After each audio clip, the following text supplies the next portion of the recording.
Ay, ay, ay, ay, ay, ay, ay, ay, ay. Stealing in the name of taxation.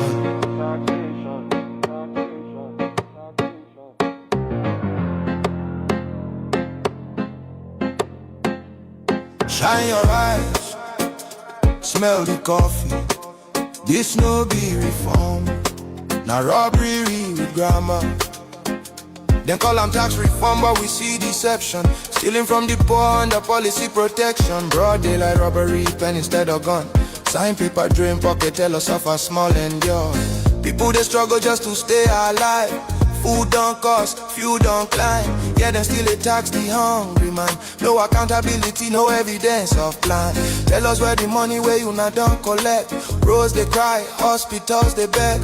Schools they decay, use they roam. But tax money vanish, nobody knows the home. When hunger they shout, them add more load. When people they bleed, them still collect toll. Now suffering economy tax to death. And them call them leadership, God I beg. Stealing in the name of taxation. Legal looting of the Nigerian nation. Stealing in the name of taxation. Robbery with suit and documentation. Stealing in the name of taxation. No accounts, no explanation. Stealing in the name of taxation.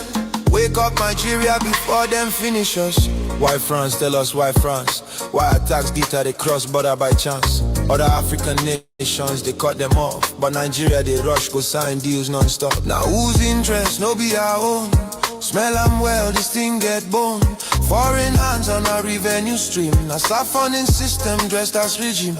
We get experts, brilliant minds. Economists, tech cheese, world class refined. We no need outsider to count our sweats. We no need Oyinbo to manage our debt. Weeks for France to plan Nigeria fate. Instead of home retreat, now Paris they wait. Every medical trip, now Paris again. After billions pour for clinic maintenance. Alphabet don't show us the pattern before. Public money move private door. Now Paris fit on Alphabet too. Collect our taxes for private fuel. Another pipeline, another scheme. Another legal looking money machine. Public funds enter private pockets. Foreign address, same old rockets. We still remember the bullion van. We can see your secret plan to steal from our national treasury and leave the people in penury. Something they hidden, something no clean. This closeness they worry, this time they mean. Nigeria no be born, no be sale. Our future no go enter foreign scale. We no go forget the bullion van. We know the secret plan. It is a gang of looters. They are not real leaders. Nigeria for sale, no. Our future for deal, no. Our economy for surrender, never. Stealing in the name of taxation, never. Stealing in the name of taxation. Legal looting of the Nigerian nation. Stealing in the name of taxation. Shine your eyes, Nigeria now. We no trust in Ubu's alliance with France. We no want another neo-colonial master. Nigeria is not for sale to Macron of France. Nigerians, let's stand together. Speak out now, before it is too late.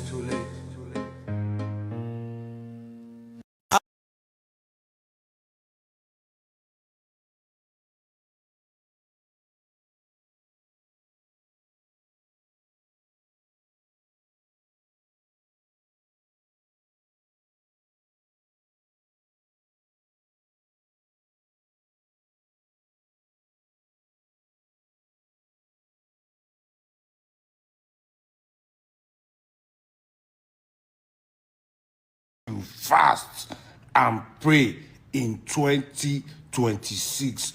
Play this video for him. Sometimes when I speak as directly as I should, some of you whose minds have been religiously enslaved will say, I am not talking like a Christian. Can you imagine? Stupidity is when you keep doing the same thing and expect a different result. What am I trying to say? Jesus will never fix Nigeria for us. He has never fixed any country for anyone. He will never come down to do the work he has empowered you to do. Man is a free will agent who chooses his fate by his actions. So I beg you in God's name, Preach it. stop praying for God to fix Nigeria. Pastor. When you will still gladly choose your criminal tribesman or Yeah. religious man over a credible leader, then by January 11th, you will start a 61-day dry fast for God to magically change Nigeria. Only Nigerians can fix Nigeria. The Chinese fix China. Americans fix America. Australians fixed Australia. Spiritualizing Nigeria's problems when we know they are man-made will never take us anywhere reasonable. Telling people that God will fix Nigeria makes them avoid their responsibility to demand a better nation because they believed you. The hard truth is, God will never come down to demand your rights as citizens. If you choose to suffer till death, God won't stop you either. Teach this truth instead of declaring 3 months of fasting and prayer for a better Nigeria. You do this prayer all the time, yet Nigeria has been on rapid decline. God is not deaf, it is you who is ignorant. Prayer without action is useless. The funny thing is that it is still the same people who voted the criminals into government because of their selfish, religious, or tribal interests. They are still the ones that will come for the fasting and prayer for a better Nigeria. About you coming out to say enough is enough.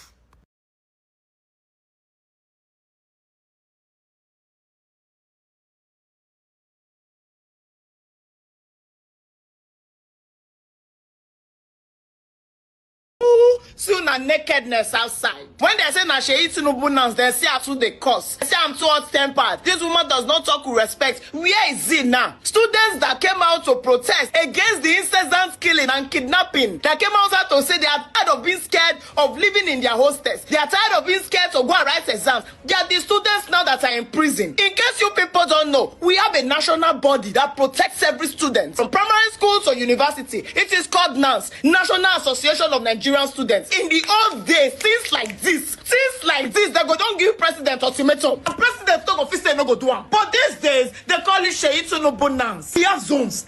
Hey, Jesus, I missed the day of Aruna Kadiri. Things like this, they don't give governor ultimatum. Say, if you don't bring out those students, now 52 students, not in prison. Everybody there.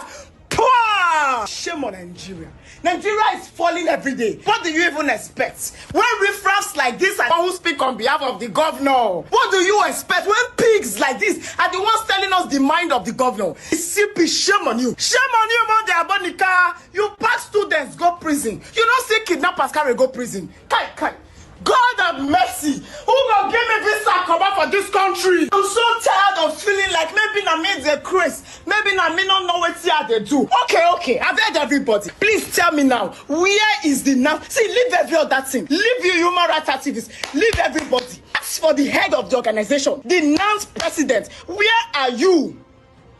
Hey, they've bought everybody over. Things will happen like this. You cannot even take 5 students on a normal day. They are taking 52 to prison. Same people that are going to... Anyway, you just talk. And as I talk, I'm not sorry they do one. If they come, say me we gather, go front of government, and say I'm going to be there. If they say me we block main gate, I will be there. If they say me we block DSS, I'm going to be in front. If they say no Nigerian police, I'm going to be there. You people should wake up! Nigerian students, wake up! People came to protest that they are tired of living in fear. Now they're in prison. They're saying they kill one goat, they beat one person. It is a protest. And maybe it was hijacked, but then they were agitating for something right. I'm so sick of this country. As they tell me today, say they are going to kill you. I say, let them kill me. Riffraffs like this are coming out to say, hey, if we see Mama Pino, go kill all of you now. The fuck? If they pay me say Nigerians don't feel wake up, hold these people by their balls. I've been out all day. I just they come inside, but they son on me. Nigerians, see everybody. How you want be? God.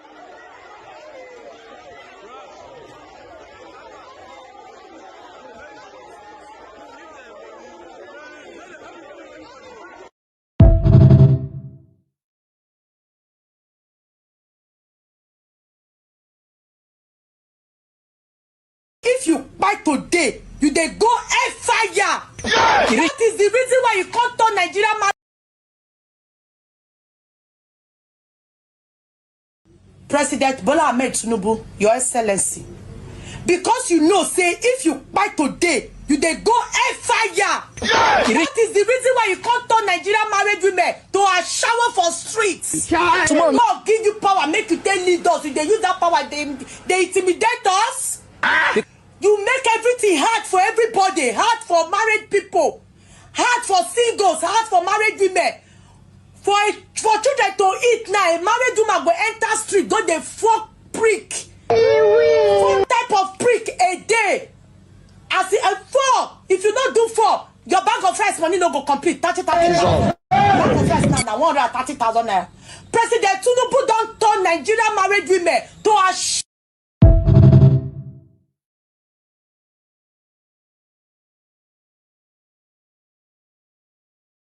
in Nigeria, because during the weekend, President John Dramani Mahama celebrates his birthday. He no throw party. The man just go church, go pray. From prayer, now pastors pray from there. Now go 2 different hospitals. Go dash newborn babies and their mama money and gifts. Now he see one small girl. Now he say, quick, may they take that girl go. Another hospital, that's Lagos, new hospital. He say, may they gotta go there fast. From there, they give her communion, pray, give her. He not throw party, oh. He not throw party. Now he say on his birthday, he want reflect to God. He say, and he wants this birthday now illegal. He want leave better legacy for Ghana. Why our president? Tinubu. If you don't like Bahama, you be devil. If you don't like Bahama, you be devil. Ghana, give us back our president. Ghana, give us back our president. Mama is our president. Oh. Mama is our president. Oh.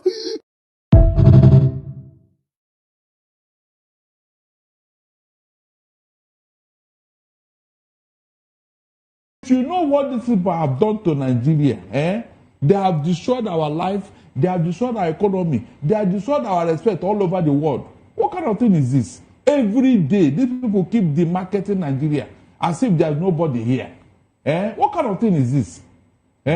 This man that is talking now, Gumi, in Saudi Arabia, they declared him persona non grata, Moses.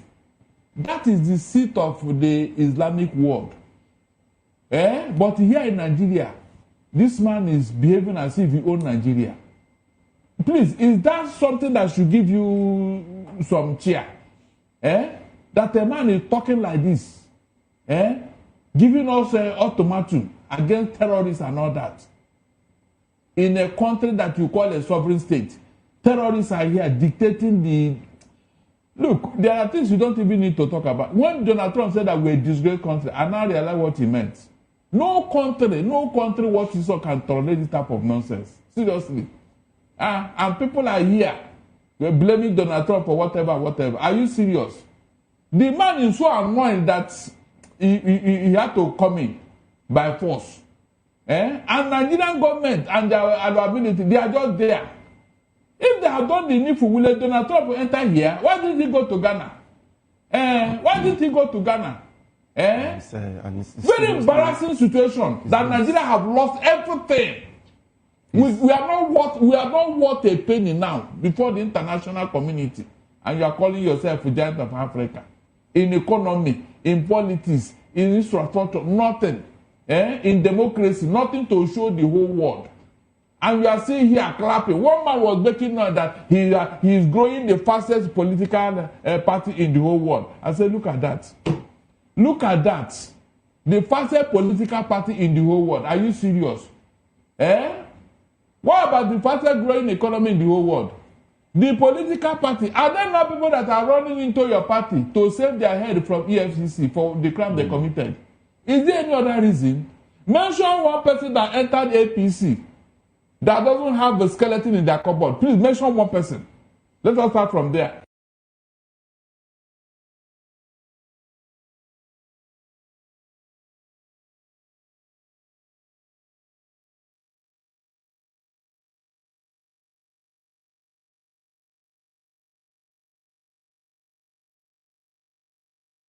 without any laws. Fulani can control you however they like. Once they announce it, Yoruba newspapers very foolishly and stupidly will support them because they want Tinubu as the president. And you are all dying every blessed day. You are all dying every day. Have you people risen up to say that what is happening in Nigeria is bad? There is no way that First Oranti's daughter will not be alive today. That is the price you pay for duplicity. That is the price you pay for treachery. That is the price you will continue to pay until you rise up and say, enough is enough. It is up to you to do it. You did it during NSAS. You can do it again. Can you imagine Fulani people telling you, if you remove Fulanis from Yoruba forest, imagine Fulani telling you, if you remove them from your ancestral lands, there will be war, and you are panicking. And you have not asked yourself, why are they not saying something about the East? Why did they not say to Eastern Security Network? Why did they not say to me, if you don't stop evacuating Fulani terrorists from the forest, there will be war? Because they know, they understand psychologically that you don't have what it takes to resist them. Anybody who knows who I am knows I speak the truth always, and I damn the consequences. Because nothing will happen. Let heaven fall. You were campaigning for Buhari. You were warned. You are digging your grave. You did not listen. You did not listen. Now they have gone to Yoruba land.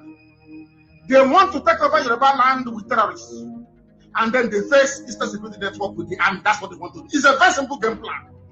What they have done, they have bribed every media house in the world, has gotten nothing less than $50 million. So press the news with the help of Britain, so they can come and kill us. So you don't know that? That's what they want to do. They want to reduce world population. And the more black people dies in Africa, the better for them. Don't you understand? Are you people that stupid you cannot reason? They have turned their attention to the West. They are forcibly occupying their land and telling them that they cannot do anything about it. A whole presidency in a country openly and brazenly supporting terrorists. All of you watching and listening all over the world, you know that Miyetti Allah is a terrorist organization. You know that. They have killed. They have said that Benue State is theirs for the taking as a spoil of war. All of you are aware of it. You know what they are doing. Anywhere you have Fulani headsmen, terrorists for that matter, they tell you, oh, they are pastoralists. They are allowed to do their businesses in the forest. All of you are aware of it. But you kept quiet, hoping that somehow Tinubu will emerge as the president, or an Igbo man will come as the president, and your family will start enjoying. But in the meantime, you have no more farmlands, you have no more forests, you have nowhere you can call your own home.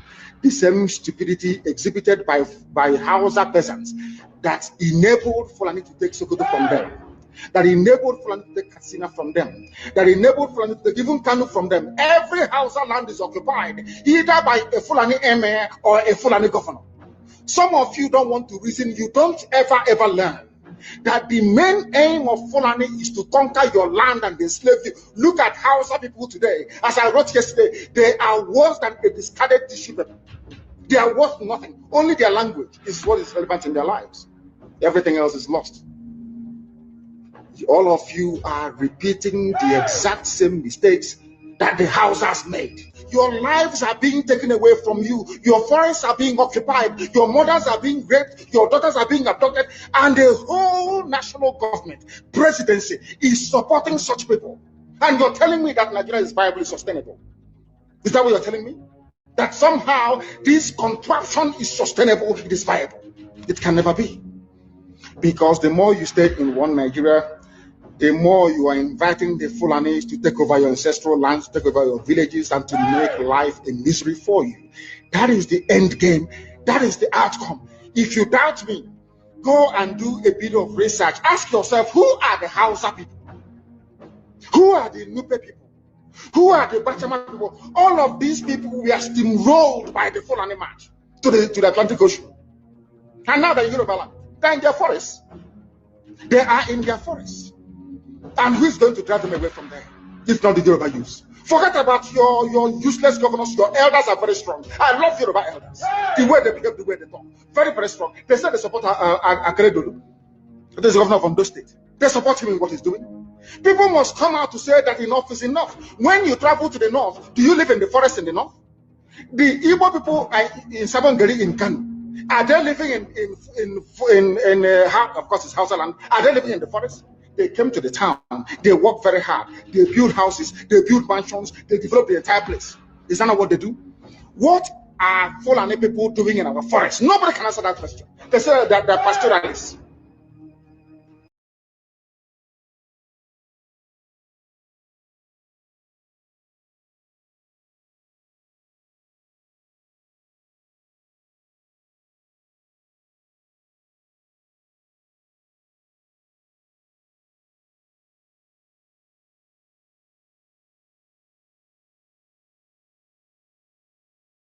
Without fear before our enemies, we have sworn an oath to restore Biafra, or we die in the process. There will be no retreat and no surrender. If the option they give to us is to seek our restoration by violence, every living thing living in the zoo will be destroyed. All the animals will be destroyed. It's a promise and a pledge we're making to them. They must understand that we just don't love our country. We are fanatical about Biafra. We will do everything humanly possible to ensure that Biafra comes. It is either the flag of Biafra is raised up or I am lowered into the grave. One of the two must happen. It is better for this heaven and this earth not to exist than for Biafra not to come to pass. We dedicate it into the hands of Chukwu Abiyama, the creator of the heavens and the earth, because only him decreed that we should exist as a race, and only him has the say to decide and to determine if we are to survive or not. We don't rest our hopes in any man. We don't believe that any country can do anything for us. We are going to reaffirm our faith in the supremacy of the creator of the heavens and the earth, Chukwu Abiyama, upon to whom and in whom every glory and honor belongs to. That's why we worship him and nothing else and no other. We worship the one true living God. That is who we worship. That is why we were created. We are not like any other people. We have been chosen by Chukwu Abiyama to serve him. We have been chosen by the creator of the heavens and the earth that we may serve him. That is why in our names it contains every praise imaginable. Every praise imaginable to the Most High is contained within our names, because we are very special people. We are here to reaffirm and reiterate that. We are here to ensure that this very march towards our freedom cannot be hindered.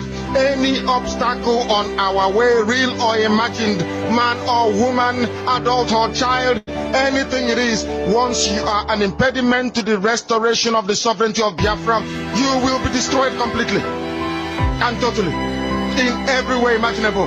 We do not forgive. There is no forgiveness in our dictionary. We are here to ensure that the death of 3.5 million people is not forgotten. It is to them that I owe every ounce of loyalty and obligation. They are not here to offer any advice or to ask us to forgive Gowon. They are not here to ask us to forgive Haruna. They are not here to ask us to forgive the Yoruba people and the Awolowo family. The reason why we exist is to ensure that their memory, that they can never ever be forgotten, that their memory will linger on forever, that as long as man walks this earth, this world will remember the 3.5 million people that they killed, men and women that did nothing, children that were innocent. Their only crime is to be blessed by God. That is the only crime they have committed. As those children were being slaughtered, as they were being stabbed to death by a very wicked and cruel world, spearheaded by Awolowo, everybody looked on and did nothing. Instead of them to help us, they ensured that our absolute blockade from land, air, and sea was absolute, that we may die, that the children of God may die. But lo and behold, Chukwu Abiyama determined that we cannot die, that we cannot perish, because we are his own. Despite all our iniquities, despite all our sins, he made us in his image. He gave us that very edict to worship him, and that is what we do every blessed day on this radio station, without fail and without the fear of any human being. Talk less of an animal in the zoo. We are here to worship Chukwu Abiyama.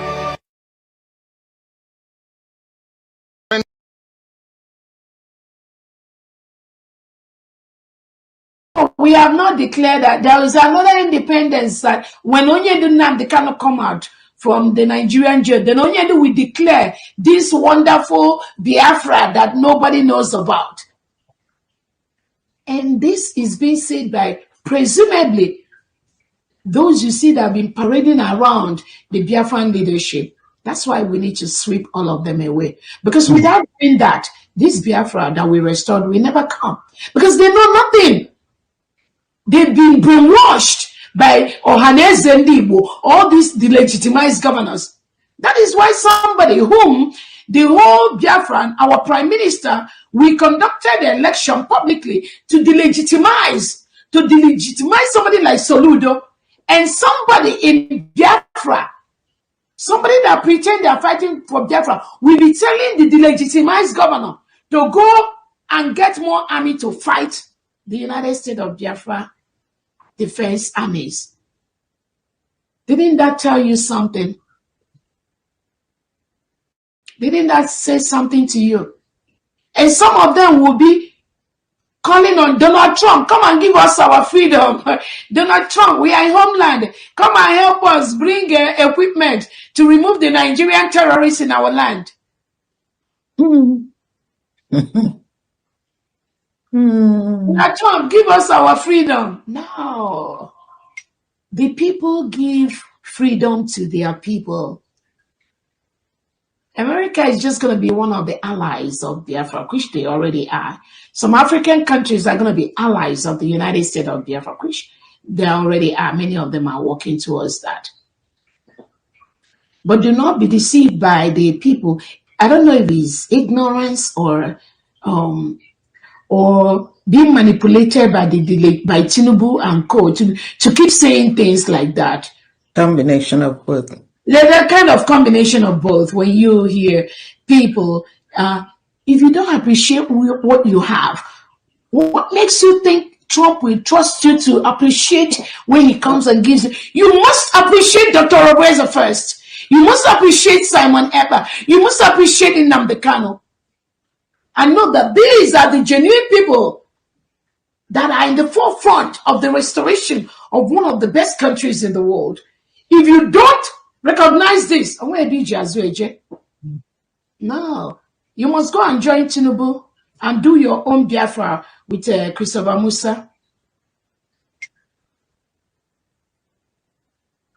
So we must always learn to appreciate our own. When our Prime Minister Simon Eber was here, taking the bullet, right, left, and center from the Nigerian terrorist state, protecting this, protecting that, putting himself in there. It was some of you Biafrans again that went to report him that he's participating in terrorist activity. It was some of the IPOB organization that went to Finland to bear witness against our Prime Minister, knowing fully well that what they did was wrong. Knowing fully well that the PM was genuine, was fighting for his people. Do you need to hear it from Donald Trump or from London Prime Minister Mayor, from Australian Mayor, from Netherlands Governor? No, we don't need to. You don't need to. No, it is not these people that has given us our freedom. Biafrans have taken their freedom already. The 1,500 Biafrans that gathered in Finland to take and declare Biafra, that is world record, world map. No one can tamper with that. I promise you that. Nobody, no nation, talk less of an individual. So the earlier you start keying into this, the better for you. Whether you like Simon Eber, whether you like Nnamdi Kanu, it's irrelevant. The earlier you key in to this nation that has been declared in Finland for Biafra people, the better for you and your generation. There is nothing, if you like, start cursing Dr. Roberza from now to the next 100 years. You will have no impact in this full protection of our land, which our elite squad is doing already.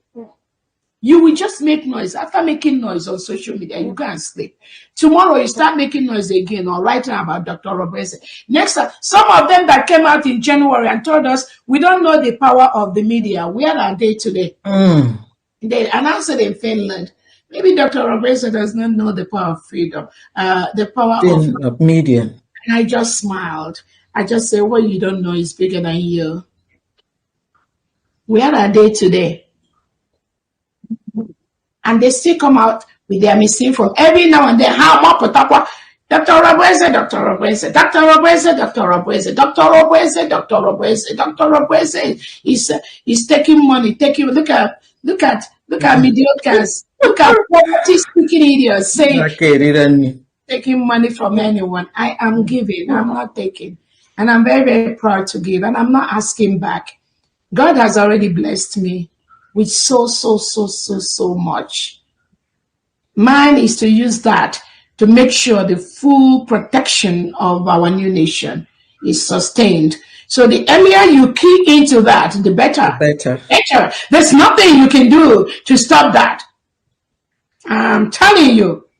You can donate privately, you can donate secretly, you can support your own state. Start asking, who is your state governor? And I feel happy when people ask these questions, and you can see they want to key into what we're doing. Who is their state governor? Because all the legitimized governors in Southeast Biafra territory, nobody recognizes them anymore. I'm telling you, except the people they give positions here and there. The majority, at least over 85 to 90% of Biafrans, they are resonating with the 40 state governors. So what are you waiting for? You think somebody is going to come and build your state, the confederating state for you? The United States of Biafra Constitution is on Amazon. You better go and order that and start reading about your own state and start building your own state and support the United States of Biafra government and the cabinet. There's only one government, only one cabinet that will restore this. I'm telling you, both at home and abroad. There's nothing, there's no mago, there's no juju, there's no manipulation you can do that the United States of Biafra cabinet will not be there to stop you. It's a promise. We will stop you. It's not by making noise. It's not by labeling innocent Biafrans as terrorists, as bandits, because that's what Nigeria state, so Ludo and Musa paid you to do. That's what they pay some of them to do. But genuine Biafrans, genuine world knows that they know who is who. They know who is who. They know who is who. So nobody is telling you to stop your stupidity on social media, but I'm telling you, you're going to regret what you're doing. You cannot fight against a nation that has been declared, a nation that is in the world map. You can't do anything about that. And that is why the United States of Biafra government, we're having so much success in what we do. So much success. More than expected. Thank you so much, family. Go ahead.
Yes. Sorry, I didn't even know that my mic was mute. Greetings, lovers of freedom all over the world. Greetings, Genu Biafrans all over the world. Rumi Ife all over the world. I greet you all. The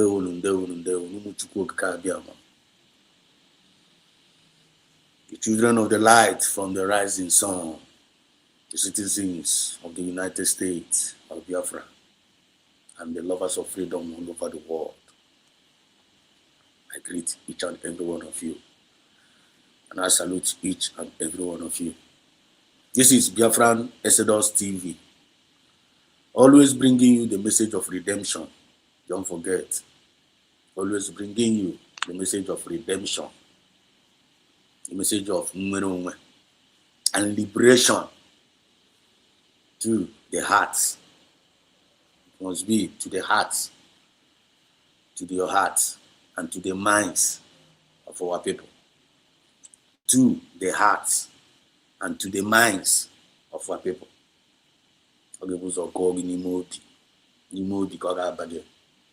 Into your spirit. We so go in the altar of Fuma. I'm using a kind of here. Biafran Exodus TV, the movement of the people, by the people, and for we, the people. I repeat, the movement of we, the people. Ndị chọọ ka ndị na-eche maka ka ọ dịrị onye ihu na mma, ndị na-eche ka ọ dịrị onye azụ na mma, ndị na-eche ka ọ dịrị onye nọ n'aka nri na mma, ndị na-eche ka ọ dịrị onye nọ n'aka ekpe na mma. Those people that have the mindset of the Creator, the mindset of good, the mindset of peace, the mindset of future, and to bring everybody to an expected end. That's what I'm talking about. You are highly welcome. And those people that are dreaming, you are tired of your wickedness. You are tired of your mago. You are tired of your lies. And you're also tired of your blackmails. You're tired of your spirit of chameleon. And you're tired of your spirit of pride. You're tired of your spirit of bitterness. You're tired of your spirit of your hatred. You're tired of your spirit of mpompo, like kind of, you're tired of spirit of selfishness. You're tired of spirit of greediness that has been destroying you, that has been destroying your community, that has even destroying the nation. And you're tired of it. You're also highly welcome to this particular channel. Because this is the channel where you will come and you will be educated. This is the channel of people of good conscience. This is the channel. This is not the channel of Ndobiapo. This is not the channel of the spirit of bitterness. This channel is not for you. This is not the channel of spirit of Nawanda. This channel is not for you. Okay? If you want to come up to this channel, you leave sentiment apart. You keep safe apart. That's your self-esteem. That's your spirit of pride. To say one side. Come here with an open mind. Come here. That is, even though you know it all, you can't know it all. Come here and learn from us. And we also going to learn from you. We are coming here to come and share knowledge to one another. I don't know it all. And you also, you don't know it all. There is something that you're going to learn from me. And that is also something that I'm going to learn from you. Even from the comment section, there is something I'm going to learn from you. Even you jumping into the studio to drop your rendition. We must learn from each other. As long as we are in Georgia, based on the movement of the people, by the people and for the people, we are going to achieve a very, very massive, great result. Don't forget, United States of Biafra is a newly declared country. It is a newly declared country, a newly declared nation, being redeclared November 29, 2024, being redeclared by our deputy prime minister and the genuine cabinet members and all the lovers of freedom all over the world, they gathered in Finland. And before that, the United States of Biafra citizens, we conducted a referendum that over 50 million people voted for us to have our new nation. And don't forget, Martinal Kalu made us understand, before Biafra will be declared, people, we the people is the one that are going to give the mandate to declare Biafra. And our PM, Samunepa, followed all the template of Mazin and the Kalo. And that referendum was conducted. People gave the power to declare this our new nation. And to God be all the glory, our new nation has been redeclared. And here we are, propagating the gospel, seeking for international recognitions all over the world. And every closed doors are beginning to open. God bless United States of Biafra. God bless United States of Biafra. God bless all the citizens of the United States of Biafra. May God bless all the true leaders of the United States of Biafra. May God bless all the forces guiding our land of the United States of Biafra. May God bless all the citizens all over the world, all over the world. I want to use this opportunity to give God praise, the maker of heaven and earth, Jehovah Elohim. And the opportunity we give him praise, we give him honor, reference him, and we worship him. The one that gives us life, because in him we are moving, in him we are living, and in him we are having our being. It's not of him that runneth. It's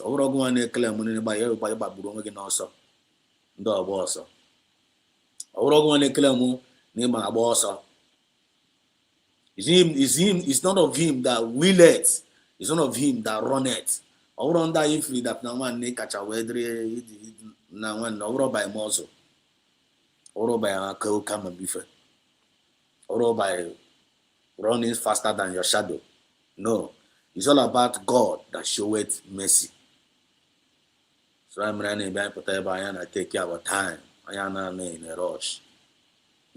I need to take care of our time to make sure that we give honor to whom honor is due, to make sure that we reference that Jehovah. Obinigwe okaka onyikenine tinaka. Onye wo onye say one I trade dendo on the anaka. I want onye the final say of what is happening. I want onye him that have the power, only him that have the power to kill the body, the soul, and the spirit. The Biafran spirit is the spirit of God. I not tell you, John. I in a reference here, because without him, we are nothing. Without him, you are nothing. Without him, why if we in a line today, I got no. Off war breeze, kita na why if you never na baleka mapandai. God bless United States of Biafra. Onye ọbụla ịfụnanya na-atụ Chineke n'ụjọ bido today tụwa ya ụjọ. Onye ọbụla na-ekele Chineke na nwanne, thank him for all that you have done. There must be a reason ị ga-eji wee na-ekele Chukwu nna. Ị ga-afụrịrị a reason ị ga-eji wee na-ekele ya. Ị na-complain na that na nwanne na-ede ndụ enweghị nri na-eri. Nwanne kele Chineke na na-ede ndụ. Abatụ ndị nwụrụ anwụ. Onye nwụrụ anwụ na-ekwu okwu iri ihe. Ị na-complain that na ị nwere efe ị na-eyi. Kele Chineke na ị nwere ahụ. Ị nwere ahụ gị dị oke. Ị nwetakwa ego gị ga-ewere efe tii na ahụ gị. Ị na-complain that ị na-akpagharị nwee ego iji akwụ ụgwọ ụlọ. Ha abatụ ndị nọ na jail. Ha abatụ ndị nọ na jail. Ha abatụ ndị nọ na jail nwanne. Ụmụ ndị nọ na jail as we speak right now, as I'm talking to you right now. Ụmụ ndị na-gnash their teeth in the jail. Ụmụ ndị nọ na solitary confinement. Use our leader as a point of contact. But you know the story. So all those spirit of complaining, you complain about this, you have never achieved this, you have never achieved this. Thank him for the gift of life. Thank him.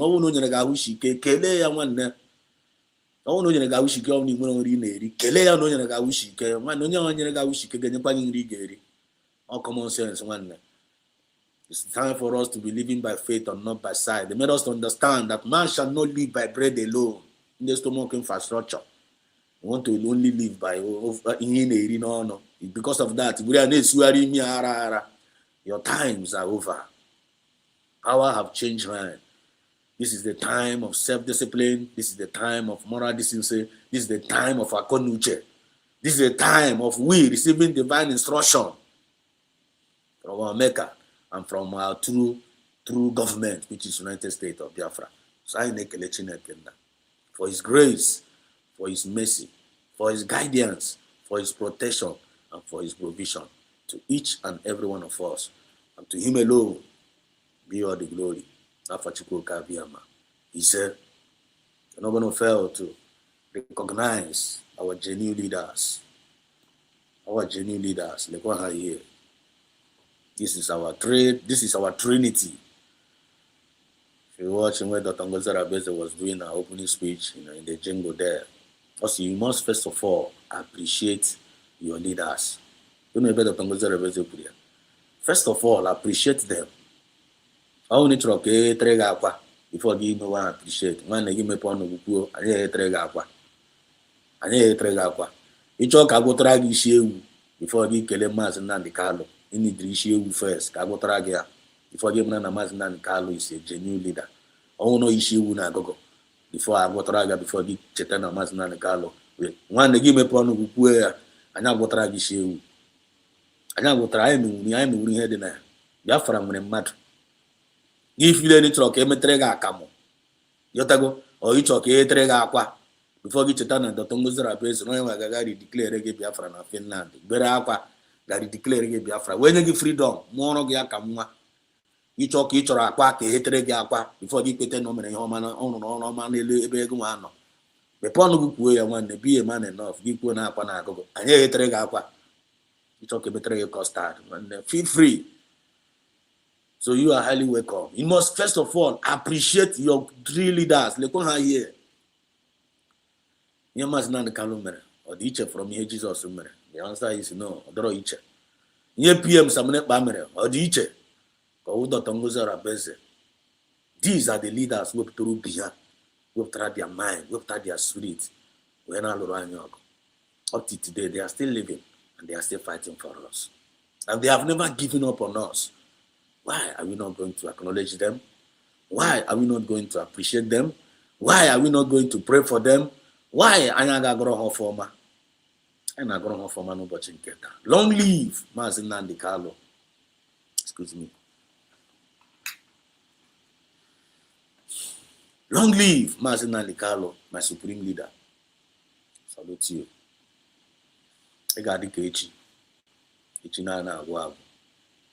Nobody can silence the truth. Let us understand that. Nobody can silence the truth. He came with the truth. He came with the word of truth.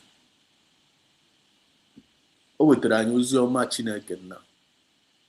O wetara anyị ozi ọma redemption. Wetara anyị ozi ọma liberation. Wete eziokwu nọ na ya. And that eziokwu ahụ wetara anyị. It touches millions of lives. He resurrected millions of lives. And he opened the eyes of millions of our people. I mean, that's not the kind of brought that message. When they brought that message, and when they believe him, maybe Yamano. And when I say, who is this man? I was even one of them, to be honest with you. 2010, 2011, 2012. I was even one of them. When I hear Mazin and Carlos speaking on Radio Biafra, I used to got irritated when I hear his voice. I used to think that I used to think that no, something. But who is this man that always shout, that always insult people? I used to be like that, to be honest. I must confess. Until one of my guys, somebody now said, "I know my chief with that guy, chief." When I book on that, yes, when I wonder, now have I listened to this man? So ask him this man, Mazinandi Kalo. That man nka native na radio Biafra. Yes, na one I know like this man. That's my again. I like Motoni say on the Tony say Timbu na Barandem Madam Bana cause Libo. Because you cannot catch with me ba on our Bundi born. On our Bunanima Wundi born. So now who is on your one Wundi Bonapandi born? What is the meaning of this? But him and the is now Akoruo Egeruo. Yes, no. Now no we in the buying the guy asked him no because do Aparamagua in the buying name when the man which not born the buy. Nam de anya no be nam gay ante. Not gay that man nunte. Nama or takona that way. Mr. Okay, so I will listen. Look at one them guy acquire now quite the same thing now to snake row and 18. Now I was just feeling irritated. I was just feeling so Mr. Just na metra get the man. Mr. One Mr. Apple the man, Apple body man. Now can do two as Rika. You have to go him but the guy, never chief. Now one now can do two as Rika, make one now. With the Chapan boy for the ticket and then Nigeria now, Mokoyana, Chore, Gona, Yagala Bukwako was Rika. That is what I told the guy. Because I'm not like I did transparent in my relation. I'm not like be for no. I'm not in the talks with him no be. I will pour it out for you. Take it or leave it. But when you're John Moan able to when you come on and make good terms with free, terms with hotel. Because never is not correct. But if you can convince me enough based on my ideology or my knowledge, I will listen to you. Just like when they were trying to IPOB, they were trying to convince me to join them to fight against them. I'm saying no. Mr. Tell me the reason. Mr. Give me a reason. The reason why it was not enough for me to convince me. Reason like now Samunepa from backyard, most Nazola will join my IPOB. That is not enough reason for me to hate somebody. No see from backyard. Can't no see backyard. So we knew that reason. I say Mumba na Samunepa. No, call with the Nigerian government. Mr. Kenko no call with the Nigerian government. Mr. No call with the Nigerian government. Maznan Carlo. Mr. Maznan Carlo, one idea no call with the Nigerian government. Because you those were signed that we should follow him. That this man is bringing a new mandate. So before I will talk about this, Samunepa. So the reason, I'm say the guy, I wanted the guy to convince me that you will follow where Maznan Carlo. I want him to give me enough reason. I still not get this man. Now there is what I call some nearby and we do to Apramagan thereby and which is says Yoku. I still not get into a form. Now this man, I do Pahanko was Rike. Now only at West Nafia, no Denko was Rike. Now the man, no the car, or the genuine, no way choosing. Mr. Okeno Wahala, I will listen. The day Njueman convinced that this man was a chooser. That day, 26 December. 2016, I'm a chief. That was the day when Biafran spirit jumped inside of me. 2016, 26 December 2016. That is when I became a born again, or in terms of religious language, when I become a born again in this Biafran movement, the spirit jumped inside of me. That day. Came in that day, I had an encounter. That the Maznan Kalo was in the Nigerian court. You have to go, Yana Ba, go and tell Buhari, you are not going to jail me. You can't jail me. You can't be killing my people. And then you want me to try me a secret trial. You are killing my people. Tell Buhari, you are crazy. You see, now Nigeria, in Nigerian court, now the home Buhari was a tyrant, in the robber. Can no man be a challenge in his own court. You see, child, number. Onya extraordinary human being. So onya wazirike.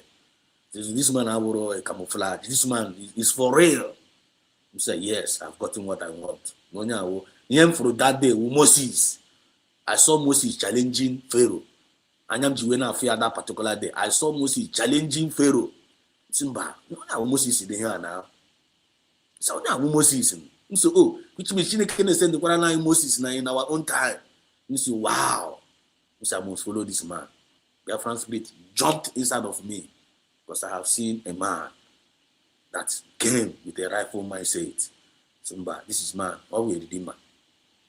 The same thing happened in the book of Exodus. But Joshua had discovered Moses. I said, I called Moses. I said, no, Moses buru one on your swim, buru one on Egypt. Moses, Joshua had the alcohol. I said, child, Chineke said, we go and redeemer. Now, I go to redeemer. So that spirit jumped inside of me. I started following Mass and Nandikalo. Till date, that spirit have never left me. Because we are followers of truth. If you are genuine in this Biafra movement, you got a follower of truth. Follower of truth. If you don't have the spirit of truth in you, you can't dictate any truth. Are you getting my point now? If you don't have the spirit in you as a genuine Biafra, or if you are not a lover of truth, if you are not a lover of truth, how will you dictate truth? You can't dictate truth if you are not a lover of truth. It's only the lovers of truth are the ones that dictated the truth in Mazin and Carlo. It's only the lovers of truth that dictated the truth in PM Samanepa. It's only the lovers of truth that dictated the truth in Dotongo Zarabeze, to be honest, to God who made you and I. Lovers of truth are the dictators of truth. You may tag it as a topic. Lovers of truth are the dictators of truth. If you are not a lover of truth, you can't dictate any truth. And you cannot operate in the truth. Take it to the bank. So I got to see deceive why. I'm gonna go why Ezoku. So Mazina Nikalo came with the truth. And with that truth, he touched millions of people. And with that truth, he's hurting a lot of people. Are you getting the point now? I imagine a quote here. Affordability activated. Affordability activated. Oh my God. Mazin and Carlo, long live Mazin and Carlo. Right now, I'm in Sokoto. Right now, he's now in Sokoto. He was being judged illegally, unlawfully, with the law, without no law. He was being judged without no law. He was being judged with the Sharia. They got kidnapped. Karobi. Nigeria that kidnapped him, get the mind, because they feel that they are bought all over the world. The Nigerian government thought that they have won the battle. They have bought all over European Union, UN organization, African organization, ECOWAS, all the whole ambassadors. Ambassadors. Nigerian government bought all of them over. That's also so they cannot do or not do. They can judge you and unjudge you. I'm telling you. They felt they have won the battle. And Kawobi, after 5 years, putting Mazina and Carlo in detention, in DSS custody. Couldn't matter how wicked this people are. They are just counting it all for them. Now, they don't have their cases, their offenses. Achena had the smart. And Kawobi, 5 years in DSS consult, trying to suppress this man, trying to drop that truth to our way. To break his spirit. So that what is the meaning of breaking that spirit? For him to drop that truth. For we, humanity, knowing fully well that no one will drop all truth to her. Knowing fully well, just like Jesus Christ, man, I'm send there. Number that na God, no one other possible. Now, ya will pray a cup. Ya will present a cup or more. Mama, idea I am here. Yotago, you know, so many angels in Chikuna sent the Kababa or human being. I return to ourselves. That we are even return to ourselves now when they change their mission. You know what idea? God, go outside there. So, Mazinan Kalu, knowing fully well that no one will drop all this through to her, and so go garden. Ophel go on his mission. Yasimba, Okamba, no one than Ophel, the mission that Chukuna Sendria.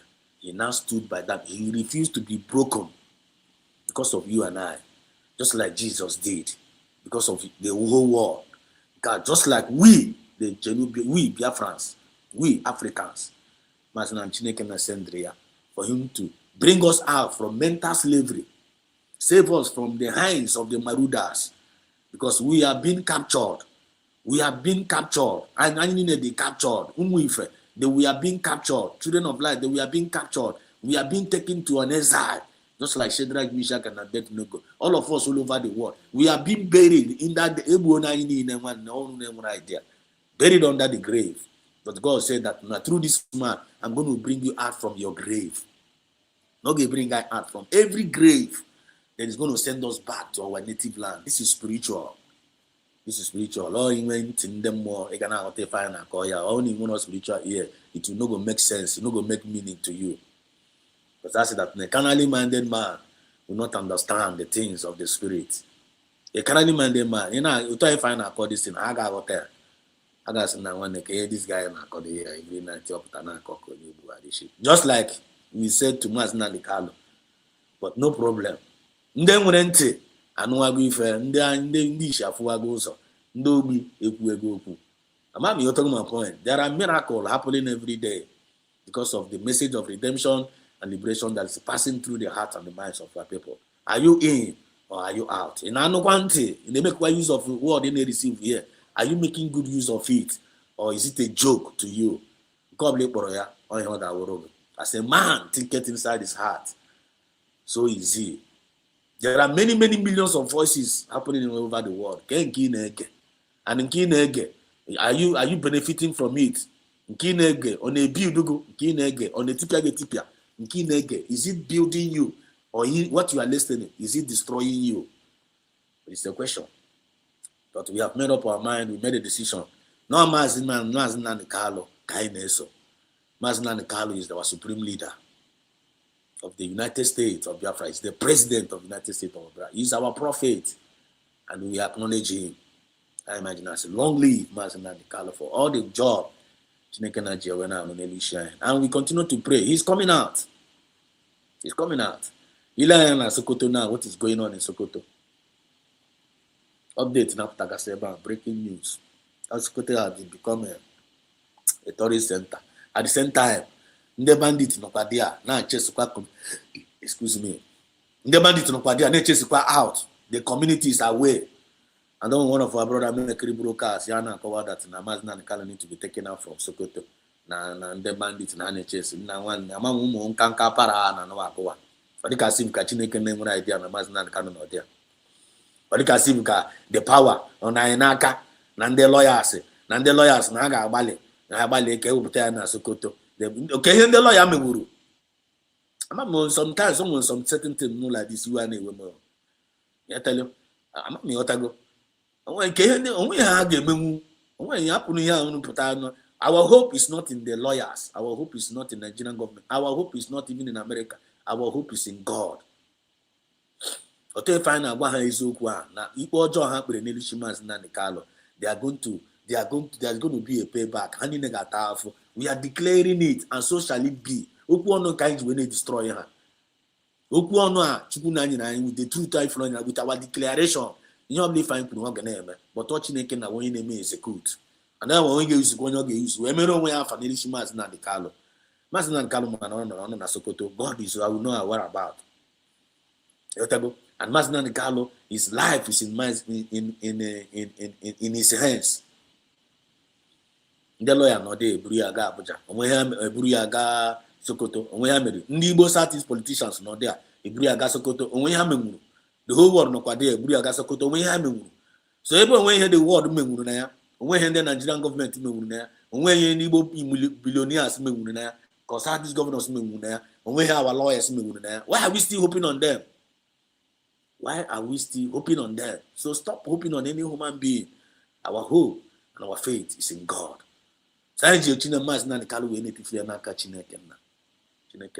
Protect him, preserve him.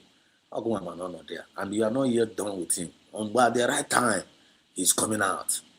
At the right time, Chineke na kwe ki ifere we me mas na nikalo. Onye wa no nwe ka Chineke na ki ifere ha mere. Oni nwe idea. Chineke na kwe ki ifere we ma anyi na this movement ya. Nya wa no nwe ka ifere ha ga eme. Do you know the reason why? Because in the man gonna say, our God was not able to help us. Now, in the morning, in the afternoon, in the night, he was not able to help us. Okay, we very, very big shame to God now. One idea. Only one idea. One idea. So God said, "He man allow His glory to go to any man." So you couldn't get quick for away, man, because I know I kind of up day in, day out. As He call upon me in the days of trouble, and I will answer thee. And those that call upon the name of God shall be saved. And the one that you couldn't have never failed. He have never failed. He have never failed before, and He's not going to fail us now. Okay, fail. We'll continue to call upon His name. In the name of Maznan, call upon His name for PM Samaneba. Call upon His name for the Tongozo Rabeza. Even this, our United States of Biafran government, we continue to call upon the name of God. Just like our leader is calling upon the name of God. Every day, Kachukuna Maznan Kanona Afachukunda. And God is not gonna keep quiet. But He must do something. And He's doing something. Thank God for Chinekena is in control. Even in that Sokoto, for us how everything will be happening. Say, at the end of the day, they gotta say, God is great. Because when God turns around the captivity of Zion, they were like them that dream. And the hidden will see it and say, the Lord have done great thing for them. One who that sows in tears will surely reap in joy. I'm talking my point. There will be joy in the morning for a child of God. Cry no more. Deceptions and misinformations crippled. Hashtag USB to the world. Let us finish acknowledging our leader. Thank you so much for Mazina Dikalu Chinekena. So much appreciate you. And our faith and our hope is in you. Our leader is coming out. And we are not giving up. We want to use this opportunity to appreciate our Prime Minister, second man. We are here. I am not here now. This is our Prime Minister, the Dragon, PM Samuneba. Things are happening. Everybody this man, everybody PM Samuneba. Me and you know what they talk today. That new dimension I'm asking the Carlo Crew about him. That new dimension is the one that brought it over. And now here are we. Now we have a nation. Also, I know the day Biafra will come. Remember, I know the date Biafra will come. Anachi say, look at this man. You know the day Biafra will come. This man, Ekperima. For 3 years, they were calling him Ekperima. While they were busy calling him Ekperima, he was busy dancing for them. Now the constitution, and they do constitution. Ekperima, build government in exile. Ekperima, Yana be liaison office all over the world. Ekperima, Yana Nuego, Ejemma. Ekperima, ID card, Ekperima, he declare Biafra. After the declaration of Biafra, I say, wow. So this man, that is no Zoanyo Peneluishi. So this man later Zolanyo Peneluishi. So this Biafra Metra, Weishi. So this Biafra Metra, Diri declared. And who does that? God finally used Tongozo Arabese because we are thinking holding Mazina and Carlo will stop the movement. They were also thinking kidnapping of Mazina Samanepa was going to stop the movement. We did not stop. Now, our Deputy Prime Minister, COS of our time, Tongozo Arabese, is the acting Prime Minister right now until PM comes out. And she is doing a marvelous job. We are now moving. And as we are moving, we are progressing. We continue to pray for divine protection for these our 3 leaders. We continue to pray for divine preservation for these our 3 leaders. We continue to pray for Mazina Nikalo and Mazi PM Samneba to come out very, very soon. Because we immediately happen to now, everything around the all.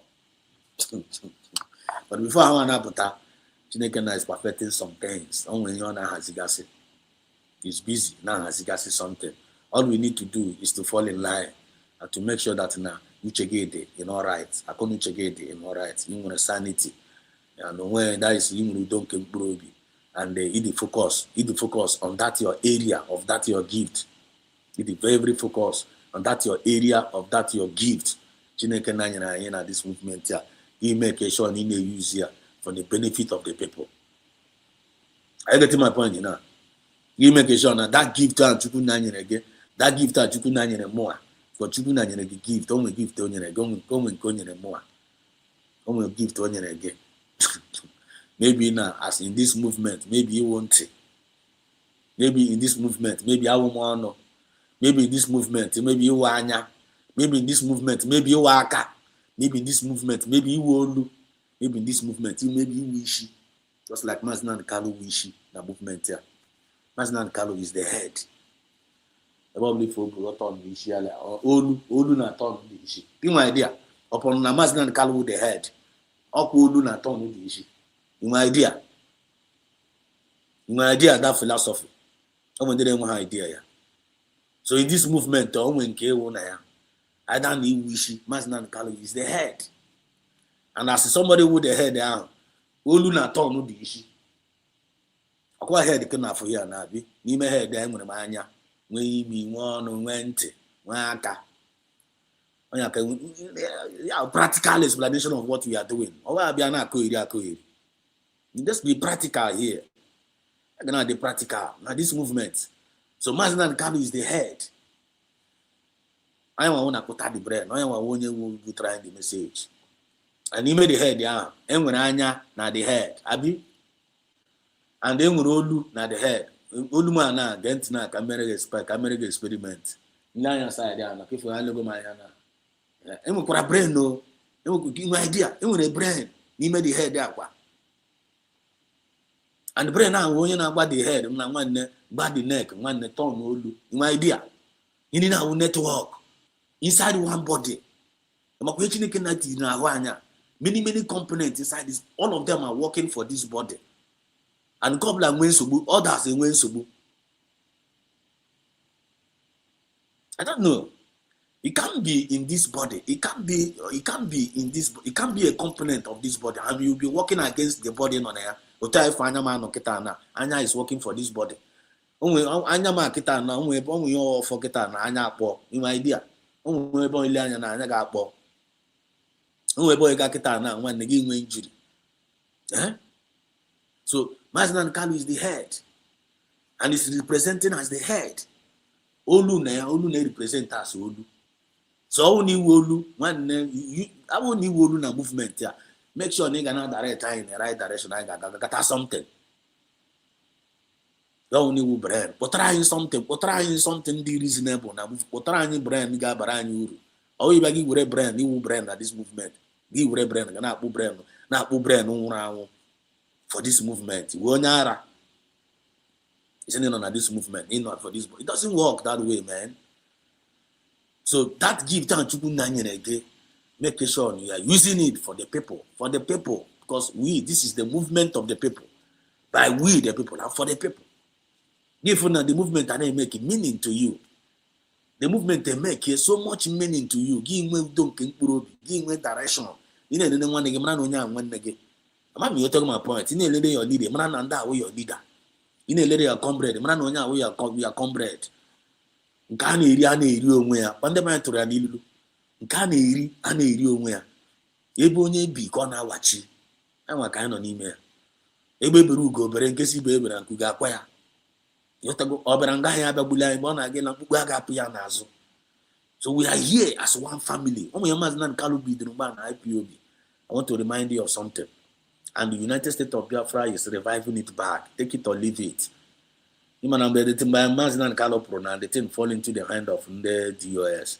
And they check on the DOS when the same mindset of Maznan Kalu.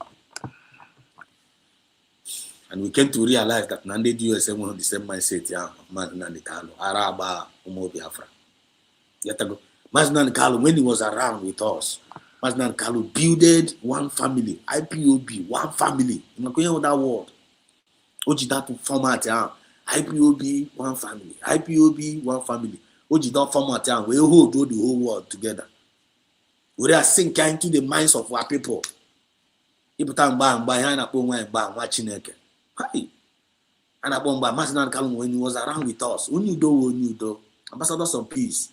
All live up to it. He is in an IPOB man. He won't watching if IPOB member, each time one nigga call all over the world. Even along by saying, I want the one IPOB. When I see how you are, hi, you hog, you now, hog, boy. When Masnan Kalu was around, he built that IPOB one family. Jiko one in on together. Jiko Mande, Ware, Mande, Kalaba. Onyobla was like kind of everybody was in it. Masnan Kalu was able to achieve that. Only that anointing. But when he was not around, DOS messed that anointing up. PM Samenepa came back and united us back again. See, PM Samenepa did it. He united us back again, Master Samenepa. The same anointing now, yeah, we are united Onobla. Spiritually, Onobla, Kwechiri na autopilot, man. And I can't know, you are in autopilot now. What is autopilot is going to do for you? I see one, that is where we see the light. I am for light in autopilot, man. Now, who is the leader? PM Samenepa. Yeah, try autopilotly. Bubata na Brigi. Bubata na Brigi. Biafran government in Ezai. Create a Brigi Ozbo. At Korea there. Yeah, create a charter. From there, generate or something. Ghana, Finland. What is here, Biafra? Samenepa did it. With one heart, with one spirit. Chikoto Nobela. When he was not around, those see me, they pretend they with Samenepa. They destroyed that unity again. They divided us. I don't know whether you're getting the point now, and I hope you are connecting the dots. They destroyed that unity. In now, which are stages. And the Chineke one idea, and these stages in again may happen. One idea. Biafran spirit is aware. All these stages are going to come and they're going to go until everybody have a final destination. So what happened now at the end of the day? The CROCs, the organ craze.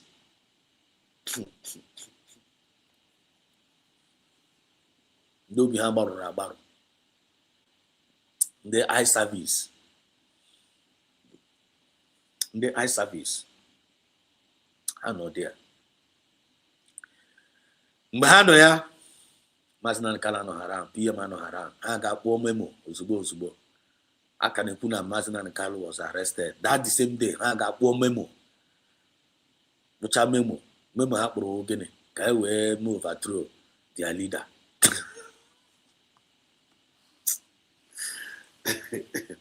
Memo happen again. Can we move through their leader? But somebody on your conscience here now, one of them, which is Dr. Ngozarabeze, refused to follow them in that queue. If you go to one of the reasons why I'm going to kill Chineke, okay, could you imagine? I want Dr. Ngozarabeze so Hannah that queue.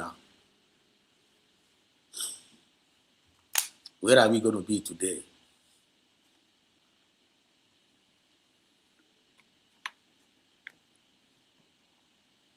No comment section. I'm coming to that. I'm coming.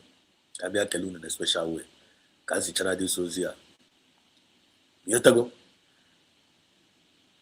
Could you imagine? I want to Dr. Ngozarabeze so Hannah that QR. Also, Hogan Krana that QR with that kind of mind state, that evil mind state, to overtake their leader. And their purpose for them overtaking, and you didn't quite intentional for them to overtaking that their leader. Can you with the intention? Or intention I work for good though. The intention I work for good, like kind of your leader was not around. Can take over ya? Then can we make career PM Samenepa? Then can we push you to the new level, just like Samenepa did when Masnan Kal was not around. Samenepa stepped in. He took up the struggle and he put us in another new dimension positively. Then CRC, they want to take over from him. Can you hear with the intention of taking over from him? He came to realize they want to take over for him, for them to rubbish the effort of Masnan Kalo, for them to rubbish the effort of this young man, PM Samenepa. Afufuni Notara, actually, they are useless. That is an evil act. That was deception. And that was misinformation. And now, today, It's been crippled. Jehovah, idebube never enough. Jehovah, idebube. We're talking about humanity here. Jehovah, idebube never enough. Jehovah, children of light, idebube. N'eluigwe, ibu eze, Papa, n'elu ụwa, ị na-achị achị, for real, n'ala mmụọ, ibu dike na Jehova, idebube. O n'eluigwe, o ibu eze, eze anyị n'elu ụwa. Yes, ị na-achị achị, for real, n'ala mmụọ, ibu dike na Jehova, idebube. Ma ndị be anyị sị that na anụ na-enweghị ọdụdụ, anụ na-enweghị ọdụdụ, chi ya na-achụrụ ya gịnị? Ijiji. Anụ na-enweghị ọdụdụ, chi ya na-achụrụ ya. I be busy, we are celebrating. Na-agara na-aga declare Biafra na Finland with obi ọcha, with one mind, with one. Anyị ma na onwe ndị obi ha gbarụrụ agbarụ. Anyị ma na onwe ndị gara na-aga eme queue against our declaration. Little did we know. Little did we know. Even when that Sonia Parawa, mgbe I introduce, I was watching it live and direct. Even when Sonia Parawa, mgbe introduce as information minister na Finland on this screen, that guy wee gbarụ ihu wee pụta dị ya, mamụ nụfụrụ ya. Gbarụ ihu, a na-akụ aka na-elu ya. Sonia Parawa gbarụ ihu. Nna si keke this guy ji wee gbarụ ihu, a na-ekwu na ndị mmadụ na-ehe elu ya, ya gbarụ ihu. So what is going on here? But spirit was high in the hall. Rumbo make a statement here. Na information is power. Na media is power. I check on the guy on the positive. I am on the guy on the negative. Because you need not know, you need to all about intention. Oh, when they are full like this, one they will be acting as if they are doing a good job. They will be acting as if they are doing a good job. Now they are doing good. Only good, and only some good in them with bad intention. We good in them with good intention. The only good that they accepted by the Biafran spirit, any good obligation in this movement are with a good intention. Any good obligation in this movement are with a good intention. Okay, Biafran spirit get really good. I want to get good, original good. I would say also get here. I will go get crimia. I may be pretending to be to you here as a Isbo madu. I may be pretending to be, let me use myself as an example. I may be pretending to you as a Isbo here, as a Isbo madu. But it's the only Biafran spirit or I need to know be ma true when I'm said also or when you zoku or one ash. I may deceive you, you may deceive me, but none of us can deceive Biafran spirit. Even at that time, I don't know if all of them they are with a good intention. But I am not have a good intention because they were doing a good job. I know preaching by now for how to now vibrate. I change hand with them. I am have an evil intention against their own leader. But with the time, Biafran spirit was able to expose them, to let us know, look at who these people are actually are. I met a fuzzy. I met a was again a reality.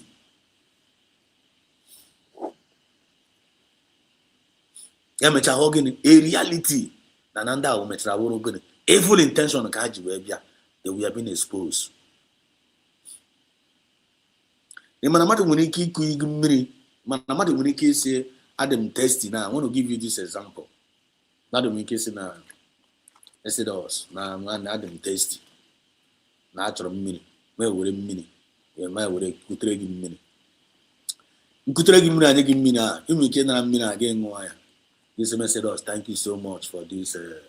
Thank you so much for this water. Gị kelee m. But in my world, in my ebe written no. Ka ife mbụ n'obi wee nye gị mmiri ahụ. Ebe ahụ ebe the result nọ. Ịmama mmiri onye ahụ kụnyere gị ma o tiri poison na ya wee nye gị ya. But ime ike ịṅụrụ mmiri ahụ wite obi ọcha na anyị nyere gị mmiri esoro nyere mmiri gị ịṅụ. Ịmama etiri ya poison. But ọsọsọ nli anya na-enu n'obi na afụ the intention iji wee mee. So go ahead ekene. But ihe onye ahụ bụ n'obi wee mee ebe anka the judgment na-anọ. Ebe ahụ where the judgment lies. Ihe anyị bụ n'obi na-eme ihe ị na-eme. That is where the judgment lies. Ebum n'obi ebe ahụ dị. Ọ bụ mgbe ị mere ọ ebum n'obi. I get to the point now. Deceptions and misinformations crippled. USB have made it possible. Cripple. If you keep bad intention way but on a movement there, then you will survive it. Either by pretense or without pretense. So you must make sure your intention for this movement there is pure. I am your only survivor grace.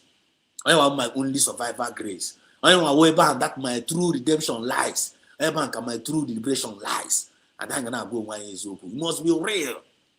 Man, you will know your job on this movement here. Don't pretend as this go mad. You will know your job on the movement. Don't pretend. I'm not gonna pretend. I want here to a lot of them. Some of them won't do job. How about how would you pretend that's now won't do ma?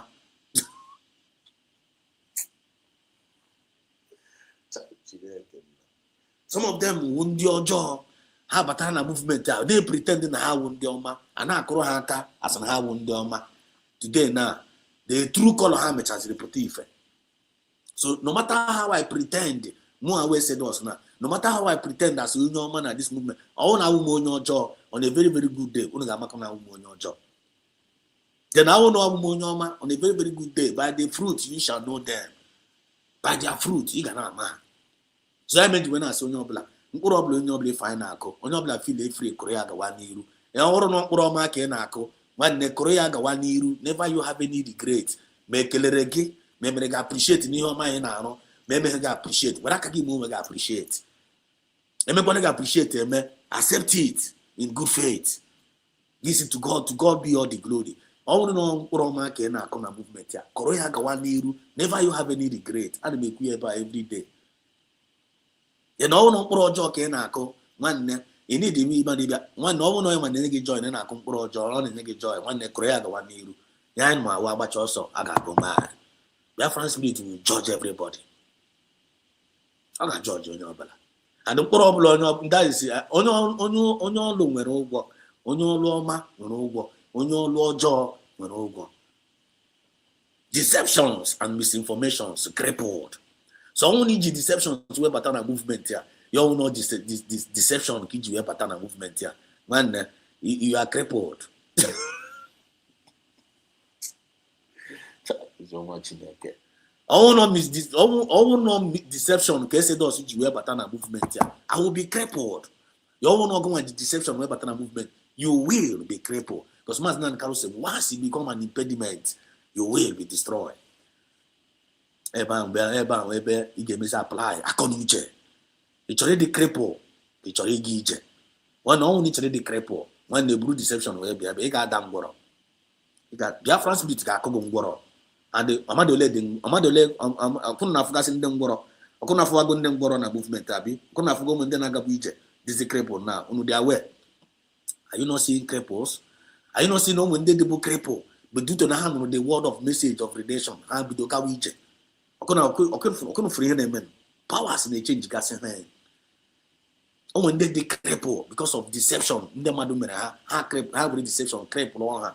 They use deception to cripple some of our people. Some of them go on water because of deception. But that deception, what I am for her, down with the spirit of deception now, call our people on water with the spirit of deception. Power have changed the hand. How was it deception now? ha nwa na-adazi mgbọrọ kịta na then ndị mgbọrọ akawaga ije ndị mgbọrọ ha kụrụ mgbọrọ ekuruego na-aga ije. When you listen to our message from this channel, ọnwụ na ịdị bụ crippled, ị ga-ebido gawa ije. Anyị nwa the miracle, one of the miracle. And many people na-akpọ gị na phone esedos na lekwe ha na ha dị bụ crippled, ha agawaga ije by your message. Ị na-afụkwa some of the people na-ekwukwa ma na comment section ma ndị na-akpọ na phone ma ndị na-ede ihe odide. They are seeing the handwork of God in this movement. They are testifying and they are seeing the light. And when they publish before, because of deception, the man with deception, we go some of our people issue. Some with misinformation, we go some of our people issue. Just like when we church, had misinformation, they go some people issue. They go some of our people. How are they blind? When I want with Zuku, never pay our people anya. How our goes on. I mean, when I say that now, if for job are for your woman, I say bar for your woman. So, able I say bar for your woman. One night we are not going to allow, we the children of light, we are not going to allow Ase to skate through Ezioku, which means we are failed on our duty as the children of light. Arise and shine, for their light has come, for the darkness will cover the people, and gross darkness the nation. But the glory of the Lord shall be seen upon them. Well, then they are. Now we, the glory of God on our whole, and we are manifesting it. Why are you keeping your light under the carpet? Why? I want the question I answer. It is the time because we are in a limited time. I am going to work forever. All we are doing here is impartation, either positive or negative. That is all we are doing here. Take it or leave it. We are imparting.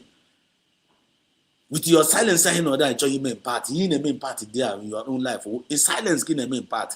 If you want to talk, you decide in silence. You are imparting with your silence, and silence, you can receive the reward of silence. Everything around you will be silence because you are not saying anything.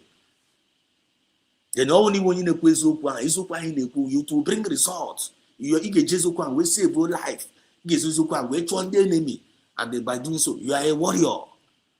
And you reward go Gabia. Sometimes we can receive the reward. We are building a better future for your children.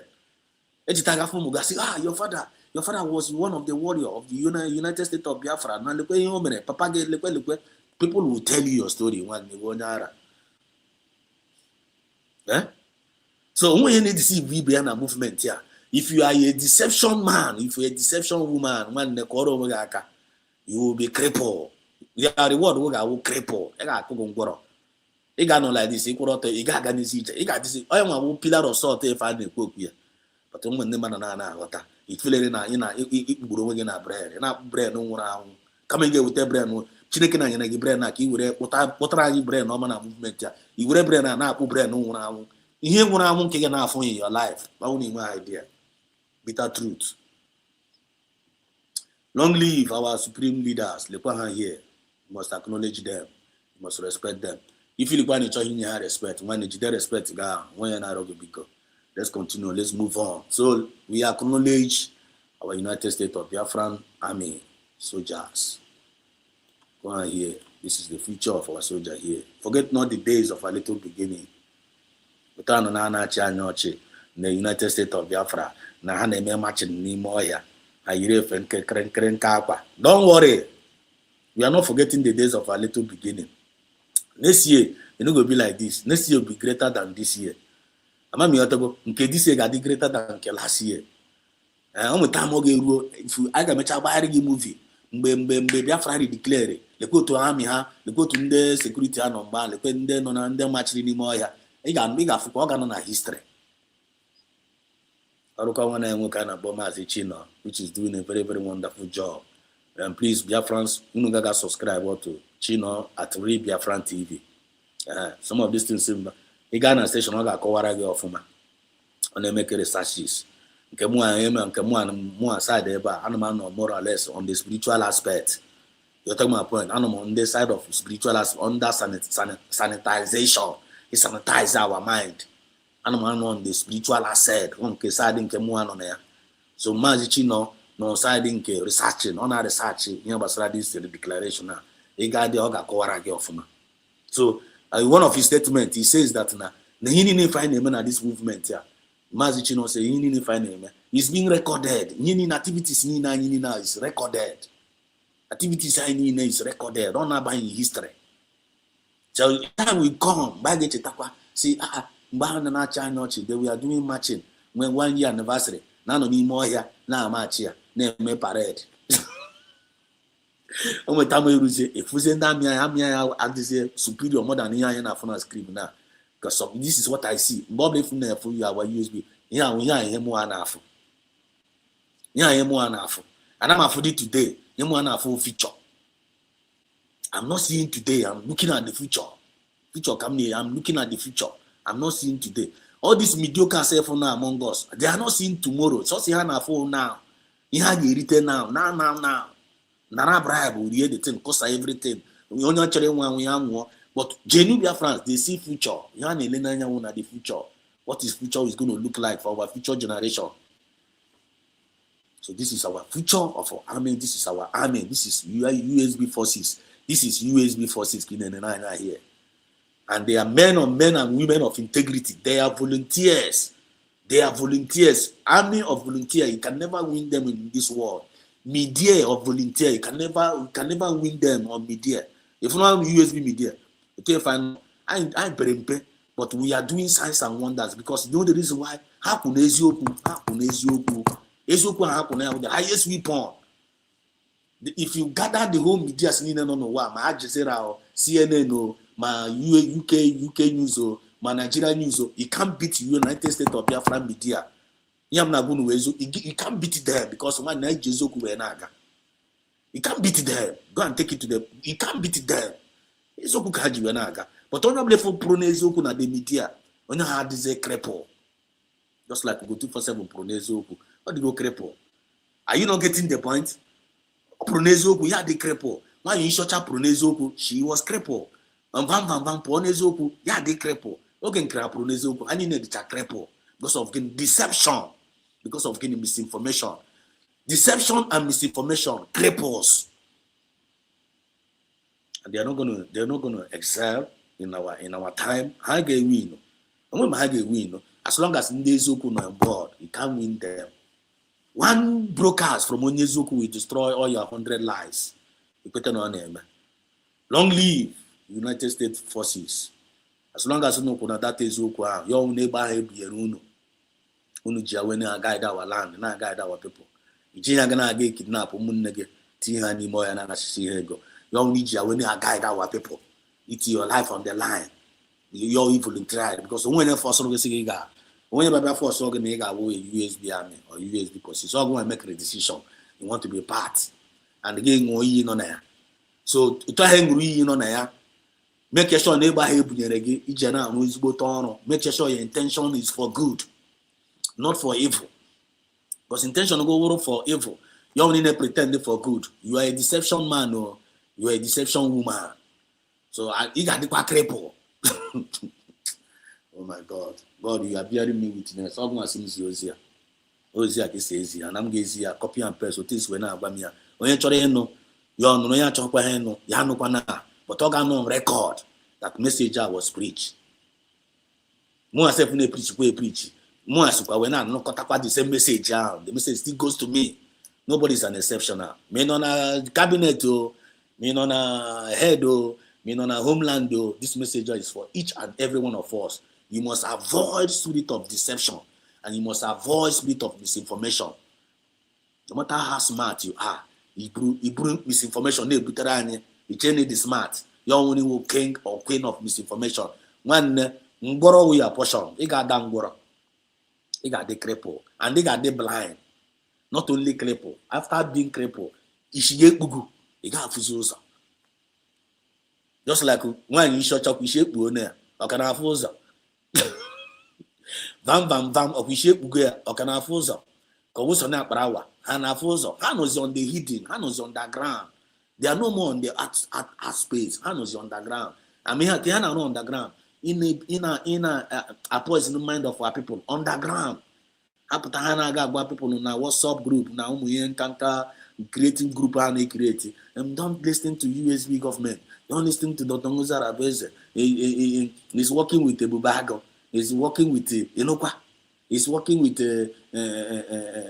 is on na-egwusisi ndị ebe anyị and ego niile na-atụtara ya na ọ na-eji eyi isi, ọ na-eji eme epenti hair ya, ọ na-eri the money. You are declaring a nation. Where is your governor? When all of them are blind because they know they see future. And have future. Go to the way declare 1 year government. Couldn't they expect now 1 year government? Can they not gonna mean? But with 1 year, they are doing signs and wonders already, but they are not seeing it. How we put anya red, but spiritual blindness. Can cause here misinformation and deception. But all in on a movement, you only go in Ezoku, and then maybe Ezoku lies, and then they follow that Ezoku. You can never be deceived. When you get deceived, go. When you get deceived, go. When you get on when you also you can't deceive genuine Biafrans. Because now Ezoku and Naga. When you're not Ezoku Aga, you can't deceive when you're not Ezoku. Ezoku the highest weapon. Ezoku is wisdom. Ezoku is light. Ezoku is protection.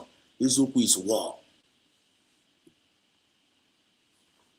The woman who long live our genuine forces defending our land. We're not going to fail the last but not the least. The United States Biafran, genuine Biafrans all over the world, lovers of freedom. We the people, we are doing it. We made it. USB, lovers of freedom, we made it. Genuine Biafrans, we made it. God has crossing us over from danger to plenty, from danger to light. This year, 2026 year, it's going to be an open heaven. Ndị mmụọ ga-agara anyị ozi, mmadụ ga-agara anyị ozi. Ndị niile na-achụgharị anyị, all of them will fall in love. All the enemies of USB, watch out, I need to get to follow in love. All the enemies of USB will later become the best friend of USB. Go and write it somewhere. As when the man's way pleases Obinigwe, it makes your enemies to be at peace with him. In their way, we are in peace, Biafran spirit. When our way pleases Biafran spirit will make all our enemies to be at peace with us. If care is not taken, because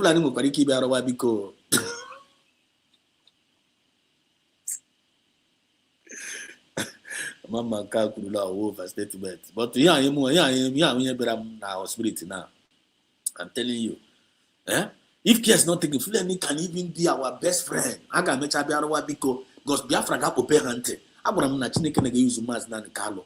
We open the Nigerian hunter how to you and I can make you here by force. I didn't find too confidence about that. I didn't too confidence. So the fear of the Biafran spirit is the beginning of wisdom. The fear of the Biafran spirit is the beginning of wisdom. And once you go to what Biafran spirit will join, Asre will be far away from you. The fear of Biafran spirit will make you, spirit of pride will disappear away from you. The fear of Biafran spirit in you will make you, the fear of Biafran spirit in you will make you give me a passionate heart, a compassionate heart. The fear of Biafran spirit in you will make you say, when you see injustice, you will know one. The fear of Biafran spirit in you will stand in equity and you stand for fairness and you will be progressive. That is all the reason of the fear of the Biafran spirit in you. But only when the Biafran spirit in you, you're gonna push. You get one direction. You're gonna be confused. I think gonna go. May it never be your portion this year. Now for you go he say, only that Iberibe last year. Atakwa Iberibe this year. Badanya, we are in a journey. And about we our final destination. And as we are moving, we are progressing. Make sure you do be Sarasara Webata this year. Make sure now in on that God bless United States of Biafra. God bless all the leaders of we spirit and Webata. We spirit and go noble former, but only for Gorogo for John in Wing or Jimeria. If for Jog so now. Afachuko Kabiama. He said, only no black goes in, I won't go to Agosi. Only no black fine goes, when I gossip. I know in the season of declaration, I may declare what we want. We are creating this Biafra movement with our own words. It's okay for me and movement up. We former about this our Biafra movement. We must bless our nation. We must bless the citizens. And we must bless our leaders. And we must bless our forces. That's what we are in. United we stand, and divided all the enemies of Biafra will fall. God bless United States of Biafra. For no good, can you aga? Or for no good, can you aga? And the devil will not enter us because one of the moment allow we to bag in him. No wonder Mazina Kaluji will say to Samuneba, you are doing a great job, but don't allow devil to enter you. You other go. They will not go carry on. I love you all. Love you all. So I will now go to the comment section. I'll go to the comment section now. I am the only one government, so don't forget. This is our government. This is the structure of our government. You other go. So anything outside this structure is fake. Anything outside this structure is highly fake. Don't say you are not true. Don't say you are not one. And when some other friend, when some group, they create a unnecessary mushroom group, where Biafra flag, lobby. All those things are fake. The USB is the final destination of every agitation. Is the end point of every agitation. USB is the end point of every. There is no more. We are no more agitating.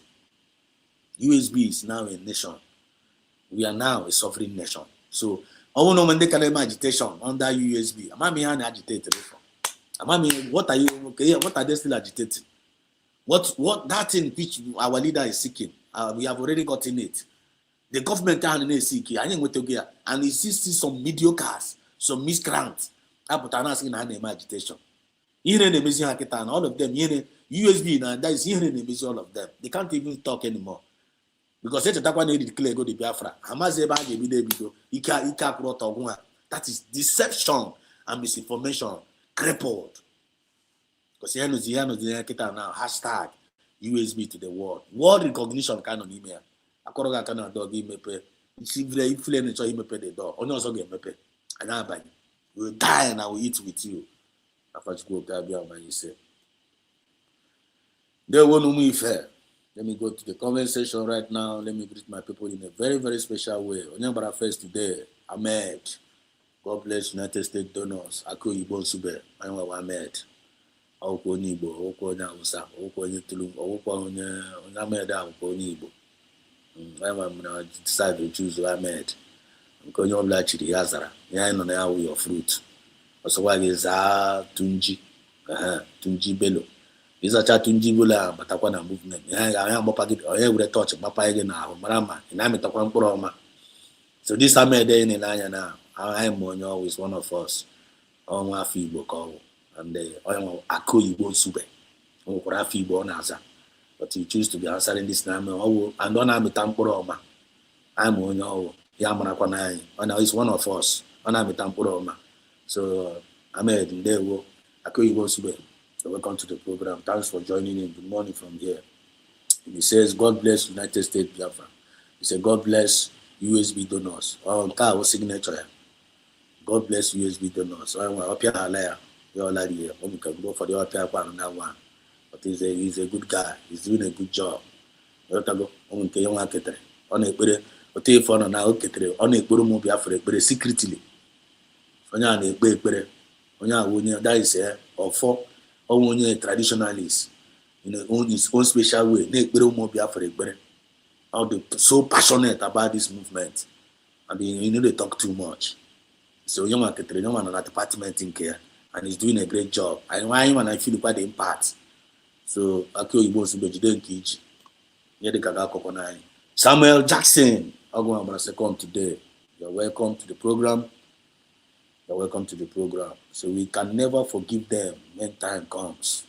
Samuel Jackson, there we go. Is this your first time coming to this program? Please let us know in the comment section. So welcome. Good morning from here. Thank you so much for your contribution. Stanley, There will, I see you. All hail Biafra. With God Almighty bless USB government, led by Dr. Ngozi Orobeze. For real. God Almighty bless them. There will. You say to your program. Thank you so much, Stanley. You're welcome. May God bless you too. There will. The one and the only Frank Okoye. Okay, mad. There will. My brother from another mother. There was good evening, Mazi Biafra Nesedos. There was so much love. So greetings, Genuvia France. Greetings, Genuvia France. Thank you, Koye. I can learn so much in a special way. You did a great job this early morning. And Korea, the spirit was so high. I'm Biafra. Korea, yes, this early morning, Korea, no. And I go as a great school. You understand? Frank was still there. And he was able to hold the line. Thank you so much for that great job. Thank you so much. Frank Okoye. Oh, yes, you are somebody. I feel you.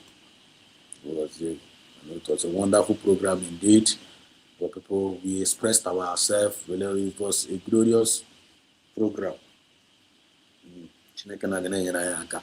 Because here I find out every day. I draw easy. I draw all grace. Oh, grace. How can none of us, so that none of us will take any glory? Or draw easy, to be honest. And if you don't get the grace, you know fit. Oh, grace. Oh, grace. So thank God for the grace. Daily shumuna every day. Or draw easy. You burn your data, you do your research, they will come and talk, they will crack your brain, and they are talking something reasonable. And they are so passionate. They are so passionate. They are so passionate. Even when you're about the story, I am. So no problem. We keep on talking about it. We're not going to keep quiet because I bank it. Only you and I bank it. You na movement. Because our enemies, they are not sleeping. Our enemies are why did you was onye na-achọgo onye nna nwanne onye ụlọ ya na-agba ọkọ na-achị oke onye na osisi nọ na na-egbu ya ọkpụrụ. So every day abasị anyị na our story never no problem. Ị chọrọ ka anyị gba nkịtị unu bịa beshisha mmadụ isi mba anyị aga-agbanụ nkịtị nwanne. So every day anyị na-apụta ọnwụ na ya emekina every day onwekwa onye ọzọ ga-apụta. We will continue to talk. We will continue to make the noise just like the blind Bartimaeus. Shut up your mouth. Stop calling Jesus. Stop calling Noga. Bartimaeus, he increased his voice. The more I say Michiono, so the more I say Michiono, I'm back in Unapasuani way more. Back Unapasuani way. You know, say Michiono, say, I'm waiting happen. And a business in there behind, say Michiono, and a wrong judgment against our leader. He say Michiono. We're not going to keep quiet. USB is here. They have come to stay. And have redemption where be brutal liberation where tore down. So one day we must continue to make a noise. One night, no noise kind of make it the noise. And the noise I make positive noise, redemption noise, liberation noise, wisdom noise, self-defense noise, self-determination noise kind of make it. And the one I measure, it's not when you're joke kind of make. Come and prove us wrong. Come and prove us wrong, man. There is time for everything. No, but time again, make now. I gonna make it noise here. No, time I get now. This is a balance. I phone you about China history. And then no loma about result. Then no job. I got my they play the role of Ife Ajuna. I got my panda how. They play the role of Judas. I got their names and I record all of them. You will ya kagelu. I go. Orokwa wana ngoke triple. Thank you so much, Frank Okoye. As you join, hit the like button. Are you hitting the like button? Please, only hit the like button. Please, can you do it now? It's very, very important. Hit the like button. And if you have never subscribed, you can subscribe as well. And you subscribe, but please hit here on the button, on the bell, on there. But to bell, haka. Me only subscribe go. Please. Let me to bell, haka. So that more find their life. You can the notification. Without that bell, I can't find a notification. Let's make a search engine. So he did the bell. Life. As long as phone no ganaka, you can idea I have to go live. You go. So and then when you hitting the like button now, to make sure that now YouTube can recommend the program to other people so that those are now no pay fair in no. And always your ma kindness here. So I don't think no before your kind member. Yan member all my kind no. And if former canning will be in me. You go. All your kind. I na be preach rubbish here. I na be a preach without deception and without misinformation. When no one any preach about deception here before, misinformation here, please write it on the comment section. But if you have never done so, let us know in the comment section. We have never preached. If we have preached misinformation here and deception for you here, let us know. And God forbid, I get channel we preach deception and misinformation. He said, because I get injury. If you preach deception here for you, we will have injury. We will have injury. If you preach deception here, I get injury. So I get preach here because I preach here, I get injury. And injury I will get it. I got the cripple. So when I break a matter down here, I try to come back to ourselves, man. So please click the like button and subscribe if you have never done so. Thank you so much, Frank Okoye. 2335. Uche like. They will give it up, my brother. Thank you so much for your wonderful job. Uche like. They will thank you so much too. You're welcome to the program. Uche like. You know. God bless you. Keep it up, my brother. Bobby Fanny, I'm saying, keep it up. I'll make a number. So I really appreciate that kind of work. I'm not like here. Keep it up. You're doing a good job. Thank you so much for your compliment. It means so much to me. Which you like, you know. You're welcome to the program to Google Siri. Sonny too. They were one of us. Sonny says that was before when you noticed that a lot of Igbos are big time saboteurs who prefer money than freedom. Mazina Nikalo saw every betrayal character in Igbos before accusing them. Yeah. Right. Thank you so much, Sonny. David. I see David Oni. Okay, David Oni. There were up USB. You're welcome, David Oni. Musa Fube. Kepo yeme kwa giti be kwa Musa kwa. Musa kenki fiko kwa iri huda kwa ta. Musa. Udo de kwa. Musa ya ona yibiko ri oge ilu ri oga ma triple M soro kuo ma ri okuogo. Sige na nwanne ọwụrụ na hello Biafra gị dere na up USB n'ebe hala no ife hala aka o mege gbaru ihu onye wudi Musa dị onye wu Musa biko Musa Chineke nna ọ na-emisikwa program ọ na-abịa everyday Musa ọ na-emisi our program ọ na-emisi ọ ga-abịarịrị Biafra aka ọ gbaru ihu amaghị Musa. Do you hear English? Musa, do you hear English? Musa, please, do you hear English? Please, can you write something? They write something. Do you hear English, please? Can you write hello, Biafra? Hello, USB. Can you do that? Please, I'm not going to put this your frowning face inside the screen here, please. All negative. I don't promote negativity here. I don't promote here positivity. So I'm not going to put this your squeezing face. The woman just said us, Oluchiwan God. Oluchiwan God, I salute you. Salute you, Oluchiwan God. Oluchiwan God, I salute you. Salute you. Oluchiwan God, I salute you. Okay, man, okay. Everybody making a salute to Oluchiwan God. It's a wonderful, powerful patron. A wonderful, powerful patron. You doing a very, very massive job, good job to this movement. Encouraging, speaking, supporting at the same time. My God, we salute you. Chuku Gozie, you know. Dadio, I salute you. Sende woman, as I said us, that name, Wachineke, is a powerful name. Well done. You are always on truth. I want kind of put wine bar. Mazinan Kalu was around. He builded one love, one family. He put on IPOB, one family, IPOB, one family, IPOB. Chineke, chai. Kita na inuzu Chineke na bazi awesome.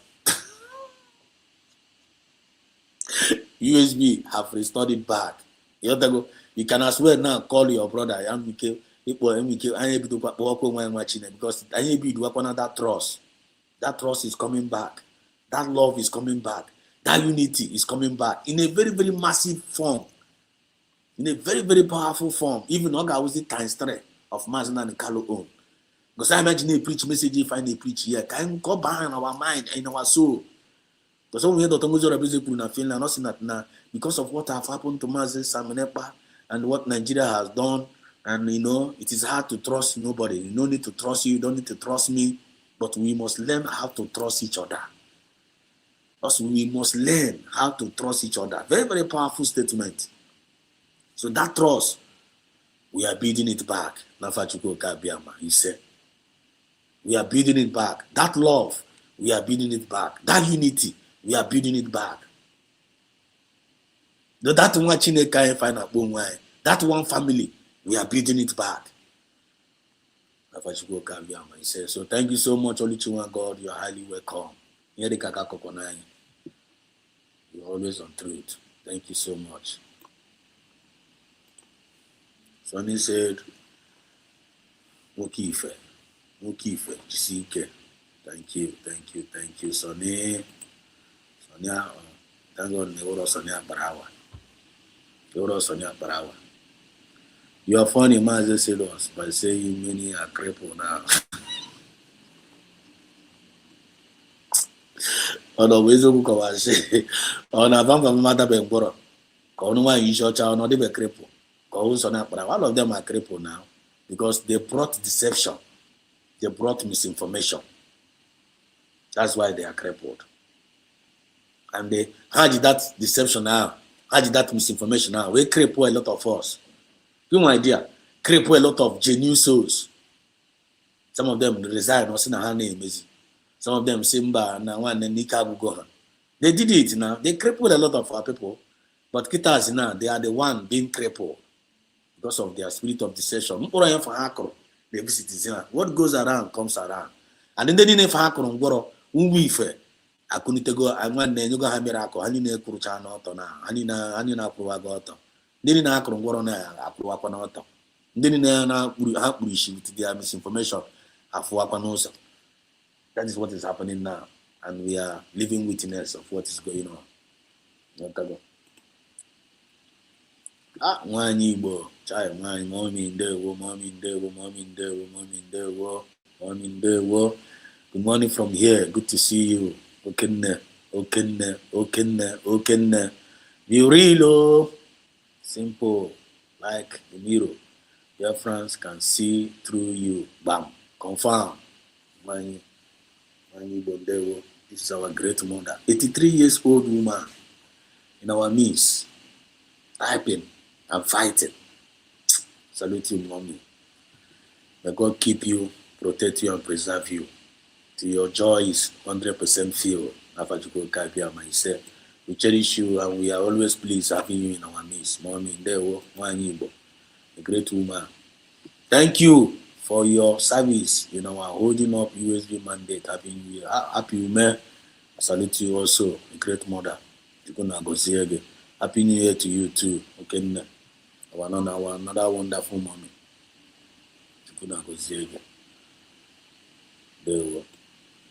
Wanyi Igbo, Biafrans has no choice. USB all the way. Wanyi Igbo said Biafrans has no choice. USB. Biafrans has no choice. We confirm 100%. And when any other choice. Is a weaver.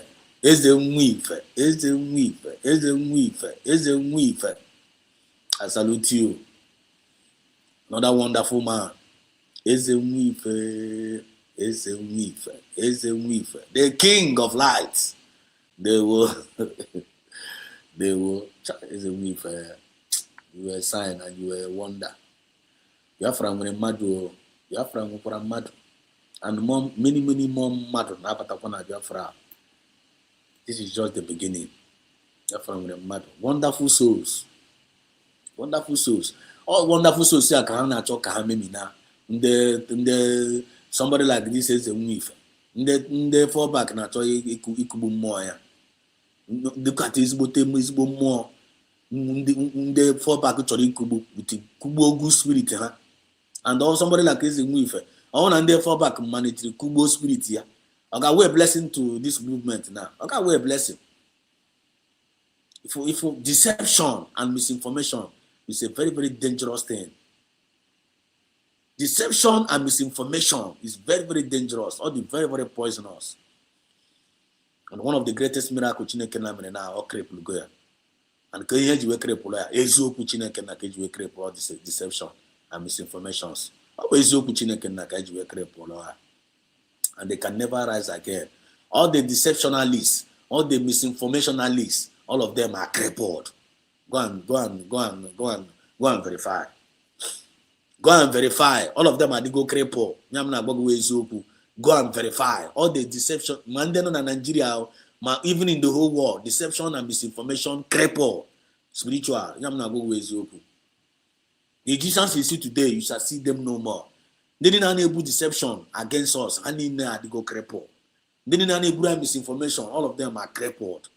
Now the season of hashtag USB to the world. Thank you so much, as a wife. And God, they were not able to. They were not able to cripple you. They were not able to cripple you. As a wife, where they were not able to cripple you now. People like the goddess, Montana, woman and about the goddess. They fall back to cripple ya now. Why you short cripple china, cripple coils, why you short china wine and borrow now, faceless unite. Akochana the woman go now, the goddess. Or by special grace of God, Kachubuna will redeem where, or by truth on ano, and they preach. When they that is he was able to resurrect back. I'm telling you, yeah, he was able to resurrect back. She was able to resurrect back by truth. Kitana, look at what the woman is doing in this movement. A wonderful blessing to this movement. A wonderful blessing to this movement. Because of getting spirit of truth in them, because of how they genuine. But these people wanted to cripple them. I don't know how we would have lost them. Maybe we would have lost them forever. Because of the gift of whom we family. They are using the gift effectively. They are being resurrected. From grave, from all Drazen Dona, the movement, now visible town. And they are now a blessing to this movement by the people and for the people. Hope you guys are getting the point. It's the movement there where you are blessed. You are France in there where also.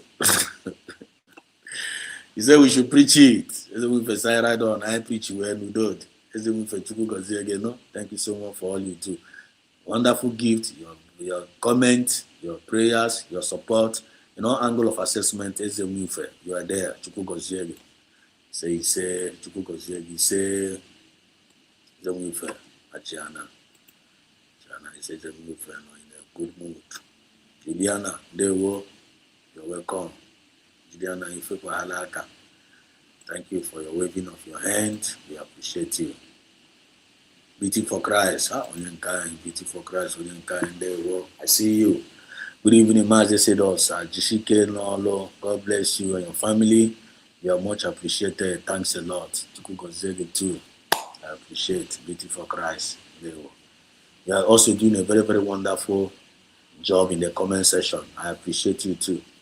And you are a blessing, a huge blessing too. Even though we are not hearing your voice in the studio, but we can also hear your voice in the comment section. You are doing marvelously well, and we appreciate you. Uzio, they were. You see, Master Sidos, good day. Keep the light shining. They were. Uzio, 72. You're highly welcome. May God bless you, Uzio. And you're also doing a wonderful job in the comment section. You are one of us. Chukwugoziege. Every day. Now we are contributing every day. May God bless you every day. Now for Chukwuka he say, this why remember God is still with you wherever you are. One way or the other, you have been a support in this movement.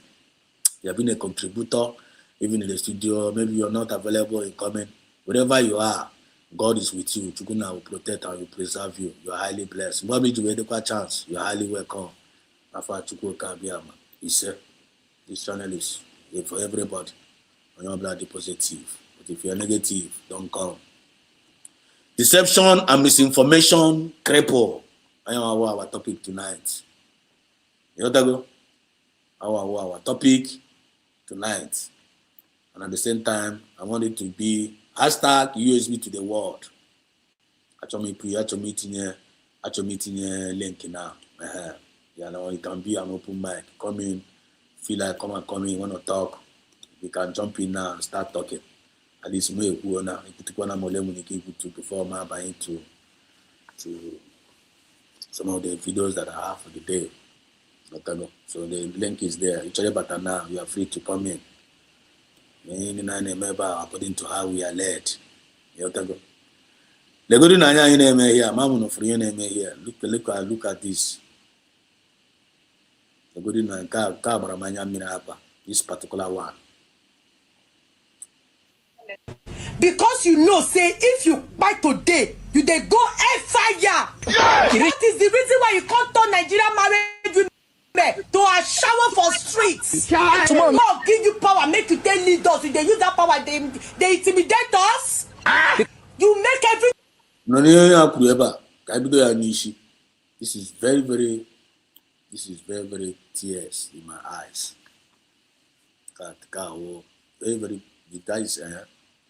This is unbelievable. These people are wicked. This Nigerian government is more wicked. Watch some videos. Everybody is cursing Tulumbu. Everybody is cursing him. Everybody now curse here. Mazodogu is in the building. Just 1 minute, then I'll bring him in. Everybody now curse here. Look at the whole Nigeria now. Tulumbu not on no more wine lorudi. Naga Piazioko outside. Piazioko Piadi everywhere. Listen to this update. President Bola Ahmed Tinubu, Your Excellency. Because you know, say if you buy today, you they go fire. Yeah. That is the reason why you can't turn Nigerian married women to a shower for streets. Yeah. God give you power, make you tell leaders. If they use that power, they intimidate us. You make everything hard for everybody, hard for married people, hard for singles, hard for married women. For children to eat now, a married woman go enter street, go they fuck prick. 4 type of prick a day. As a 4, if you don't do 4, your bank of first money no go complete 30,000. Bank of first now 130,000 naira. President Tinubu don't turn Nigerian married women to a Mazodogu, you're welcome. Can you hear me? Yes, I can hear you. Good evening. You're highly welcome. Good morning from here. Thank you very much. Before I greet everybody, I have a question. When you are talking, you said we should go and verify, or we take it to the bank. Please, can you explain to me better? Where do I go verify, or Biafrans? Where do you go to verify, or which bank do we go? Let me know before I talk. I'll go to Access Bank or Fidelity Bank or Diamond Bank. You got verify. Or United States of Biafra Bank. Bank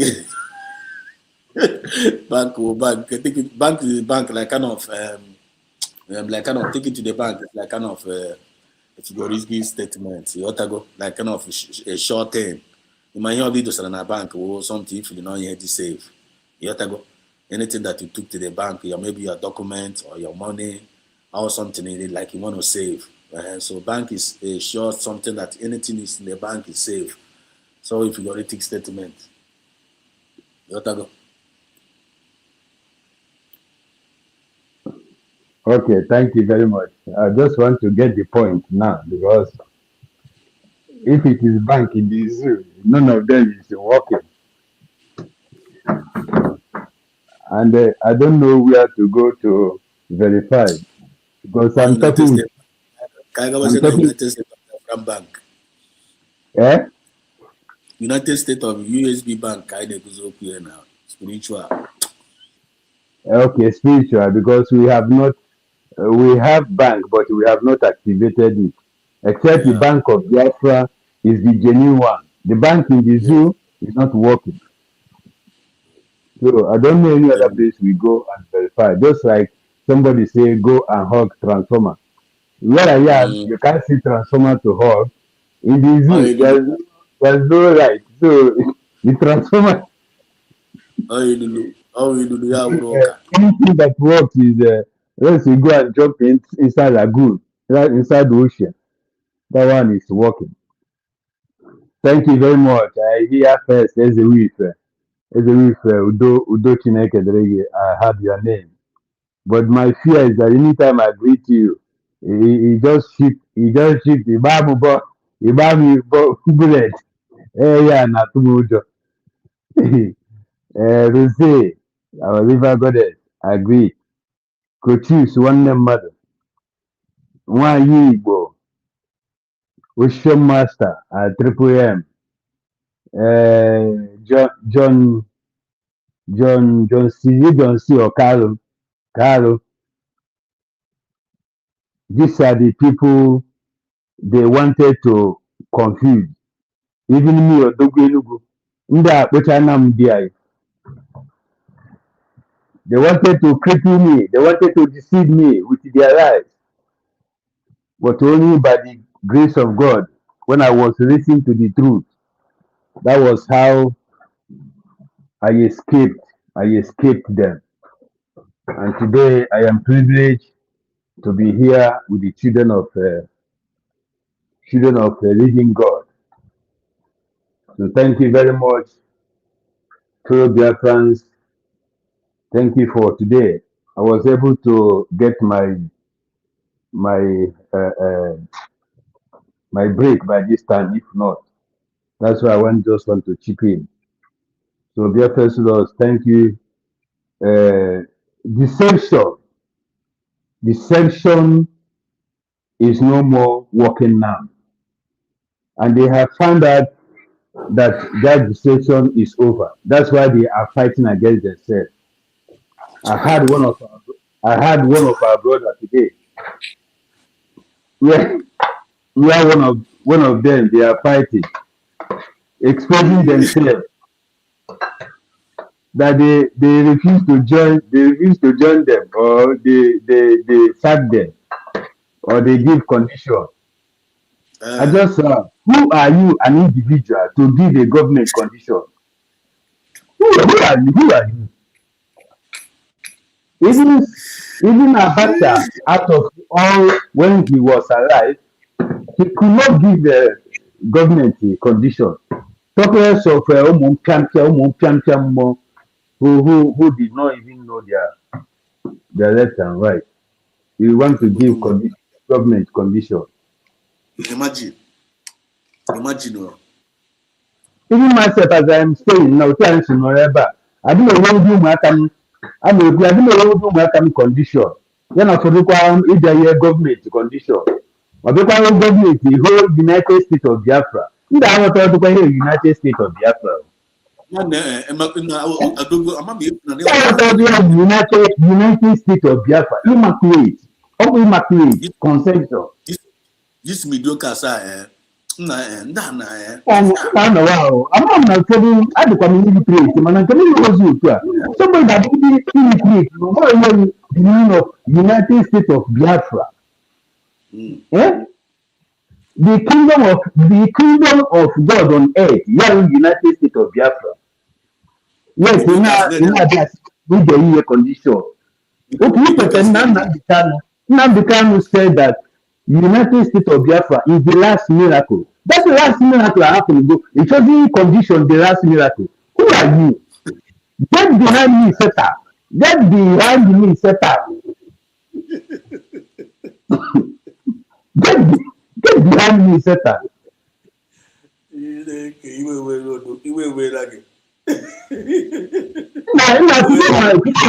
couldn't imagine. I am stupid, yes, but don't tell me. I am stubborn. I know that I'm stubborn, but I'm not stupid. All I add is there you are stubborn and stupid. Everybody coming out with case. Now, somebody is stupid to say, just like the Bible said, it's only the fool that said there's no God. Oh God. If you don't say there's no God, you are not a fool. But when you say there is no God, you are a fool. You are a fool.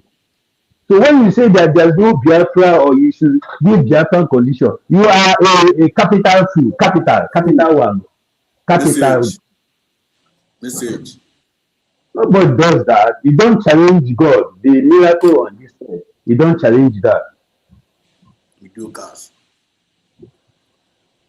So thank you, Biafra Exodus. As I said, Biafran value you so much. No matter how you say, don't talk to me, don't praise me. We are not praising you. We are thanking you because of the truth. You and all other people, I cannot start to mention their name. Just very few.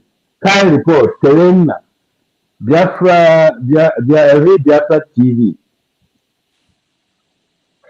and the others I cannot remember.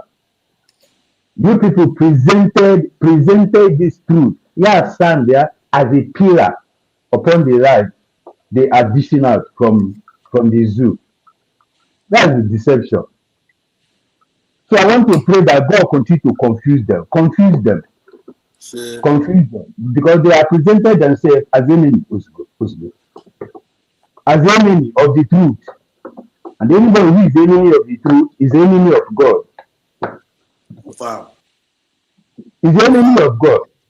If God is enough, why did Jesus say, believe in me, believe also in God? In my father's, why didn't he say, believe in me? Say, believe in me, after believe in me, believe also in God. In my father's house are many mansions. Let not your heart be troubled. I am going to prepare a place for you. After I prepare a finish, if you are not waiting, if you are fall back, he will not take you. Oh my God.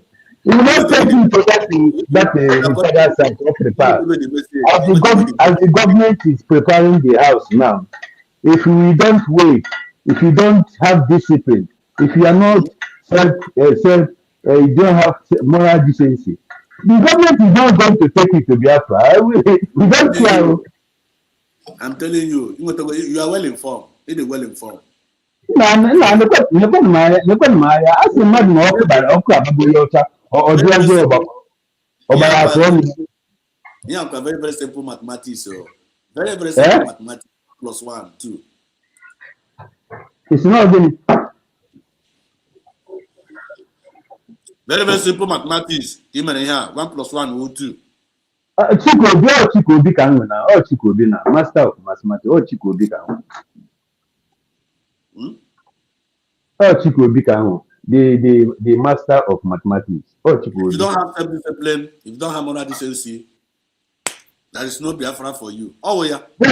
No Biafra for you. So you don't blame the Biafran government, the other Simon or Nnamdi Kanu or Dr. Ngozo. You don't blame anybody because you denied yourself the kingdom.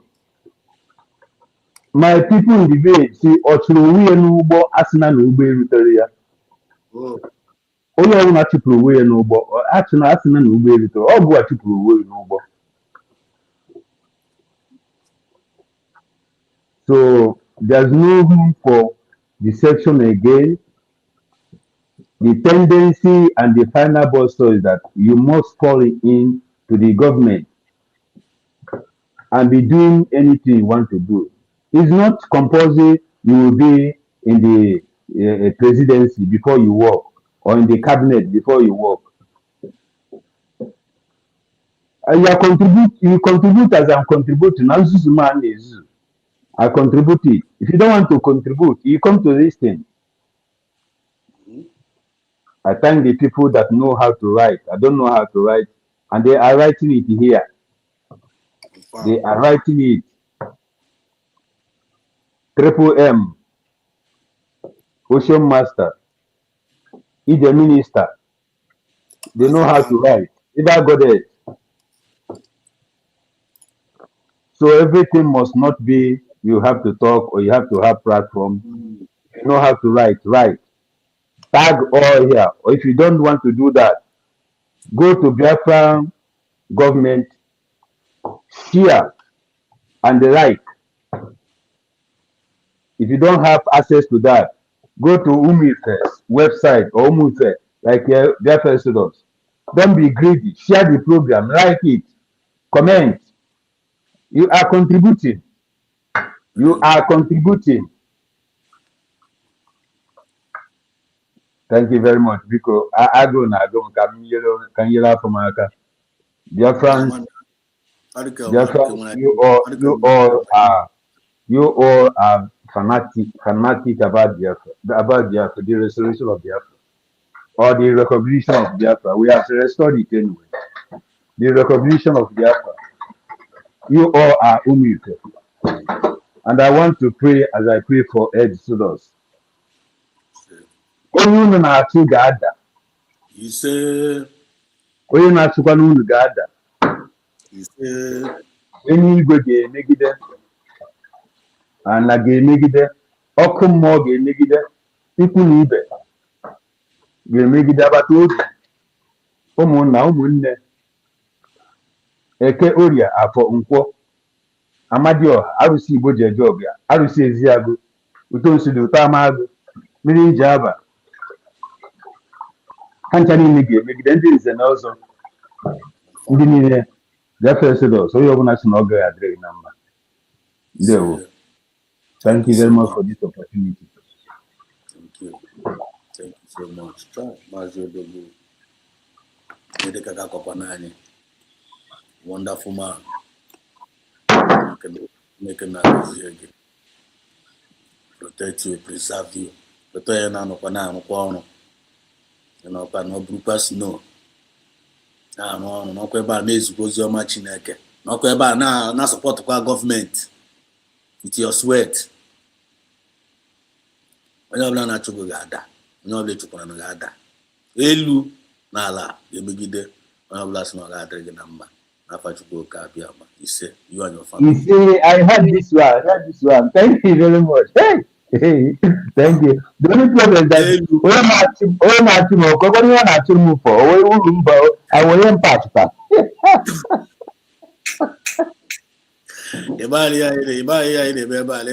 Something. You are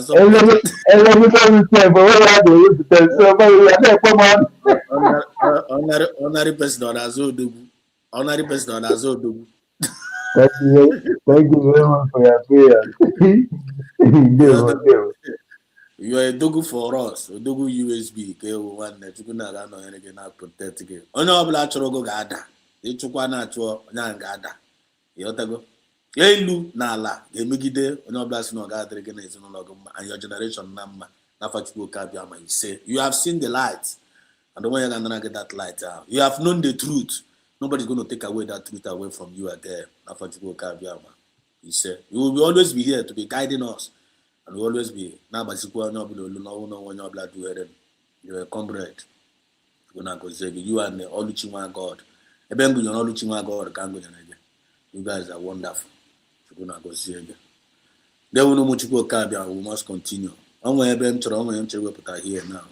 Very, very important. Positive. Onye manda mama kale na ya na disa mama onye ọbụla buru amụma ama ibu amụma ọma ebe were ma some of these people afucha na let me not just talk too much but onye ọbụla kwuliri anyị were kwe ya tinye na aka in 2026 Nnamdi Kanu case will be revisited. Ya na anya here.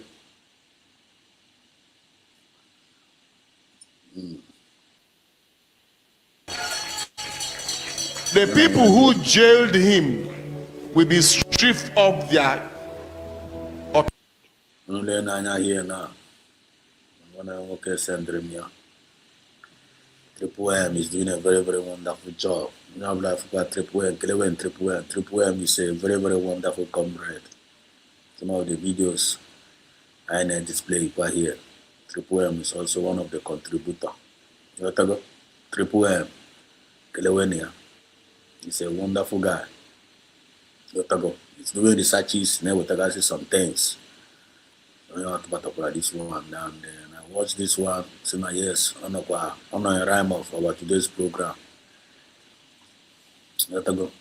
Yeah, no, deceptions and misinformations crippled. Hashtag USB to the world. So this our brother now, Buona Muma. Say that now this year, Mazna and Karana get put. Whether I'm Obriana Muma or Obriana Muma, I know how me. The only true prophet if I am right now, Mazna and the Carlo. Only one and the only. So then I forgot say with psychology man if an argument I am covering up and I bet you on that prophecy. And I don't get it.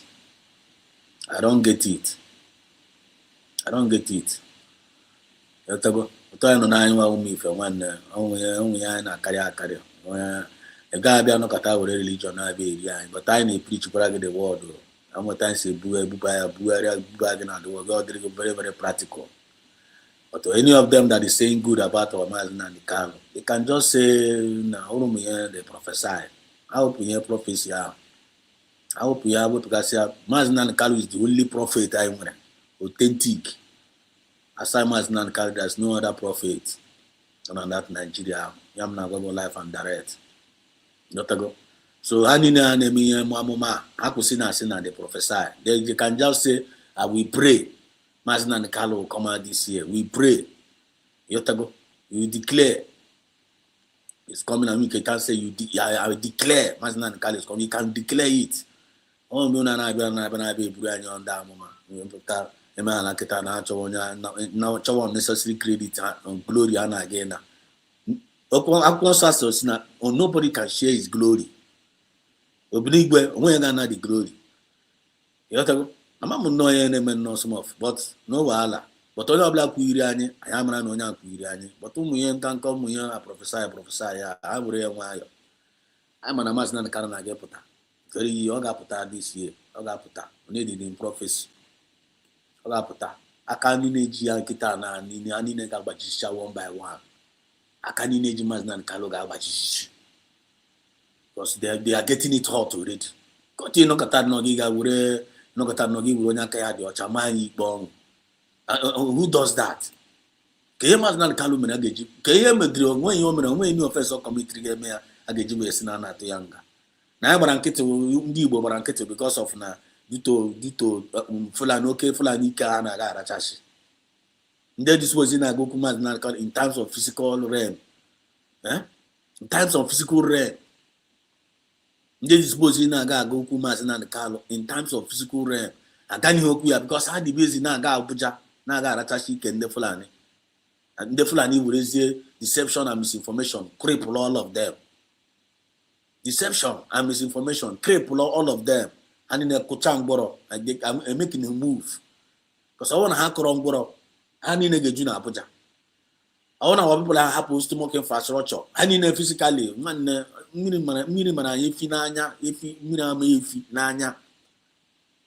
So on the name on USB, the name on this freedom the only people that are talking. And they are the few. Even though they are moving mountain, but they are few. For us in this movement. Because I'm an young mad, also such people like I'm mad on dying when one in a crippled. Abafu le kwa konde USB na chafu the development abawa go. Some of them are babubazi on that prophecy. And my the kind of manipulation and down the job. I they see it, but in one move for the Kurikasib kinema attack man of God. I don't like attacking. I don't attack anybody, but I hate manipulation. I hate deception, and I hate deception. I hate deception. When I see a prophet, I know. For a prophet and mama, even our people self now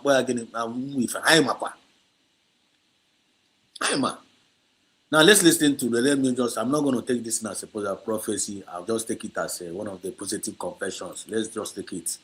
Listen. In 2026, Nnamdi Kanu case will be revisited. The people who jailed.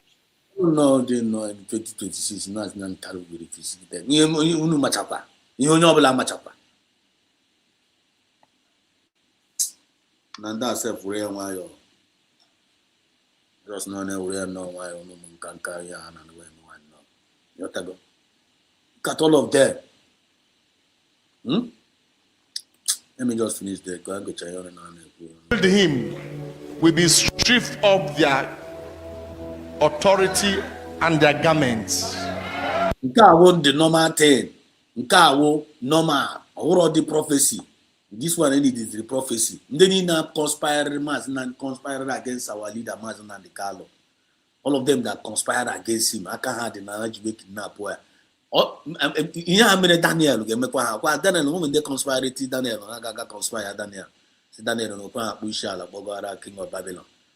Now, quite king of love for Daniel. Let's run your love. Now, go against his own command. I can't switch that team here. At the end of the day, I'll give me a Daniel, I'm going to tea and Lordum. I'm going to Daniel Lordum now. Daniel will change and cook go. Just like Hamas conspired against PM Mazen and the Carlo PM nona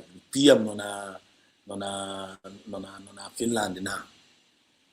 PM nona Finland. Na nonime na PM Mazen and Carlo nonime na Nigeria. All of them all conspiracy up and they bang. Up and they bang. Eh? Up and they bang 300. Only ni na hani na claim chanda mama ni na putana na be buara mama mama ya na claim. Why can't you declare na nka na asu mmadi well. Afu ala no like this every day me hani na be ha bring ko aka na internet na monitor aro nyo obra na watch development. Afu ala na ifa na eme nwe gishi. Ifa na eme nwe gishi like this. Let me put this call.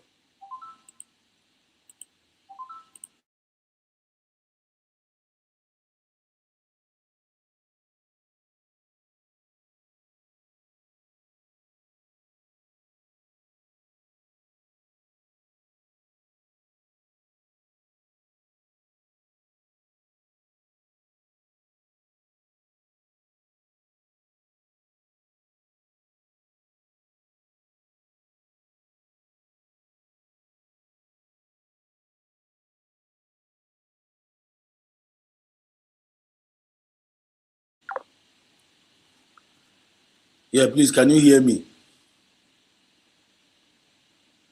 Please, my voice on Apata now. Please, can you check my voice? Check my voice, Mikon. One, Mazodogu, is my voice coming out clear? You can on our studio. You know my voice. Yes, on Apata, image grow before. It's coming out now. Go ahead. Okay. Thank you. What is very clear now? Okay, thank you. So let's listen to this. Write it down because you are going to see it happen. I also saw them doing that by force. Like they have now discovered that problem is coming because this man is in prison. And they say, let us release him. They say, let us release him. And I saw him coming out. They say now they see that he's in problem. Then now they now say, let us release him. One, I now go into na years ago. Nke need draw prophecy self. This one not even need prophecy. We need draw prophecy. What goes around comes around. We cannot go and conspire against an innocent person. He conspire against an innocent person. How could you over now?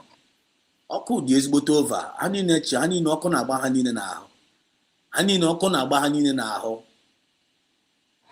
Ọkụ ni na agba hanine na ịnọkọta gị ga wuru onye aka ya dị ọcha kpee ya ikpe ọnwụ. Si Finland ka PM Saminekpa mere na ndị ka ihe ọjọọ mere na Finland. Somebody Mazi Saminekpa is totally disappointed by Finland government.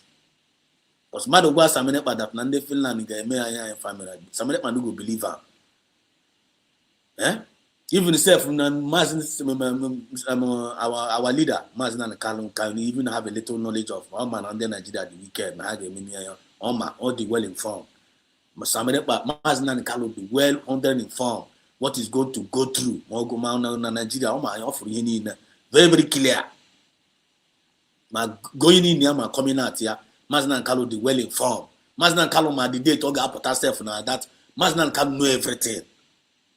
The only Kabia Gabia Banabia Goon. Yotago. Then now conspire against Maz. All of them know in a very, very hot seat as we speak. Only draw prophecy.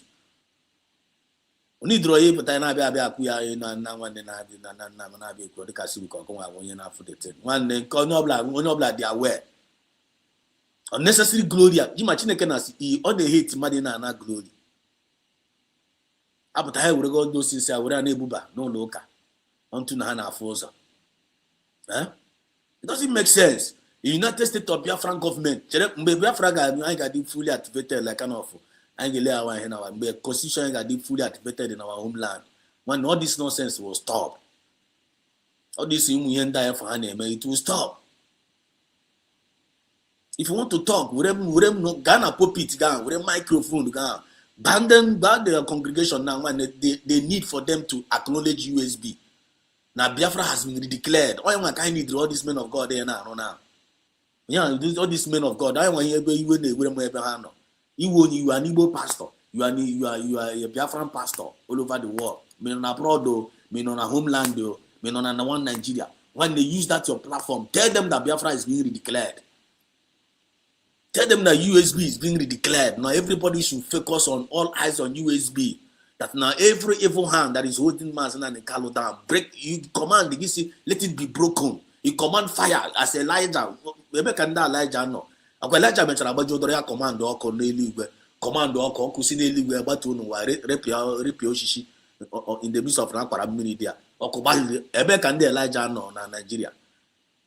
I want them to teaching us on the school now. One day, I put preaching down one day in a church. I'm so quite laughing matter. He said, when I go to the Bible now, the time of Elijah. Nobody will talk. When Elijah command the Okusini were about to Raja. As I see, since you are known, they make Christianity. I feel like I'm only prophet. The prophet in Nigeria, prophet in more. But to mention on a side in Kenya, claim I am a war. I am a battle. Otumeje no kwadi yourself. I'm a war. I'm a battle. In wiki with a war. I'm a battle. I'm up trying Mazina the Carlo. I'm a war. I'm a battle. But he's talking nice about Mazina and Carlo, which is good. We no claim prophet. Yeah, men no can the prophet. No, but the prophet na you know so bunu na. Men no can the prophet. Let Mazina and Carlo a prophet. Check your moment and you accurate.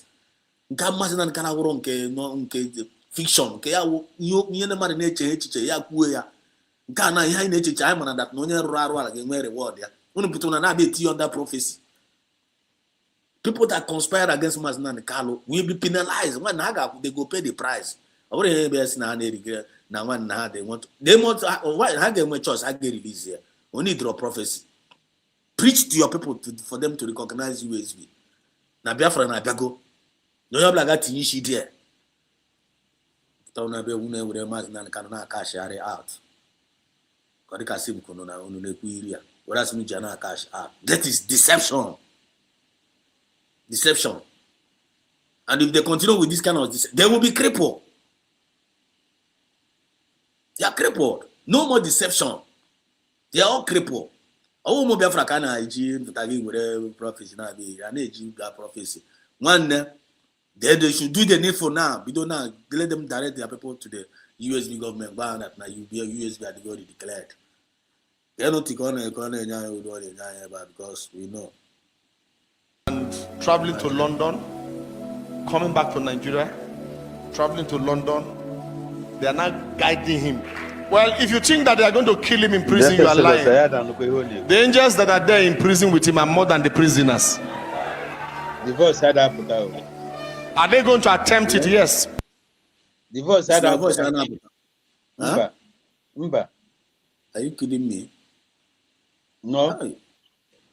From the beginning, the first had happened. Was it the Yam Napona? Yes. Wow.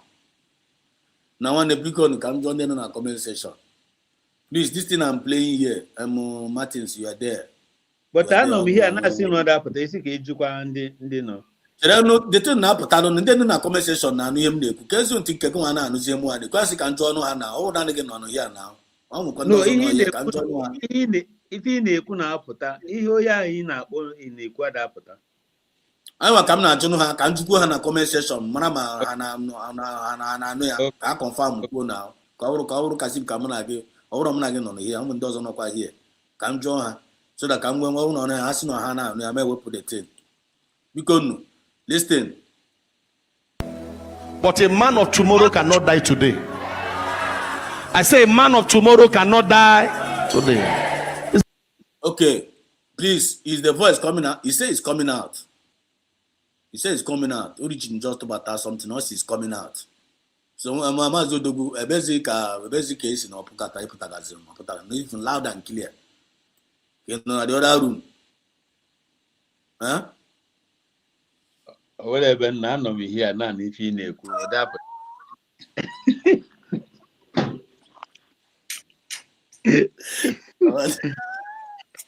Ocean must say, here with the other room. Here with the other room.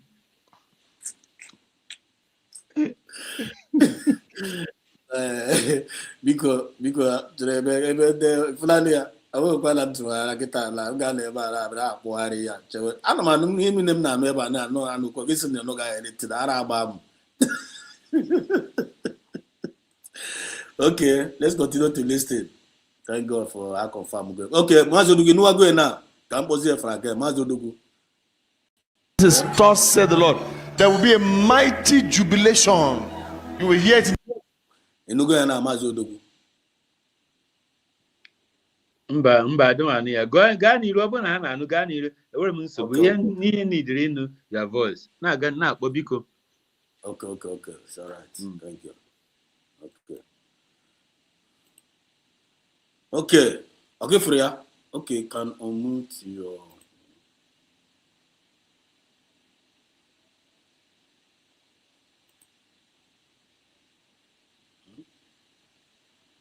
Can't unmute your gate because they just you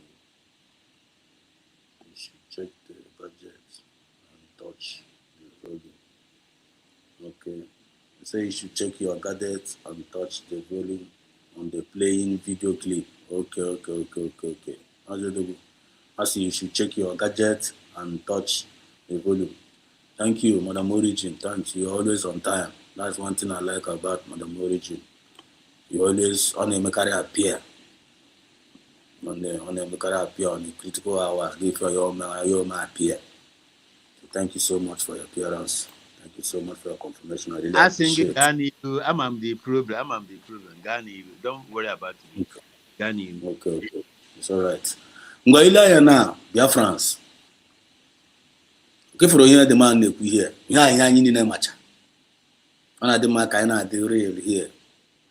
Because this deception side for some of these people. If you as a carnally minded man cannot understand the things of the spirit. You have to go. Can't count necessary deception say for God. They should stop it. Nyini nema. You have to go. Nyini nema. Ya prophecy. And I want to start it all over again. Just going to get into here. So I don't need to start it all over again. Get into Kamina Imunu interpret. The news, Nnamdi Kanu has been released.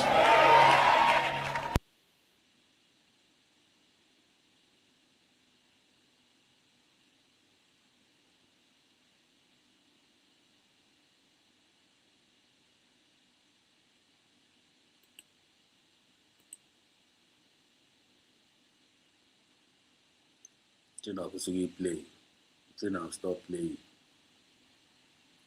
Stop playing.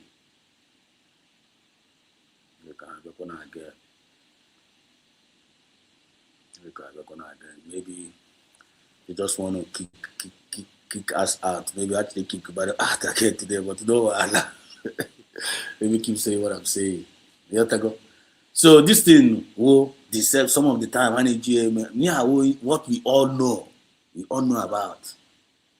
The people that conspired about Mazi Nnamdi Kanu, they will pay a price.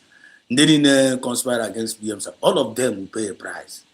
They pay a price. There are consequences of this thing, say for America. They are not going to escape it.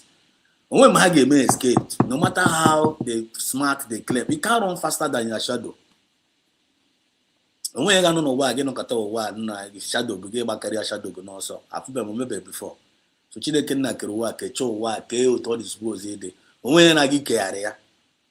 Onwe ya na gị kegharị. All you need to do is to follow up. Just follow up the principle. Follow up those way lay here. Follow it up. If you don't want to follow it up to Atukunas way lay, you're not forgive. I will know none of us are perfect. I am. At least I gonna go nwa eziokwu.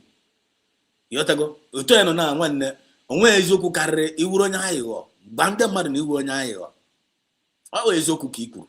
Ọ bụ na iwu onye aghụghọ imepe ọnụ osi na nwanne otu amụ na biko na akwụkwanụ m onye aghụghọ.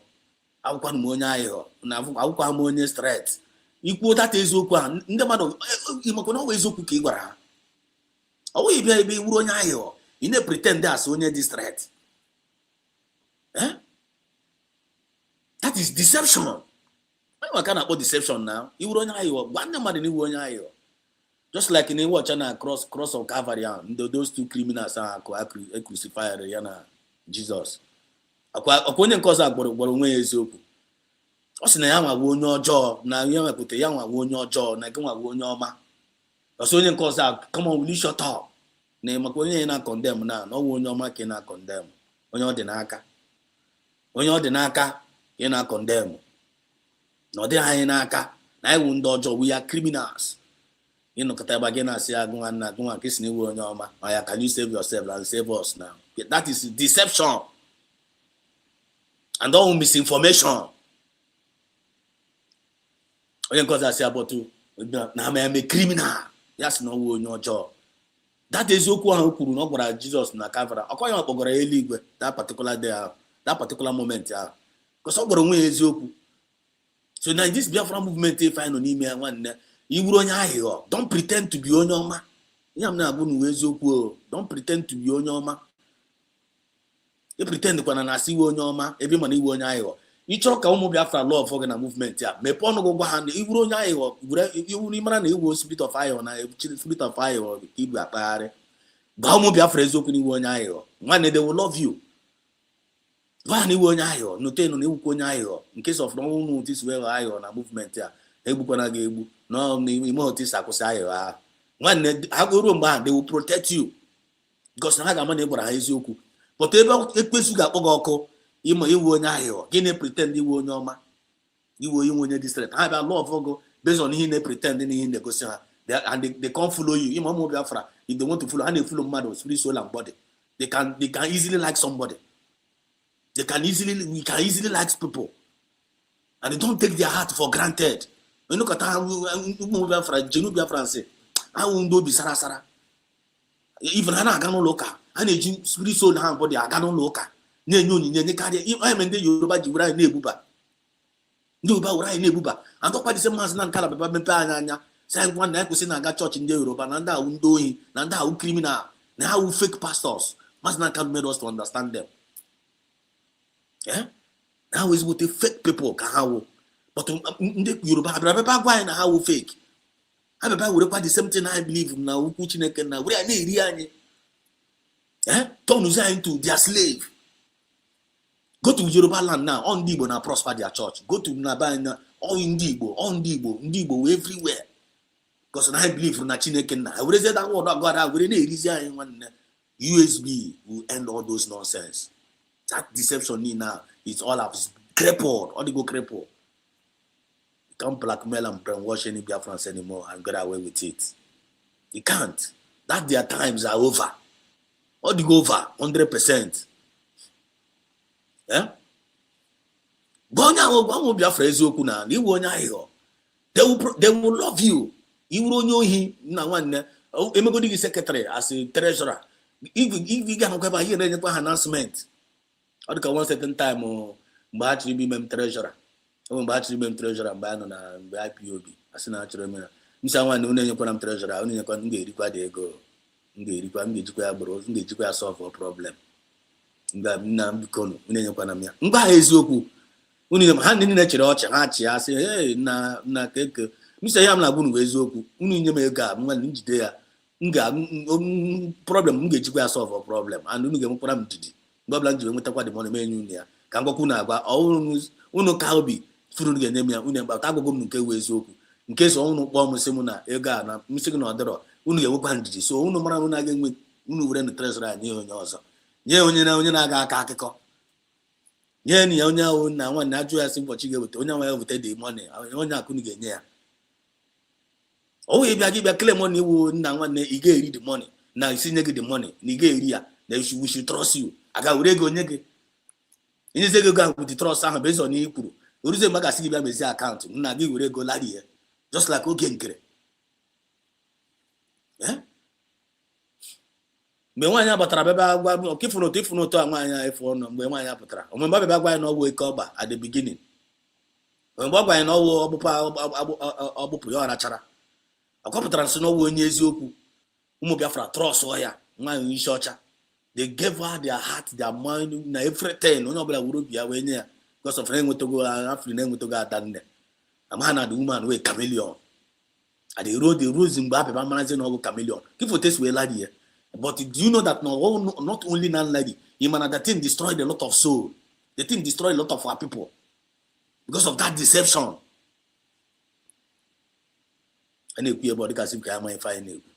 We must be very, very vigilant. The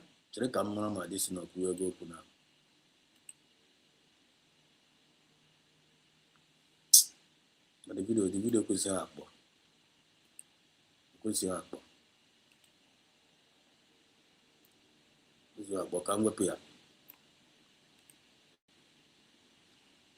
me see whether it will work now.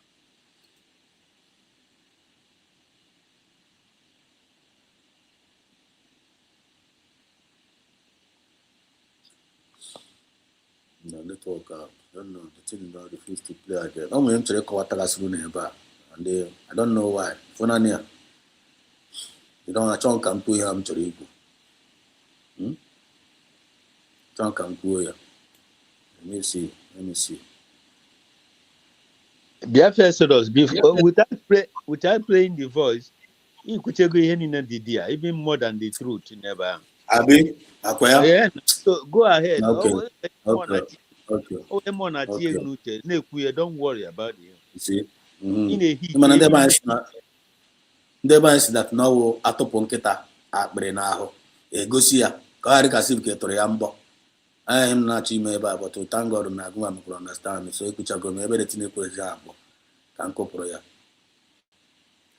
ya nwele na anya ebe a now look at this place now look at this one I want to bring out something here. And Ghana is the cause of our problem in Nigeria because during the weekend President John Dramani Mahama celebrated his birthday. In no throw party, the man just go church, go pray. From prayer, now pastors pray from there. Now go 2 different hospitals. Go dash newborn babies and their mama money and gifts. Now you see one small girl. Now you say, quick, may they take that girl go. Another hospital, that's Lagos, new hospital. So they cannot go there fast. From there, they give her communion, pray, give her. In not property. Now he said on his birthday, he won't reflect to God. He said, and he wants this birthday now illegal. He won't leave better legacy for Ghana. Why our president? Terrible. If you don't like Bahama, you be devil. If you don't like Bahama, you be devil. Ghana, give us back our president. Ghana, give us back our president. Mama is our president. Mama is our president.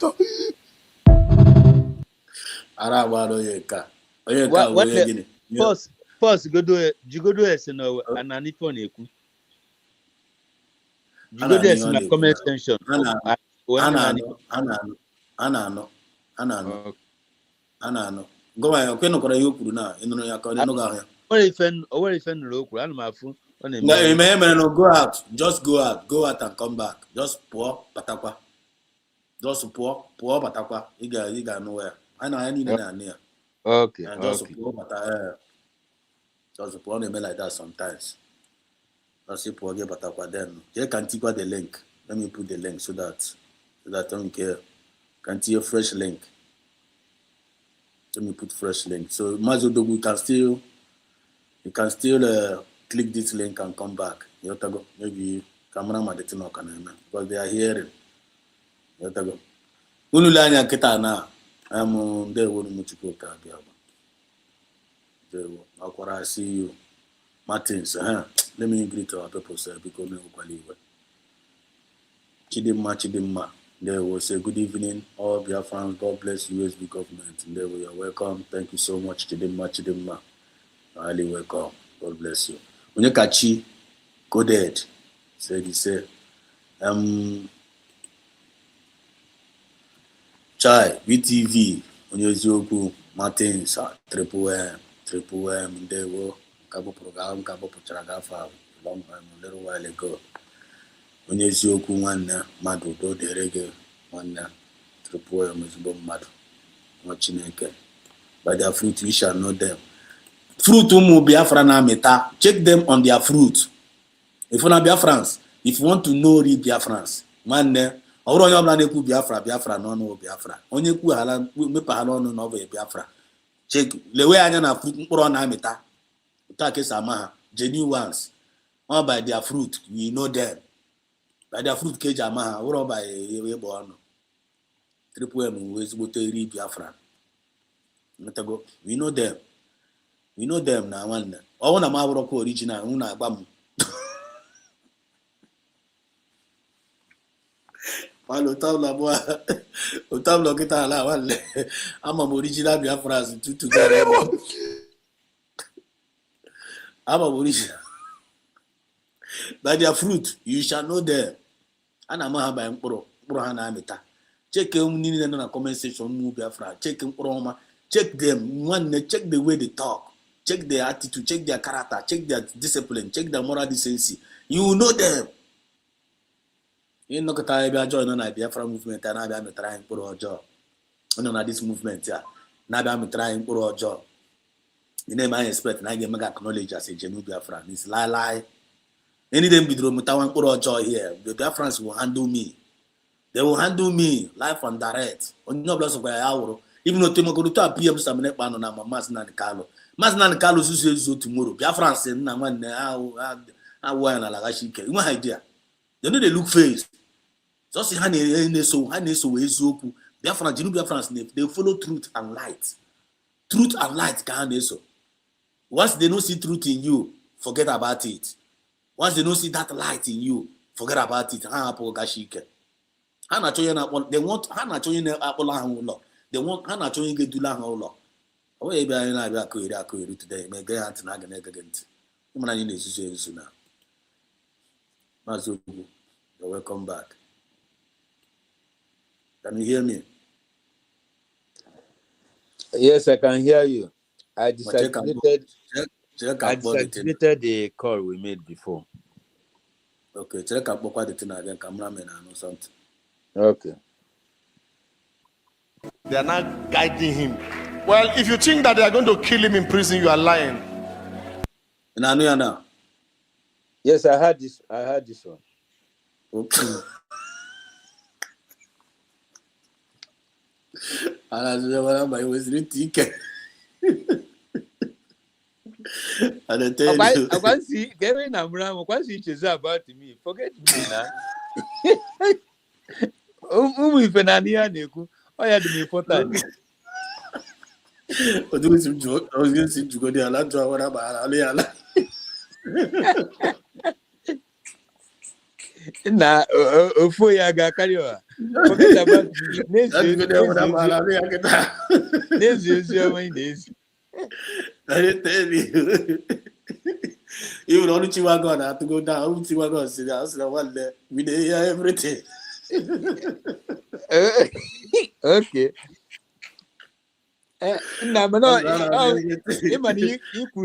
Equal two things. About 1 year Bible study, Christian and Bible study. Yeah. Oh, naturally, I have to get you treasurer. Now one them someone don't know you treasurer because you got Bible like a problem, but I'm going to get you solve a problem. Oh, that. But you got the okay, and the Chaya. Magana on the channel, Madani, we are Tiria Polani. And the Chaya has got you treasurer. Oh, power woman, you bandit, and a bandit. And a yaburu Bible study going the Bible study.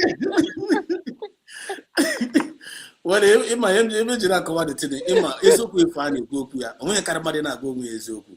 Iwu na iwu onye ohi. Ịma na onye ohi pụta na-akwu eziokwu na ọ bụ onye ohi. Ịghọtago amatagasị onye ohi. Agịnị ịma na ọ eziokwu dị ya. Dani iwu onye ohi. Gị na-abịa pretending na iwuru onye ohi. Ịma that kind of thing. Ọ dịrọ mma. Ọ of deception. Of deception. So I na this Biafra movement here.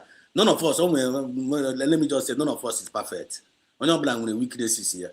But the truth no dey na-agba your fellow Biafran their weakness lekwe ihe ewu. So that onye ọbụla na-ezere imagine na awụ na awụ onye ohi mbịa pretend na awụ mezigbote mmadụ abịa were ego anye m then nwere ezi ego alari ya. If not deception dey ha. Not deception and I must pay the price. So for me to escape that kind of deception I need to tell them the truth. Nwanne ego aba m n'aka nkwapụrụ m ga-eji ga solve the problem. Ọ ka ha ga-obi gị nye m the money. If you let trust come on top of it, people that deal with me, they deal with me with the trust, and I don't disappoint. Yes, yes. Everybody asking now one this guy, no one know the trustworthy human being.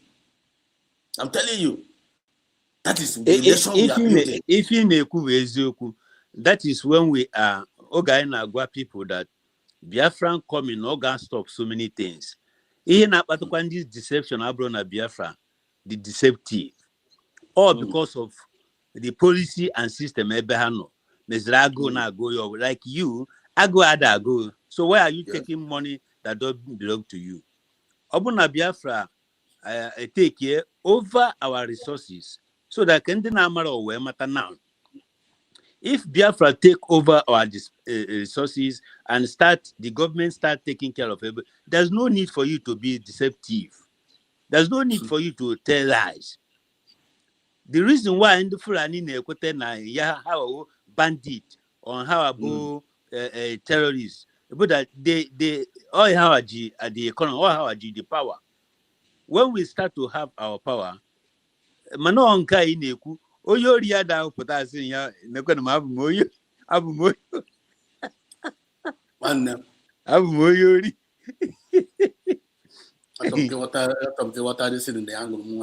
Yes, I know.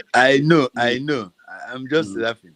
So I'm talking about this movement now. If I name a very serious something, I wouldn't hear any manipulation there.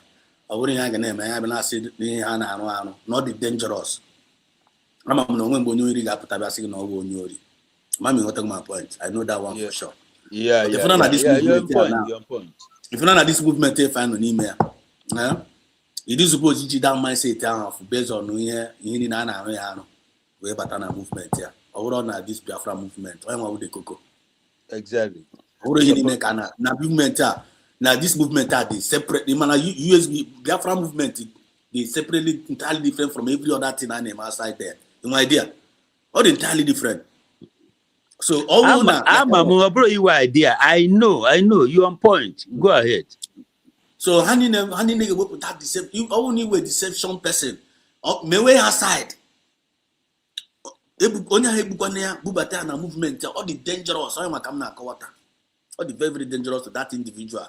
To me, and destructive. Dangerous and destructive. Dangerous and very, very destructive. So we don't need to entertain it. All we need to remain deception. Give me outside. You might say that the movement. Give work go. I'm not going to that kind of thing. But the very, very important now, and all revelation. You got to holler that thing now like this when I give you. You know, now you don't a movement, I get big. I look yes, no, I'm not getting was a man of integrity.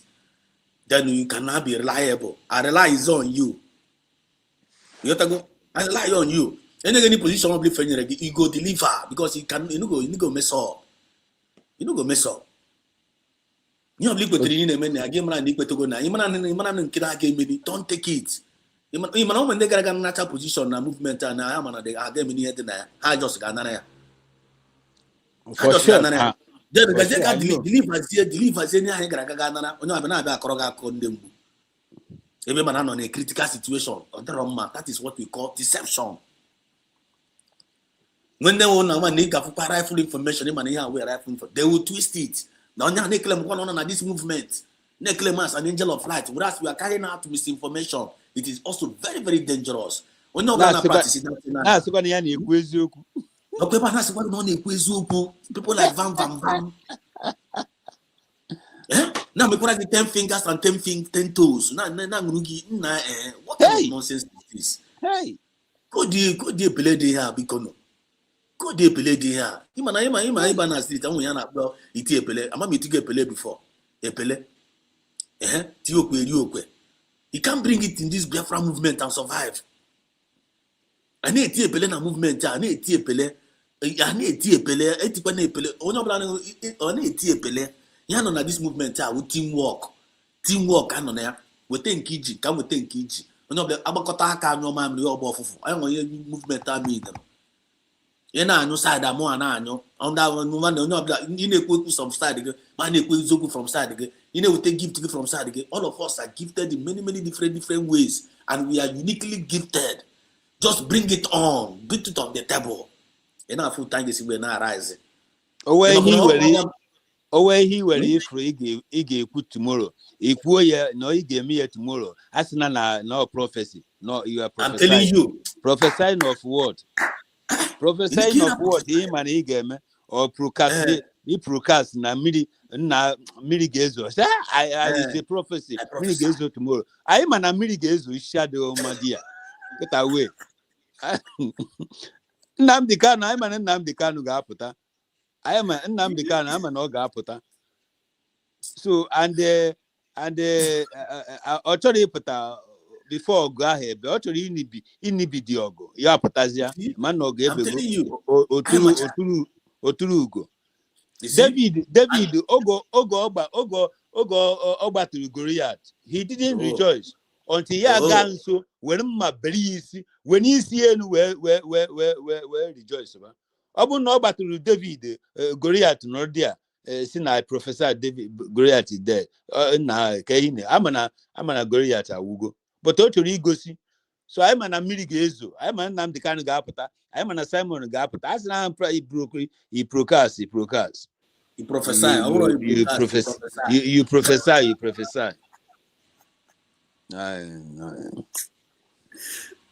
And the money again that Nandini needs to set her up. And Kwamana again, they pay price. Monagema.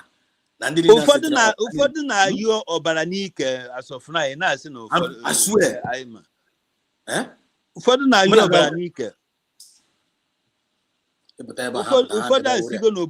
Ụfọdụ esigo n'obodo ha na ọkwa owe ndị mmadụ na-abụ nọ Europe. Even onye nke nọ Kuwait, o esigo n'obodo nọ bacha a na-achọzi ya di ya. Oh. So we're tata kama, After the na crying as until na name prophecy. Yeah. Now okay, I remember what I was saying. Ole ndem safube ngonya ndị amụma niile ahụ ndị nọ na Nigeria ndị amụma kọmandịrị ọkụ si n'eluigwe gbatuo rere aja ifugo ya before. None of them. Any of them claim USB, all those things are. I am the fire. I'm the burning fire. Okay, I am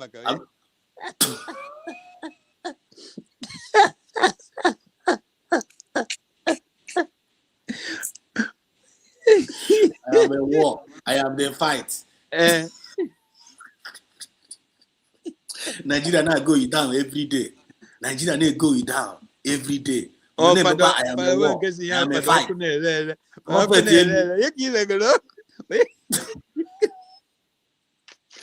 Nigeria need go down every day. I'm going to look at this one now, because all this deception. Look at this thing now. I hope now the thing can hear.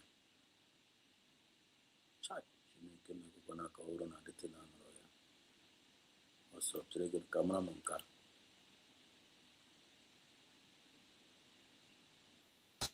And pray in 2026. Play this video for him. Now we want actually Kaime strat here now. Look at this now. Your friends listening. I'm gonna go my all these deceptions and misinformations Nina they are mad. It's more Biafra can he can't deceive any Biafra anymore. He can't misinform Biafrans anymore and get away with it. I'm telling you. Then I never now. After every year, again, I give up one fast for Nigeria, pray for Nigeria. How many years in the fasting and prayer for every year? I see a year of this, year of that, this one year. Men of God, do everywhere. Look at all of them. Do everywhere. The boy is there. Enoch is there. Everybody is there. Look at all of them. If And you are all of them talking, are you using muted their... yourself. One, Huh? you muted yourself. No, I'm not muting myself. I'm not muted. I'm not muted. I'm not muted. I'm not voicing now. You muted yourself. Unmute yourself. No, I'm not muted now. I'm the ekwu here. Because no kunu na anu yem na ekwu. I'm ekwu here. Na sim na mutukura wemo. I'm not muted. Unmute yourself. I'm not even care who's mute myself here. We continue as comment section. Then you no sound. No sound. As you do. I want to understand that there is sound. No volume na apata. Ye mana ega gaziga no zena comment section ega zega. So that ka. Chile kamera yene me ya. Hello? Can you hear me? I want to understand that there is sound. No volume na apata. All volume na apata here na. Kwa jam na gadget kan buy na comment section ega zega. All you are good. Batanu or. Hello? Okay, there is no sound. Madam Original. Then you no sound. Only Kuku is not talking. It's muted. Biafra said also mute yourself. Only God, because I hear Rebecca. Only God, because I hear Rebecca.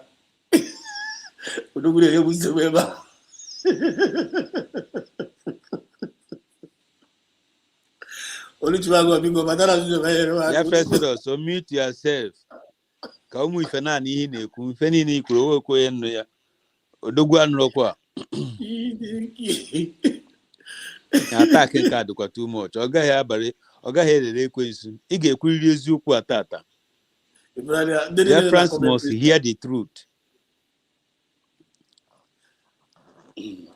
They cannot continue to deceive us again. No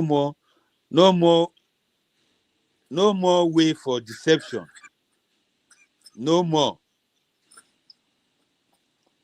We are the children of light. And this deception or deceptive character cannot work anymore. That's the truth. Biafra said also mute yourself. Be good now. God, can you hear me? Yeah, I can hear you. I can hear you. I think it's just knowing I would do go. Oh, the way to go here.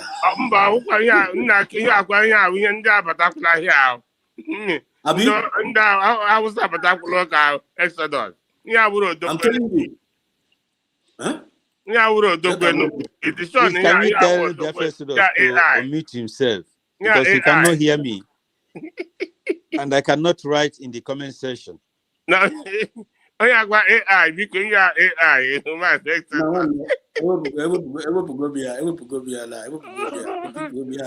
you don't mind the dog when you go back. Hello? How can I say mute myself? How can I mute myself? Now, I'm here more than go out and come here. All that what back again. Today, Camera, is not the talk. Huh? Hello? You know him the kuna. Hello? Omo akinaju. You know him the kuna. Dogu. I'm going to kick him out. But again, keep that man in you. Before any equal, you get repeat here because you are delivering message, but the world doesn't come now. Yeah, but it's on my phone and they hear you not TV, but in the phone, man, they hear you. Nah. Crazy, I got pussy in Canada. Rewind no back.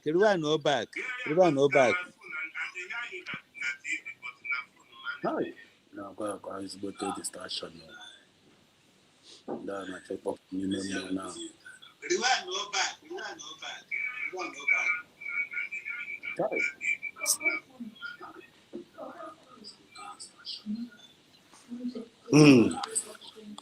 They didn't know na comment section na ha na ihe niile m na-ekwu. They didn't know na comment section. They are hearing me. But when you are on a studio now, they want complaining. I don't know.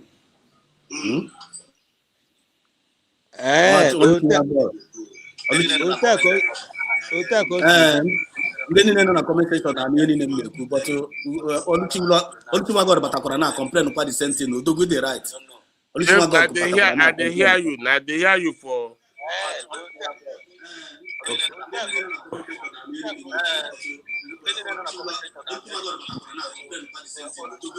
No, but I dey hear you now.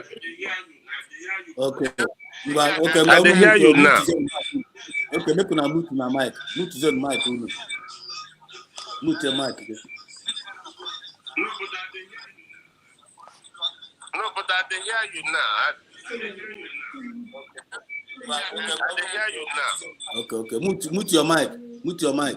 Mute your mic. Mute your mic. Mute your mic. Mute your mic. Oluchimago, mute your mic. Okay, it's all right. Oh, nah, sorry for the sorry for the distraction. Yeah, one of those things. One of those things I have on our program. But at the end of the day, we must continue. Okay, again, told me to start here. Look at this place now. Have you ever now? I ask you that now every year. Have you Jideo Nobla no? Nagiga Buono. Now you should fast and pray. Mandinate 30 days. Mandinate 1 month. Madabatana year ne Buono. For the case of we Buono and solve the problem. Oh no, what are you Budiono? Oh, you Budiono. It's your spirit. It's your mind. It is your work. It is your engagement. And I like the way this person put it here. I just want us to listen to this. Listen to this. Any pastor will tell you, make you fast and pray in 2026. Play this video for him. Sometimes when I speak as directly as I should, some of you whose minds have been religiously enslaved will say, I am not talking like a Christian. Okay, Freya, some of you whose mind, some of us whose mind, you're talking about here deceptions. Some of us whose mind has been religiously enslaved. Okay, my name is Shadrach, Meshach, and Abednego. Man, I have to hear. Akwa in the Bible, right? But okay, for time say me a practical. And now what in a very practical terms. In a very, very practical terms. Or in a theoretical terms. Practical terms kind of with room here. I have go Bible. I have go on that religious way. Give on that religious movement. One I have called religious movement. And I have a reality show. History is what have happened before. I need to check whether is it what is happening now? What have happened before? Is it what is happening now? I'm never checking that now. Okay, yeah, why before? No, I hear me now. And connect was a dot. That is what we are doing. That's the only thing one God is. You're welcome back. Can you hear me? Yes, I can. Yeah. Okay, you're welcome. You didn't want to make any contribution, or do you want me to finish? No, just go ahead. Go ahead. I'm okay. Here. Okay. Thank you, sir. The message in Abba. Okay. So if I know what have happened in the past, I am able to in the present. You know in the past, I am able to in the present. Then if I check the condition I know in here now, or you know before, then I have a position in so why. Man, I say best side in kind of belong, bro. I want kind of men at this movement now. Our religion. Yeah, I'm Shadrach, Meshach, and Abednego. Now, I am the answer is yes, and we can prove it to you. It's happening now. Then, the answer is no. Then, the answer is yes. The answer is yes. Then, I know myself who's Jura Johnson. I got Wishala when you Dishala. I got Wishala when you the full government. Emelumala, Emwiki Wishala. I'll find my kind of email. We got Kono Maga Wishala when the Fulani Calipe. official like when any foreign. I mean, me key me and what? Come here, buomo. Yeah, my own personal decision. I don't know about you. Based on him, no man at that time. I told him come more. So he decided when he told okay, we shall based on cucumber again, or maybe the government again, okay, Garatasha, Keflani, one, Yaratasha, Kage, Wiki Pampas. At the end of the day, Masnan Kalu says, serve the zoo, he must come back to shame. So all we get today, we get saved, we are talking about future, our redemption. And we are making a very, very definite choices here of the church in Oyanaka. Then Undo Lokabia, and then I have seen gap away, Nagiga Buono. Which is that we are not condemning it. But it gave the intention in Jebuano and we are under religious influence, or the hand and they need the result. They are just doing it under eye service of which they can name said that kind of Ibuano. The rightfully born Igebu, one literally born, literally originally born. You need dream announcement, literally born. Giga Buro Mogon one day. Giga Buro Mogon, but you don't get dog, Doka Chef again now one day. Even give away him with a no longer, no longer, no longer. I can't name only. Can't name only because Jehovah Manning in Rodi. Even your teaser Ganya, all on that religious level. Then in a Bruno Nigeria, in a Bruno Nigeria on Noga Dema, when Nigeria Chineke created in Nigeria. Chineke no created in Nigeria. The answer is no. Nigeria is outside God's will or not on the will of God. And I matter the truth now. Nigeria are not outside God's way. That's why we are not praying for Nigeria. So no matter how much of prayer in Nigeria, God can never save Nigeria. God is meant Nigeria for destruction, just like Sodom and Gomorrah. That is the truth. Now look at what this man said here. Can you imagine? Stupidity is when you keep doing the same thing and expect a different result. What am I trying to say? Jesus will never fix Nigeria for us. Okay, Freya. 100% truth. Maybe Jesus is fix in Nigeria for you. Also, we fasting and prayer. Check all of the men of God, man, the prophet Nina. We are there able to prophesy freedom to the people of Nigeria. The answer is no. Were they able to fast out Nigeria for good? The answer is no. How many years have they been fasting? Why? In redemption in that country? Because Nigeria was mapped out for destruction. Nigeria is a company. Nigeria. The country United States of Biafra. The country 100% truth. Go and verify. 100% truth. The country United States of Biafran government, always divine mandate. And looking at what is happening here now, after the declaration, it got confirmed. You can believe with me that Naka Chineke na USB. You know like USB Tiraka na Gaga. Since after the creation, everything they put their hand there. On a movie, is moving forward.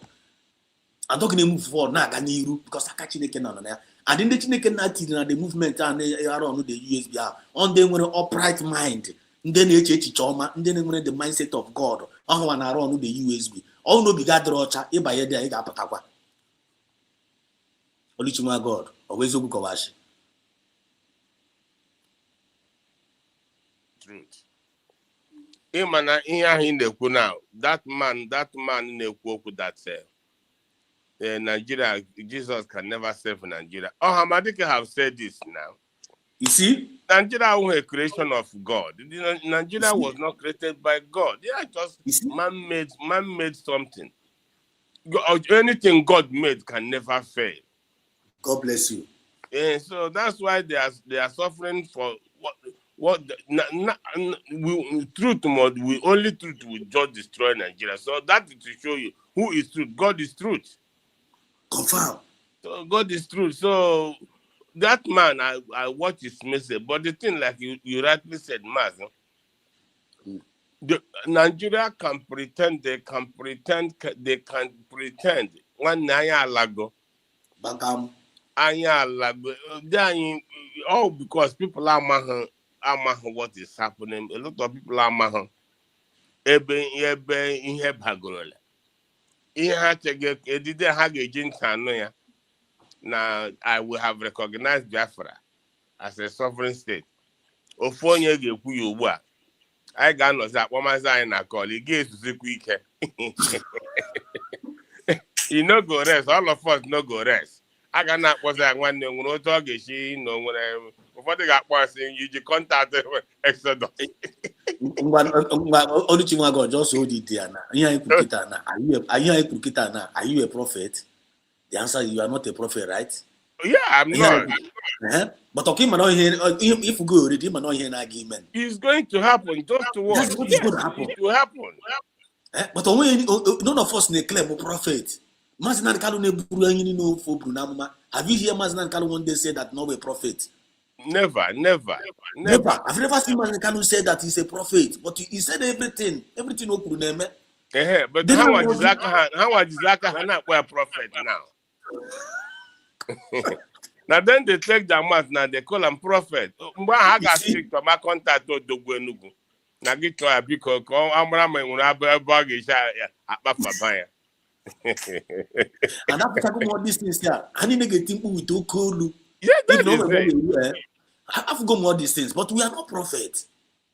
Biafra spirit in reveal all these things here. Of course, all what you make a guy. You might more here. We have all Luchuku. You might go your mean. Only Chunga go. Only you watching it. Yeah.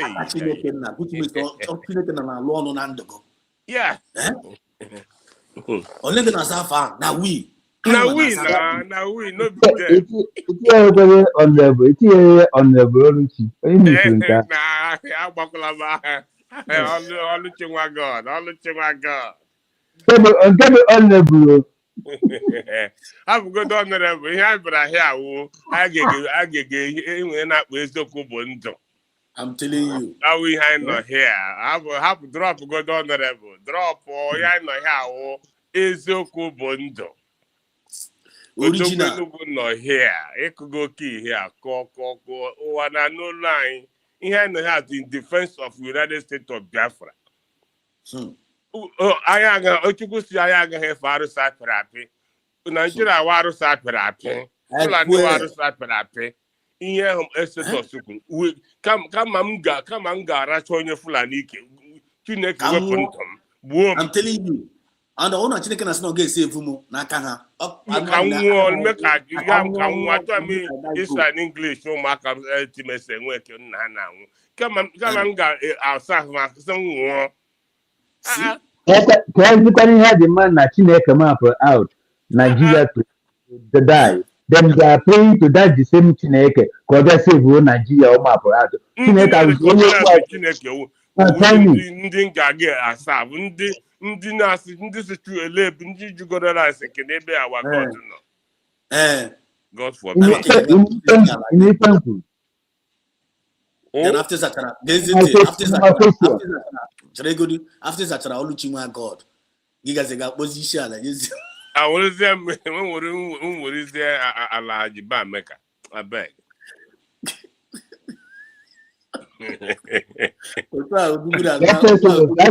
Everything they come up out Nigeria to be destroyed or to not to work. Because you can say Chineke or save or can be based on Chineke get Nigeria able over creative. Oh, deception and I hear Exodus. That is deception. How is delusional. This man is telling them now. Everything has to get na God. Everything has to get na God. God know the anime log here. God know our one part of. Go to the Bible. I think either 2 Peter or Peter or then okay James. All good and perfect thing comes from God. I swear. All good and perfect thing come from Him. So this madness now. And another word of God is that God is not author of confusion. Oh. Ihe ha na-ezuzu ya gwa m ebe Chineke si nọrọ dị gwa m ebe o ji abata. That's nothing. Now people kwesịrị ịghọta that God is and God anọnyere ha Nigeria is not meant to exist. God is not with them. God bless anybody can argue it. Man, they love Christmas, not account their problem. But the thing is, if they're not seeing that is when they have their problem. But for me, I'm a Chukuno nyere gi. Chukuno nyere gi nwanne. ị gaghị anọrọ oge hụrụ nke otu ndị Fulani na-adị nke otu ndị a na-asaghị otu ha dị ọkwa ndị a na-asị ga kpọrọ isi ala ihe otu sọtọ na Sokoto dị before ya emechaa baa mi gaa Komok otu a ka ọ dị before most of them otu a ndị hụrụ n'ime ọhịa otu a ka ha dịcha before ha gaa Islamic school batazie tan bịa wuruzie gọọmenti official. This is the way all of them started like that.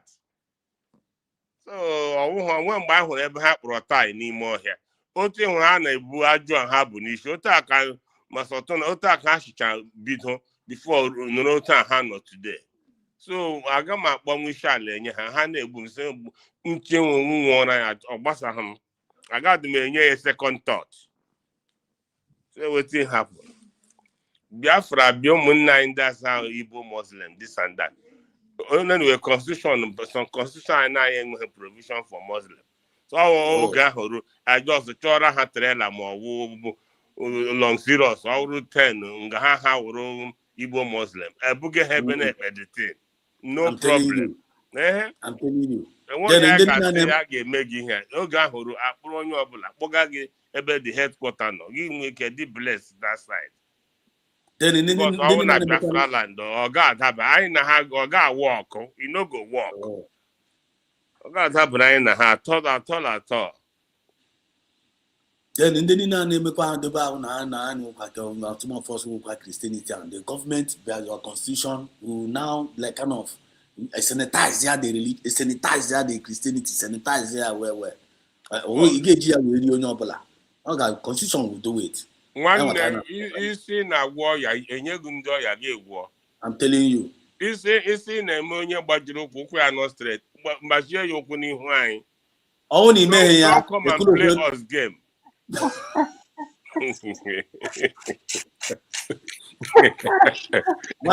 That time I seen you onye amụma asị gị bụ odi amụma asị gị bụ onye adibucha yourself asị gị nye date ị ga-enye date. Ha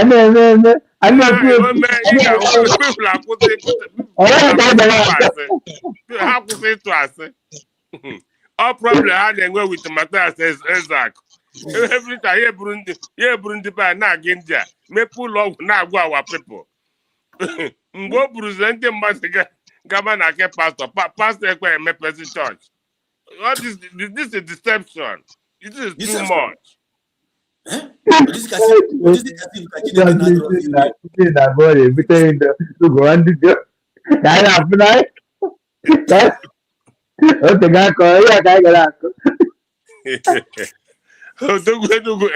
Ihe sanitization na ga-eme na Biafra ga-adị too much. Anyị achọghị enyi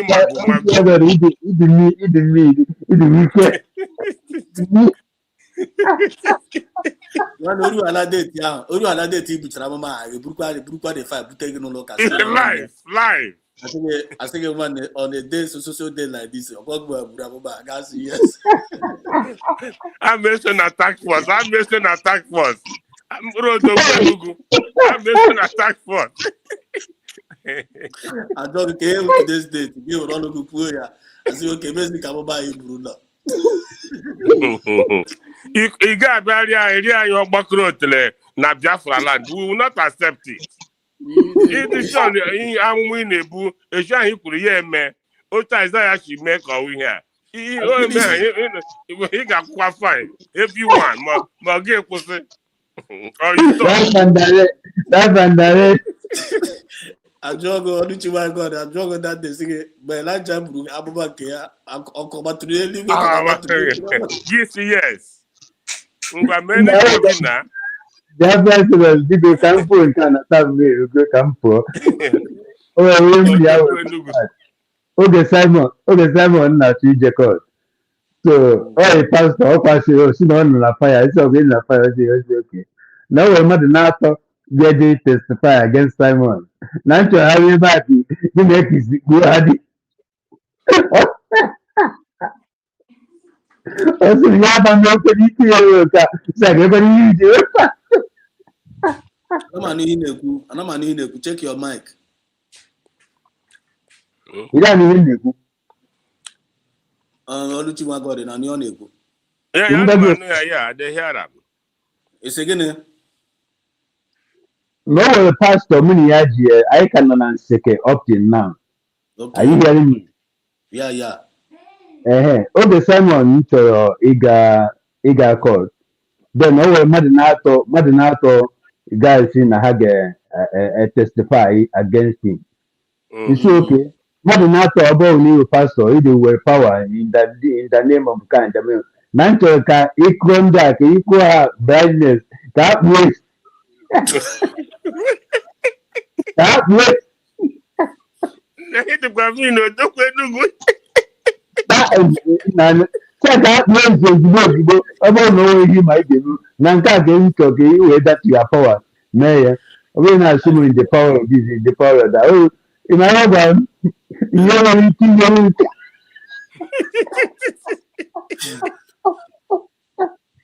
It's ordinary human isi. If you want to know here, you're not seeing me with power. The power will give it easy.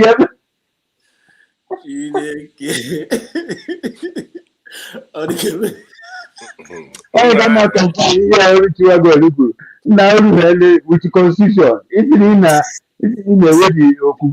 way, in a way, I need to deliver, well, sickness, or well, cancer.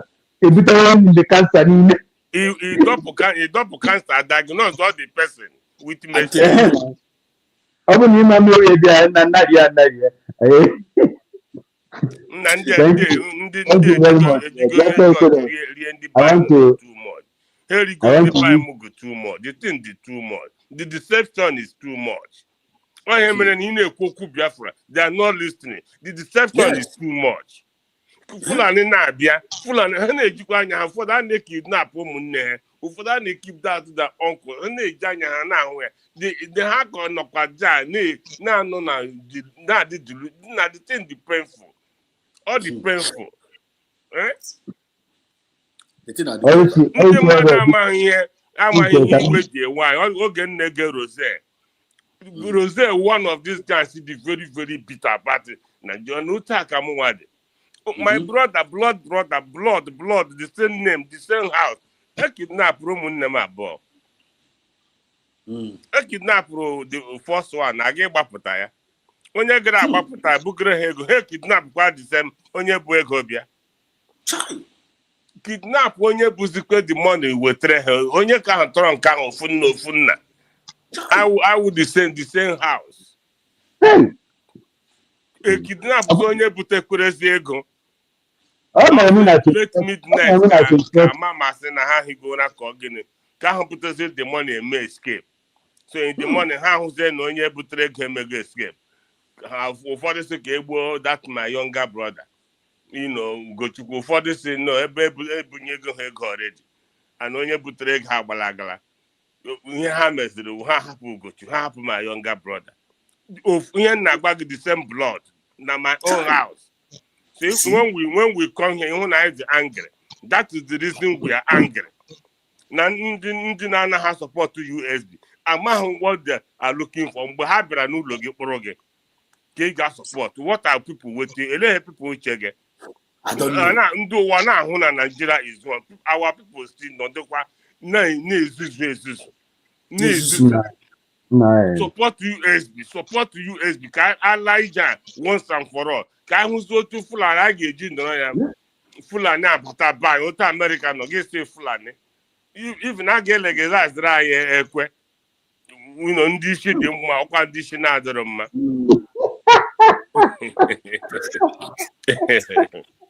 Thank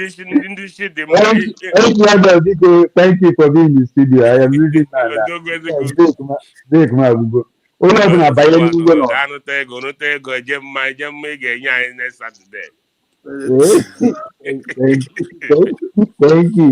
I don't think but I know that Exactly.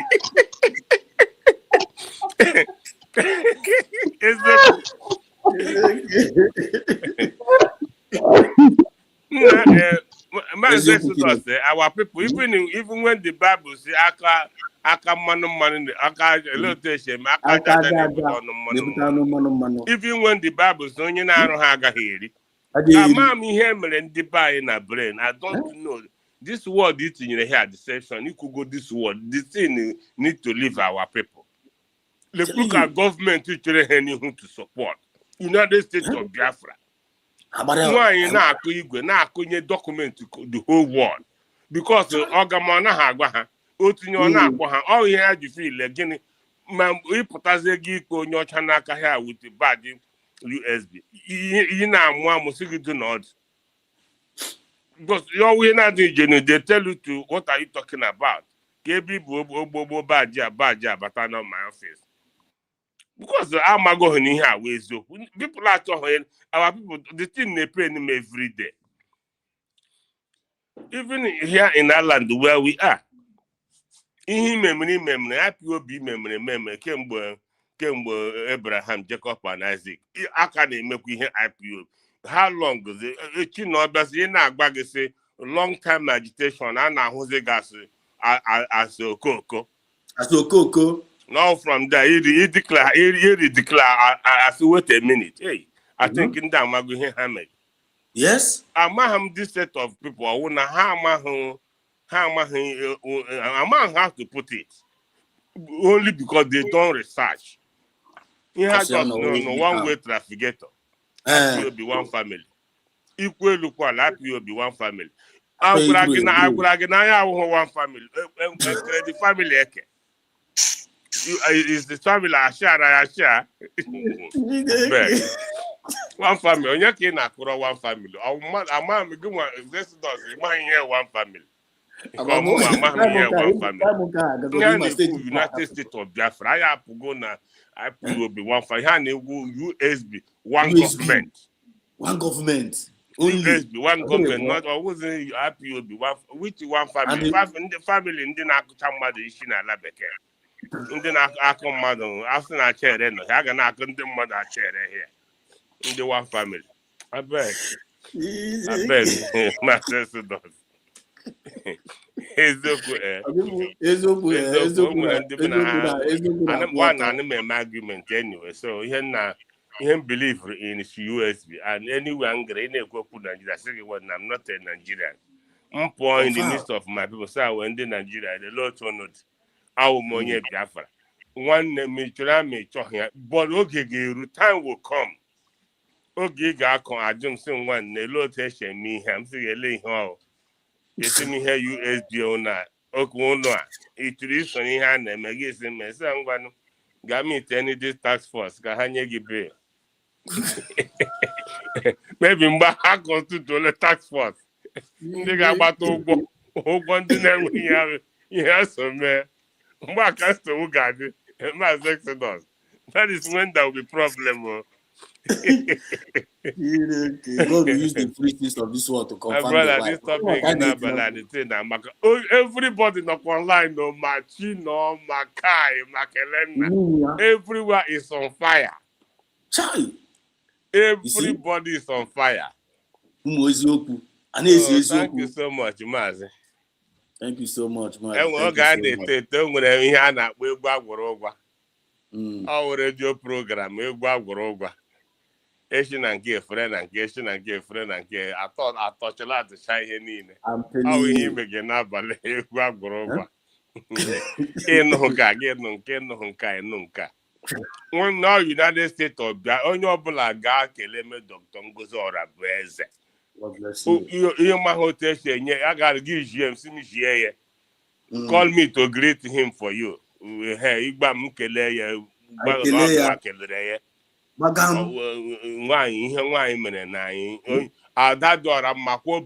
na Finland na identity today.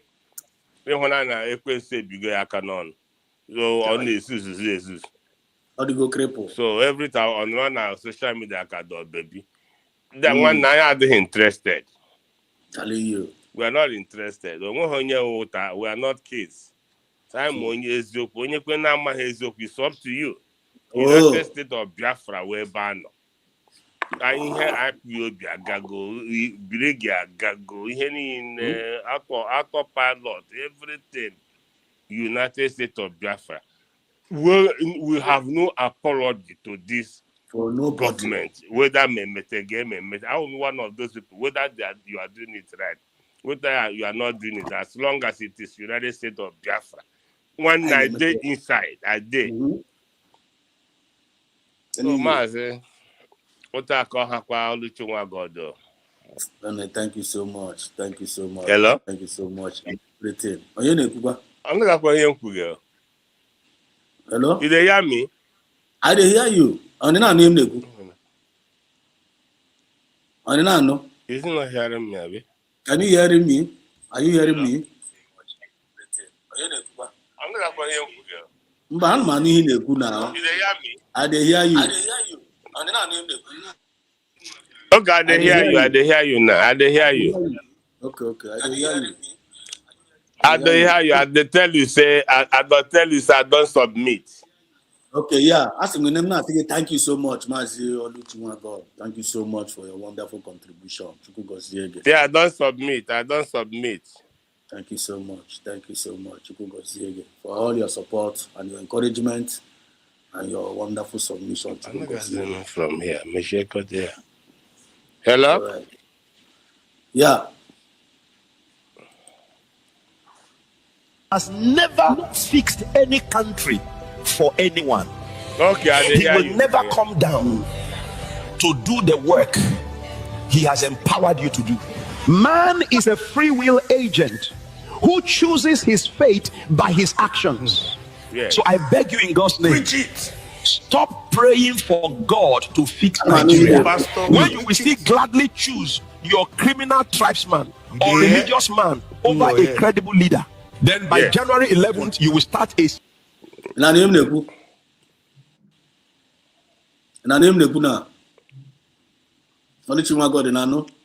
you. Maybe the thing I'm working on again, but I'm hearing you. I'm hearing you. Just off, we can go out and come back again. Let go. Conflict, network conflict. We're gonna win them all. So much go Kabi. I'm gonna get into now. Thank you so much, Oluchunwa God. You're gonna hear me later. Maybe you're gonna hear me from the TV. I was saying thank you so much for your wonderful contribution. Thank you so much for your wonderful support. Thank you for that. Thank you so much for your wonderful rendition. And thank you so much also, Odogwu Enugu, Mazi Odogwu Enugu. Wonderful contribution indeed as well. So we must continue. So again on table now. This thing I find a quick here. Listen. 61-day dry fast for God to magically change Nigeria. Only Nigerians can fix Nigeria. The Chinese fix China. He said, I want Jesus to fix Nigeria. Jesus cannot fix Nigeria for you. Look at them, because if Jesus is going to fix Nigeria for you, all these men of God that are there, all these prophets are not there. They would have done that. They would have used Jesus to fix it. It's just that these people, they are not telling their people the truth. I know what their people done. They were using deception to deceive the mindset of the people. But that does not mean that God is not God. Because these people have no go say for this God. But God is still God. God is still God. That's so those that seek that family, they should seek it in spirit and in truth. Nigeria now So Nigeria is not God that we're going to fix. It's Nigeria that will fix Nigeria. After God is government. After God is government. So Chineke na kechara wa ke government, where power in government in aka, and the power in the government aka to take care of their citizen. When the government fail to take care of their own citizen, it is the duty of the people. It is now the duty of the people. The power is given. The power belongs to the people. It's now the power. God, the people now will now use the power that belongs to them and take down that government and put the rightful government there. I want to hear religion. I want to hear religion. I hope you guys are getting the point now. Religion will not fix your country. Religion can't fix any country.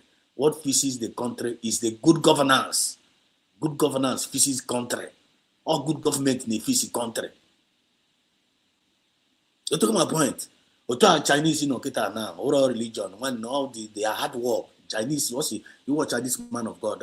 If you notice, we're going to a man of God, but he told them the truth. Prayer and fasting. A man of God in the preaching here. I'm not the one preaching it. It's a man of God that is preaching it. Now, what prayer and fasting they heal your country. Now, the citizens they build country. Nigeria will build Nigeria. China builds Nigeria. America builds England builds London. It's good governance. Good governance. All you want to build a nation. And to God be all the glory. God has given Biafra a very, very good government, which is United States of Biafran government. Government in Ghana, aka Chineke na no ya. Government in Ghana, they have the mindset of God. Actually, be with the human war, and they will serve their people well, just like our current government is serving us. Look at Dr. Ngozarabese, a living example. Look at our Genu cabinet members, a living example. They are humble, they are accurate, they are transparent, and they are humble to our government. They are humble to our people. They are serving us well. When Bible and I are working on Jesus, we are the one. The people are doing it. The people, we the people, I want to 12 vote, to referendum vote, or Jesus will about to vote. I don't want to vote now. The people, we move. I got told why vote. The government,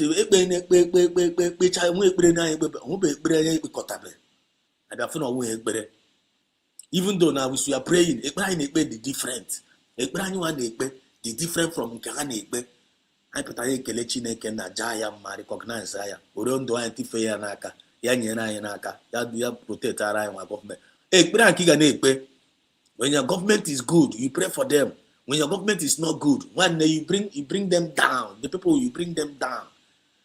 Our government had wrong. Hold your government responsible. But when your government is doing well, you now pray for them. Chineke na continue. Nyere ha aka ka na amukwu ọrụ ọma. Common sense ka na make ebe. Telling you. Americans fix America. Thank you so much, Oluchimwa God. I don't know whether you can hear me now because I was talking, you say you are not hearing me. So all of those conflicts in the network. So I was just saying thank you so much for your wonderful contribution and your support for we Biafrans and to this channel. You are a huge blessing to us.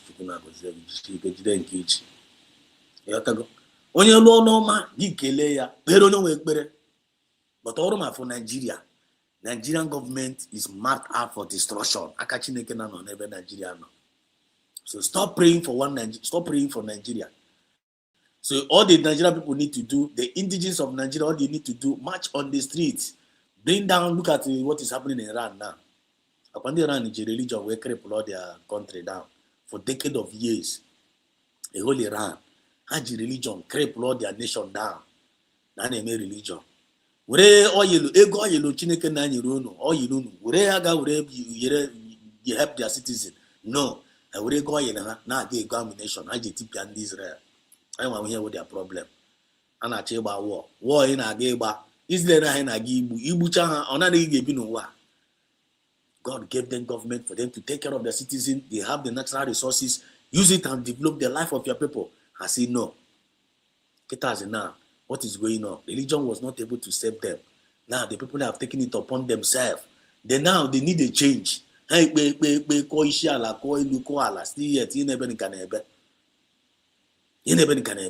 people need to rise up, use your power, and take down the government and put those that will serve you there. I won't go with that. America did it. Every other nation did it. And United States of Biafra, we are doing it. And if it work for America, it's going to work for us. We, the people, have risen up. We, the people, have taken it upon ourselves to take our freedom. Freedom is not given. It is being taken. Violent taken it by force. And when I am not now, I name it Kajiwa Mado,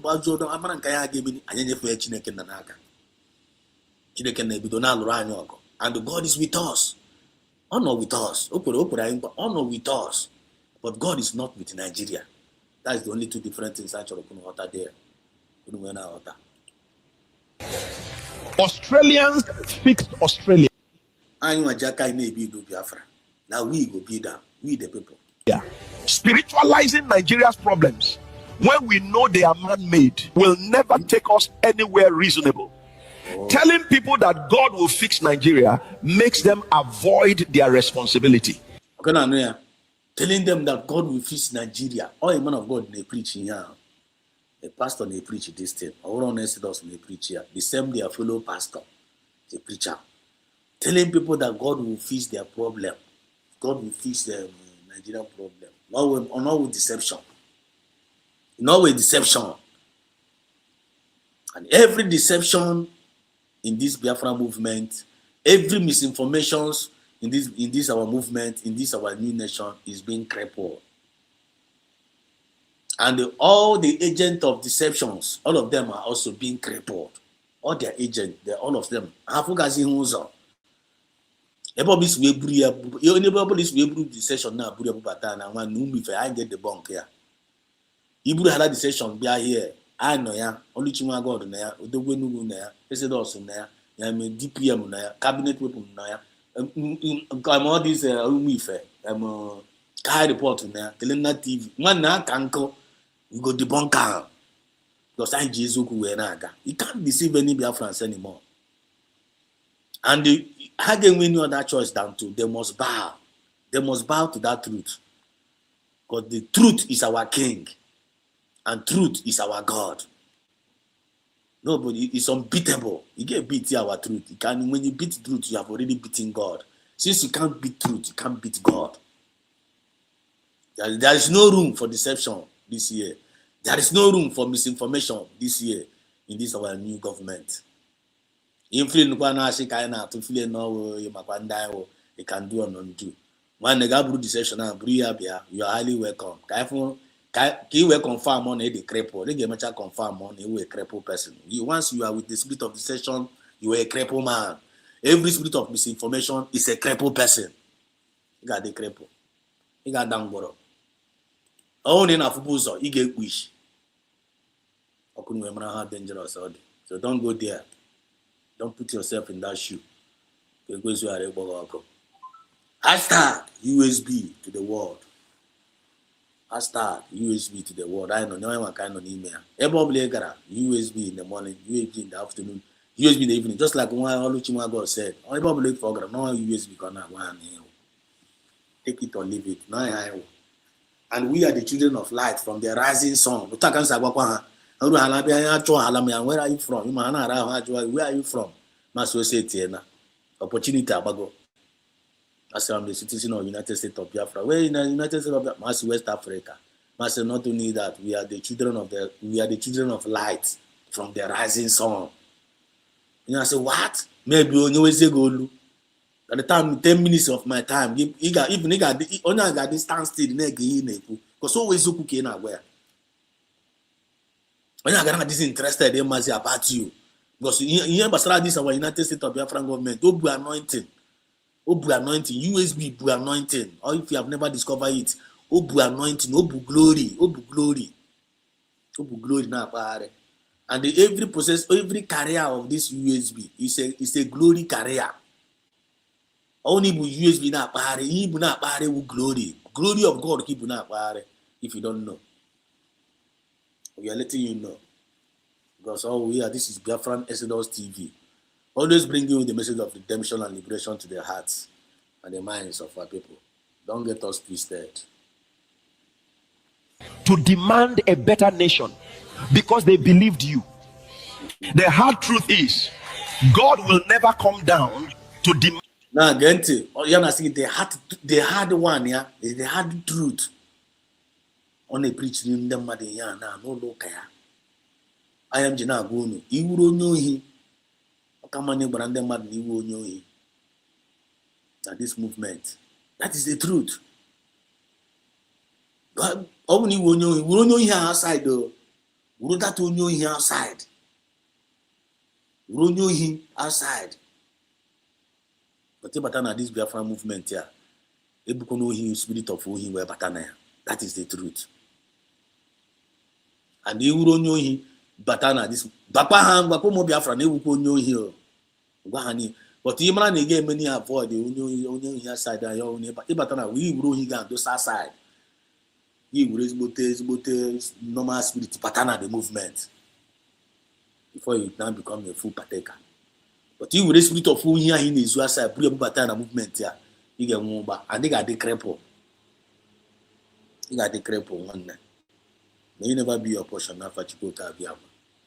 He said, Demand your rights as citizens. If you choose to suffer till death,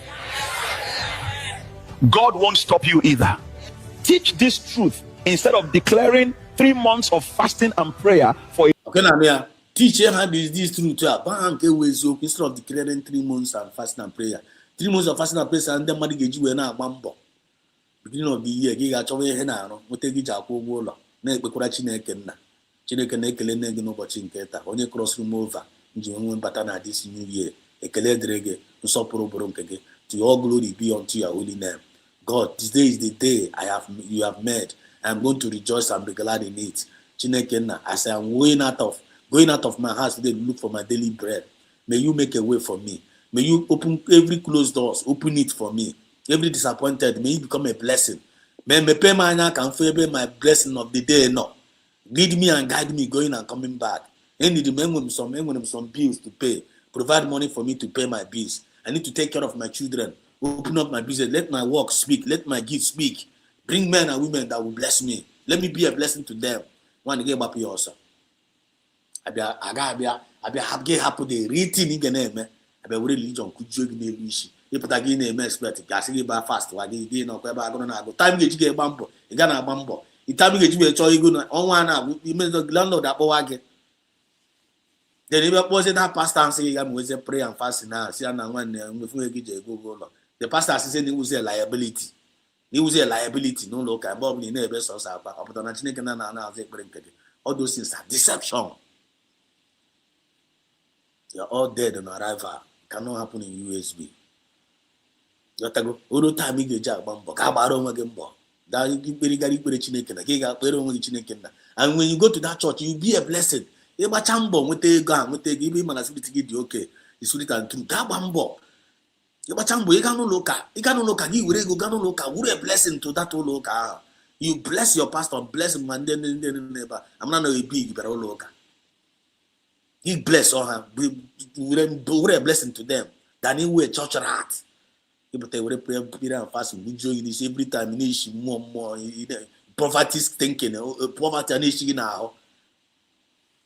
The same pastor and as we pastor and not that is deception. Man, all being crippled.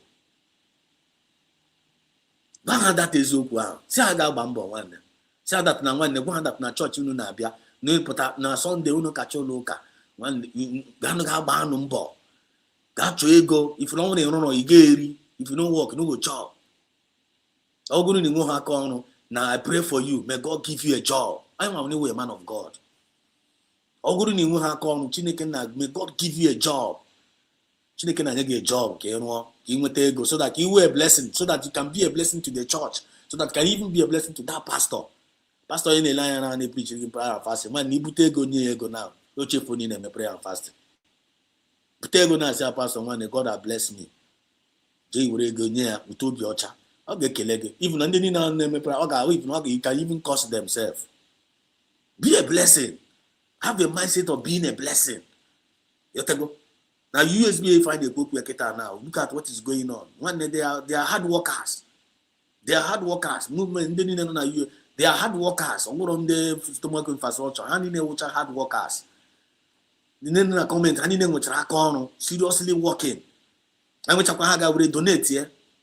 But check them when they have most of them or handling some of them I prove in a poor wall. Name him. Time on Ghana, Yano Nakata now, government time. What are you going to do for the government? People, as Odogu is speaking right now, Odogu na now. On the Chakuano now, you're on the channel, on Queba, then you go to comment section, no Queba is Guzoma, or you have a donation, make fundraising. Okay, for the heart, great minds. They are not liabilities, they are useful, they are reliable. And they queer by General Nayama and one Nagana go my is open. Because so that kind of better impartation in what we are doing. Kind of development. Because as the USB stand for ambassadors of peace, fairness, equity, and justice, and progress. You got the progressive mindset. kind of any pro, you got the pro. I am not latch back. I ain't moving forward. We are moving forward. If you hear religion KJ the whole Nigeria down, Nigeria is not growing, and the religion do everywhere. Christian or Christianity is not fake. Man, if you want to be a Christian, be a good one. Don't be a fake one. Be a good one. Yeah, if I need preach like Jesus, if you can practice it, all we need to practice it, Jesus preach again. In a tia no movement, in a tia na Brahma, in Jesus practice again. Nigeria got do to for it today. If they are putting that Christianity in practice, it's not gonna do to today. Eh? Love yourself as you love your neighbors. How on hand each and all crime got there. Only is what I want to give me. I want to hand each and Nigeria got bad like that, but they are not practicing it. They are preaching it, but they are not practicing it. That is why they are like that there. Danger upon danger, some more plan, because they are not practicing what they are preaching. That is deception. Don't need to start. You're not gonna. It's not tolerated in USB. It's not gonna be a United States of Biafra. It's no deception. When you put deception there, you got the cripple. You got the cripple one. Yeah? You got this bote cripple. Thank you, USB Nation, for joining in. Okay, can have a preach on, my brother. We love that. We will. So we will. Preach on, my beloved brother. We will never have that in USB. USB prayers must work with their own money. That is why we scare people get our freedom for the religious leaders. I'm telling you. Eh? Deception. Better Nigeria. You do this prayer all the time, yet Nigeria has been on rapid decline. Magic. God is not deaf, it is you who is ignorant. Oh. Prayer without action is useless. God is not dead, it is we that are ignorant. My people perish due to lack of knowledge. What is it? What is it? God. What is it?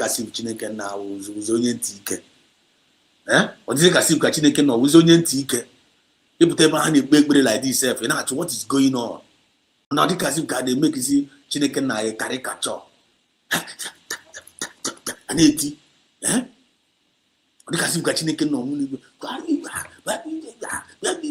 Mandana ko gene. Mandana ko bear. Chineke no uzaronse. Uzaronse na efe.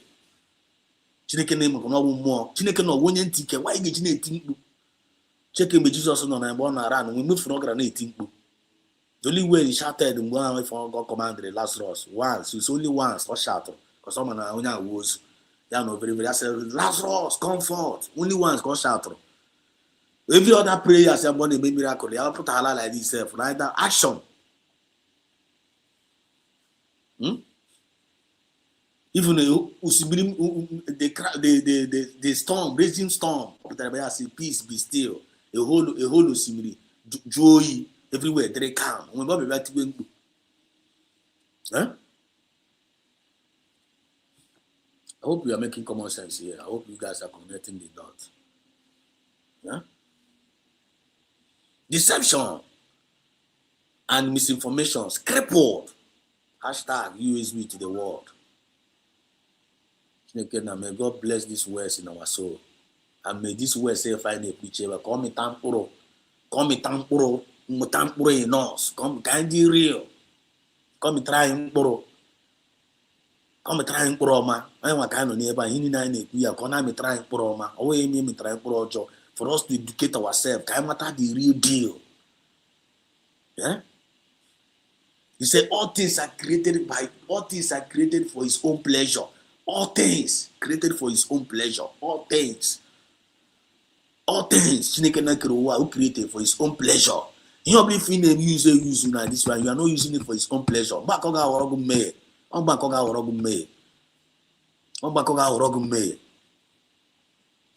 Chineke na nyere ego, onye ga ego. We go and we serve all the people. Serve your family and serve the people. Serve your nation. Now you want to take it good. Chineke na take it good. Oh, no nyere ego. instead of J.G. where your nation, I could tell for when they will have millions of dollars in this Biafra movement. They don't want to help the government, and the government needs the help now. And the government will be a help of you. You get that money, then you start for the guy. God give USB government money. God give you, but God, you are a millionaire, and you are a billionaire. Would they the money and would they guy would they USB? And I say, God bless USB. Are you kidding me? Are you kidding me? What deception they have now? What deception? If you know you are really blessed in this movement, yeah. Him and a USB now need to go. And you believe in the United States, you believe in mass and the Carlo. What are you still waiting for?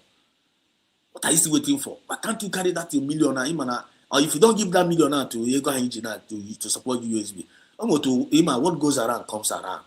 You make the bandit aburugu. Bandit aburugu as ye.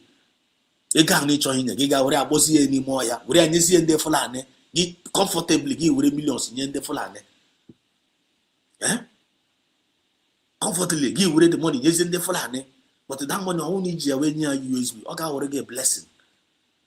In a fish baka, and they leave them upon the USB, upon the United States, upon the Biafra mission. You are still going to join them. Now, Kahagang with there. You change the smart, Abi. Don't worry. That is deception. That is deception. Every career of deception in this Biafra movement, disease now. Here, if you are hearing the sound of our voice, you must disease now. Biafra spirit is not happy with you. I don't say if you continue, you will be crippled. And not only that, he's already crippling them already. Most of them who their career of that deception now. And if all of them are that by now.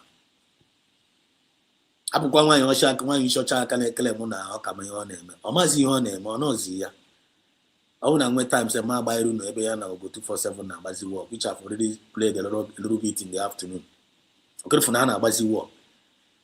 Deception careers actually be deceived Biafra with the AI, with a lot of misinformations. Get us now. All their deception and everything is dead on arrival. And it is a blind now. Because you are going to reap. If you sow deception, you will reap deception. If you sow misinformation, how can you get misinformation? Okay, make affect. Okay, make affect to me. Because you have so here, but I have so misinformation here. You have so here, but we is yoku, and this yoku and kind of reap back. I need reap back a window. God bless His word, man. Original. Gabiyama created everything by living His kingdom and come down to work. Rested on the 7th day, as we are told. My brother, well informed. Blessed is the giver and the one that take it. Why didn't the pastor want to partake in such blessing of giving? That's how she also give offering that will be shared for general church. When they be real now, when they are weary, when they finding when they are when they preach here well, when they like this person are preaching now. Funny thing is that it is still the same people who voted the criminals into government because of their selfish, religious, or they will use their church in their politicians go preach to your people, vote, get your voters ID. They have been deceiving people, deception. Get your voters again. Get your voters ID. Get your voters ID. Vote out this criminal. Vote out the Nigerian politician. How? You can say vote out the criminal with a voter card. Corrupt nation. You get vote out. They will see the same people around, the same pastor. They will preach to them. Get your voters card. Vote out the criminals. The members say, "I now get make a voters card," and they vote to go. No one vote them out. Yeah? Then after you voting, you the vote now. They will rig your election. Then after you praying, and if you pray, the same you go and vote. You vote to the wrong person there. Then after Bona Basilina again, 8 years of Buhari suffrage. Now they voted Buhari in. Tulumbu that is ruling now. They voted Tulumbu. Then after you be crying, God, you are suffering. Come on, get away you here, man. You must wake up. The people must wake up. Nigerians, they must wake up. The youth of Nigerians, you must wake up. Take up, the power belongs to you. Do like other people are doing. Do like Iran. Do like other nations. Do like Burkina Faso. Wake up. Take up your government. Look at that our sister that is shouting. That our sister that is shouting here. Student. Student. Student na Binik or Edo. And I complain. No? Na kidnappers na be na hostel. They can't even sleep. They can't even sleep. Na kidnappers na be government cannot even protect them. They went and do protests that they should stop kidnappers to come and be arresting them. The police that the protesters, 50 of them now got to hunger. Protesters, so they now captured all the whole protesters in Tizi and anger. It's happening in Nigeria. The election. Remember the government in APC and Manna but council English. So I will give you one of the promises. I will give you insecurity. It's happening. It's giving them insecurity. APC, Naga would have voted. They are now suffering after you voted. Don't do election. Did you listen? They don't want to listen. But you USB, Nigerian, you are Biafra. We did not vote for them. We not vote for Tulumbu. We're not voting for any Nigerian politician. We are not voting for them. Now, the USB, we are enjoying our state. You know, we tell them as we speak now, peace is coming. Peace is being restored because we are ambassadors of peace. We are the ambassadors of fairness. We are ambassadors of equity and justice. What you will see in Biafra land is peace, equity, fairness, justice, and progress. That is what we'll be seeing in Biafra land as we speak. Anything short of that is fake. Yeah? I'm telling you. Had you been that now? Okay, my brother, what is he saying here? Let me just read what he's saying. See, the spirit of deception is all around. They fall back with their confirm. Do not be surprised when they fight. Now, that's what they are doing now. They are actually fighting themselves. And when also carry on like that, they are now fighting themselves. They can't. They are confused now. They can no longer fight USB. They will be fighting against themselves. Or I'm even suggesting to them, let them team up. I even suggested to them in the afternoon. When you show China, you people should stop fighting on yourself. Make una team up. Team up with Go 247. Team up with all of you people. Make una bring the fight on. Come and fight USB.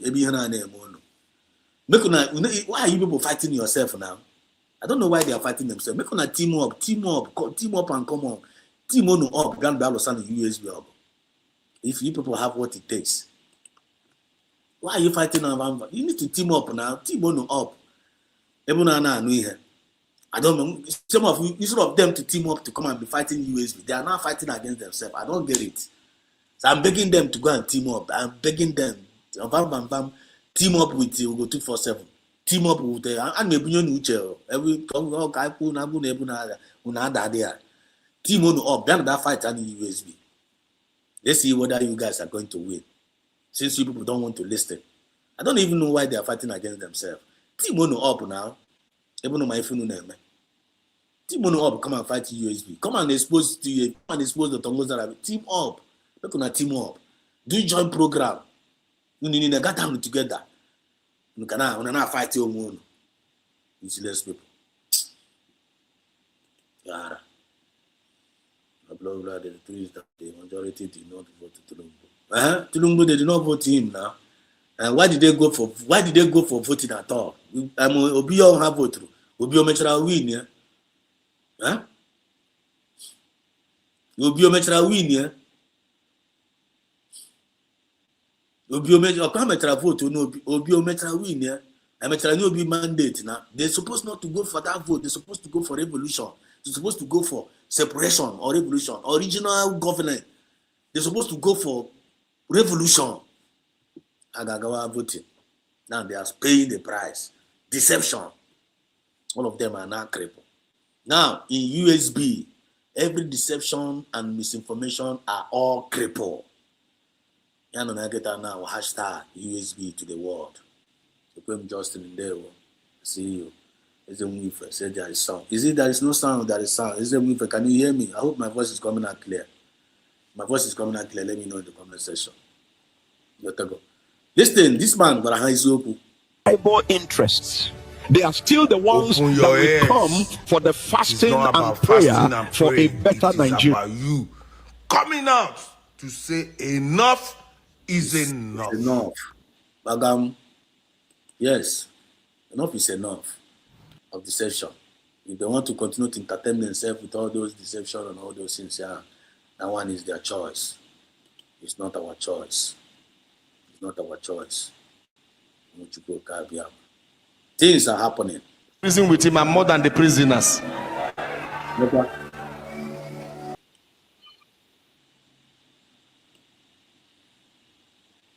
That's it. They come after this thing. Okay, go off your mic. Clear. There is sound. Okay. It's the Weaver. We go on a studio now. It's like you're watching backward. Is the Weaver? Are you watching backward? AI. The God can watch backward. It's all right. It's okay. What do we got here? In conclusion, in conclusion,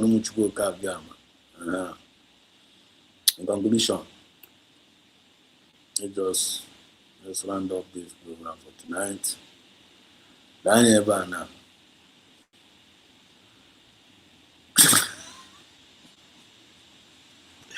It's a weaver. It's a weaver. Yeah, in order to watch from backward. I don't know frontward now. Yeah, Odogu, but another complain like bike here, another year they go on network. I have to go that side. So take that side. Ukuchana, Bachapala, Chipor. Yeah, Tago. So, yeah. Try, okay, this thing, okay, we have to live up there here. Car war, how it is for what Nigeria will turn on what police for it. Try.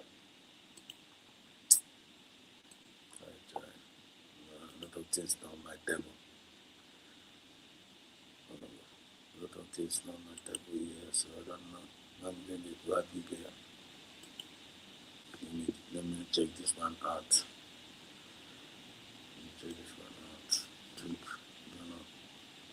This one.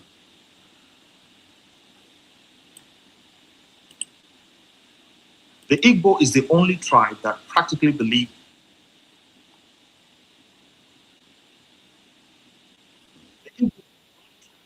in one Nigeria. We develop any land where we step out. Okay, so I hear you. So go ahead. We are hearing you, understand. Okay. Yeah. Okay. Thank you. We met swamps in Amuwodofin and Lekki. We legally purchased them and sandfilled them into paradise with our own sweat. Igbo traders took neglected districts and turned them into global commercial hubs.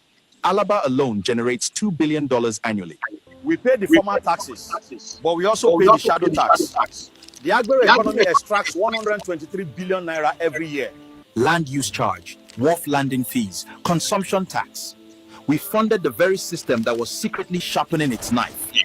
They are the engine of Lagos. The informal sector contributes 40% of the state's revenue. That engine is fueled by Igbo capital.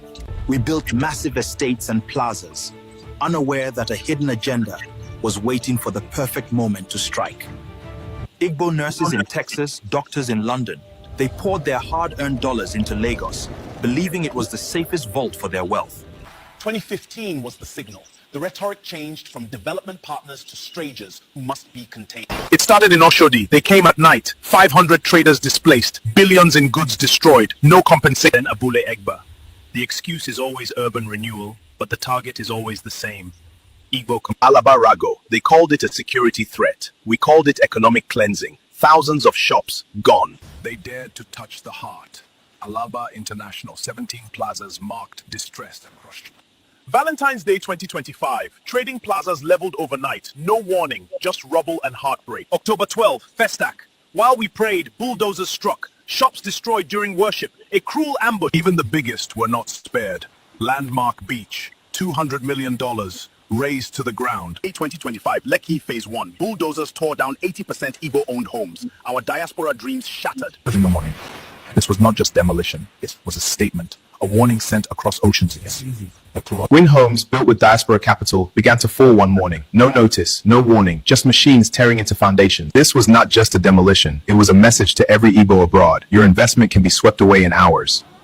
December 2025, 20 mansions marked for demolition. Families left homeless. The message, you don't belong. Look at the map. The bulldozers don't roam Lagos. They hunt one people, one economy zone with chilling precision. We paid the families. We bought the land legally. But when it gained value, they rewrote the rules, brought their bulldozer to think back. Drainage, right of way, master plan. The excuses shift daily, but the outcome never changes. Igbo destruction. From swamp to city you built. And this is your reward. Erasure, seizure, and a humiliation carved into the land. Injustice isn't always loud. Sometimes it whispers in the silence of broken shops. It is not just destruction. It is the injustice, the selective enforcement. Through untouched buildings beside shattered dreams, a clear message, your progress is a threat. We thought we were building Nigeria. We were building a house on another man's land. The message is clear. You do not belong here. The hidden agenda is no longer hidden. It is to cripple our commerce, seize our real estate, and lord over our legacy. It's time to turn off the tap. No more billions into the swamp. No more estates for the bulldozers. Why continue to water a garden that produces only thorns? Why build where your children cannot inherit? The era of naive investment is over. The era of strategic retreat has begun. We have the capital, we have the skills, we have the people. What we needed was a lesson, and we have learned it. Imagine if those billions wasted in Lagos were poured into our own soil. We are not just leaving, we are launching. A new economic engine is about to roar to life. That is not a dream. That is the plan. Get ready for part 4, the blueprint. It's time to bring the wealth home. Akuro Ulo. The engine was stolen. But this story has only just begun. Presented by Mabrig Research System, where research... As the message will get it. Now the very, very clear. After all, in Okoro. It now made us to understand that now that's to let you know you don't belong there. Clear message. My brother Aluchima God said that is good for them. He came back, won them. Masina Nikalo, won them. DM Sabanepa, won them. And we, Genubia France, we won them. And now United States of Biafra has been redeclared. All you need to do is to convert that to a million. I just don't know what is wrong with these people. I want no personal hatred about against them. This is what we call personal hatred for your own self.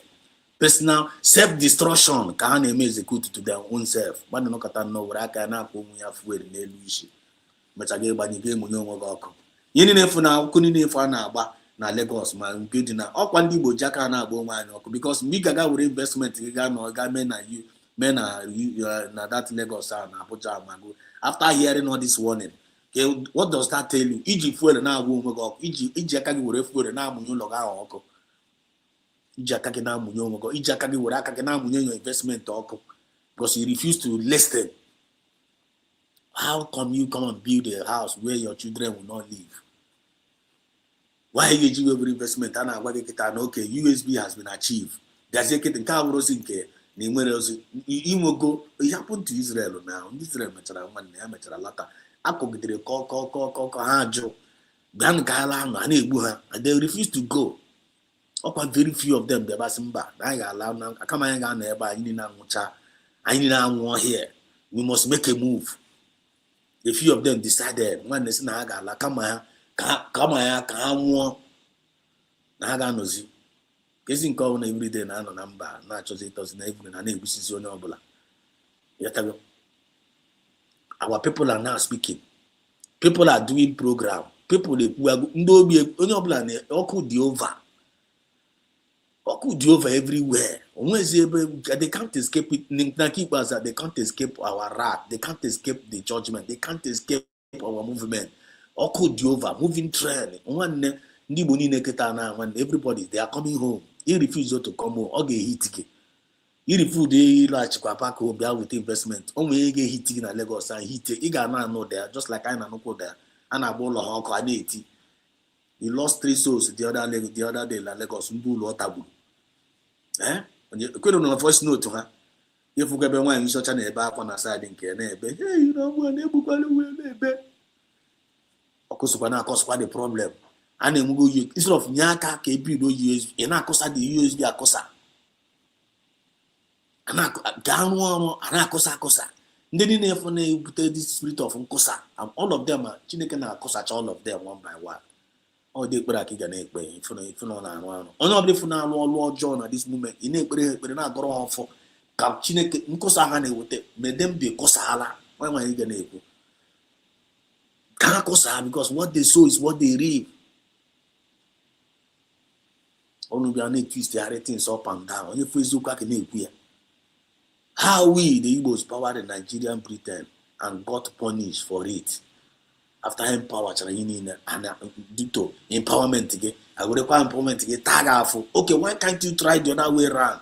You have no try outside that. Can you try it at home? Manamaga kutia. Can you try it at home? Manamaga munyoko. You don't want to give it a try, but you want to keep on trying everything in it. Ya na kutia. Ya na boya penny wise pound foolish. Ya we believe in the highest level. Umi fana da odi beriba. Jinu Biafra say we da odi beriba. Na fachuko kabiam. Maybe then I did believe on them one over Fulani. Because he hated, he may be he hated, but he hated Biafra. I am sure he may invest in Biafra. Deceptions and misinformations, Crippled. Hashtag USB to the world. Hashtag USB to the world. Now in conclusion, Kayagano, Unugafo. I catch it on a very cruise, just 10 minutes cruise. Then I am a chef for tonight's program. We have said a lot. I've said a lot tonight. Okay? I got watch on a very one short channel, bam bam bam now, and I'm one jacket. Now don't have bam bam bam. But 247 is not really Bido saga. It's 2026 against USB government, against Ngozi, Imahana Boy Ngozi, against Ngozi. This year, instead of Phoebe's Adjo, Mazi Chino Juria. Yeah, that's Adjo. I'm going to give for a laptop, a record. How much are you contributing to USB government? Tell us what your government is doing. But people say, answer. Or you start Adjo. Yeah, there's a new year. You're losing on one in Shocha Coquetre. Arab one in Shocha.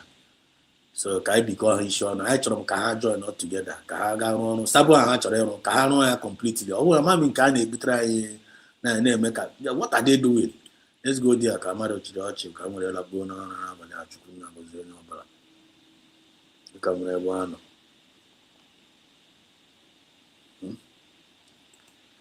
anọ ntị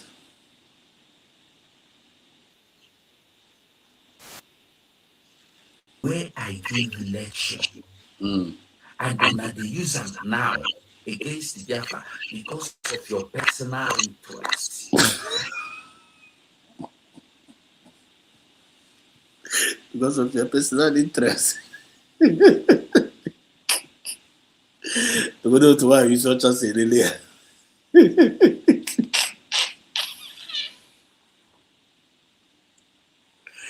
Oh, you such a say. This guy, no could be in a more. Or could be in a Jerry. Or you are to be in a blackberry and propaganda.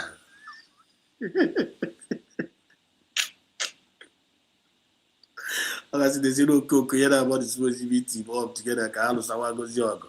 A dog glass up with the Angosi. Carlos Awayogo. Does never allow me to fight to pass you.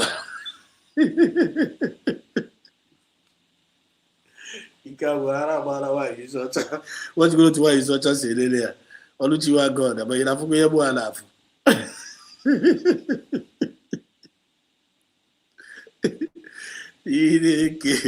USB nation. I hope you see what I'm seeing. Listen.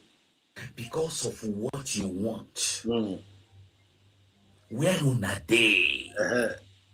Where una day? You see, one problem with some people, one problem with so many of you are that you don't even know what you want from what you need. Imagine. Look at you na-ekwu. Onye nwe onye nwe okwu a na-ekwu kịta na.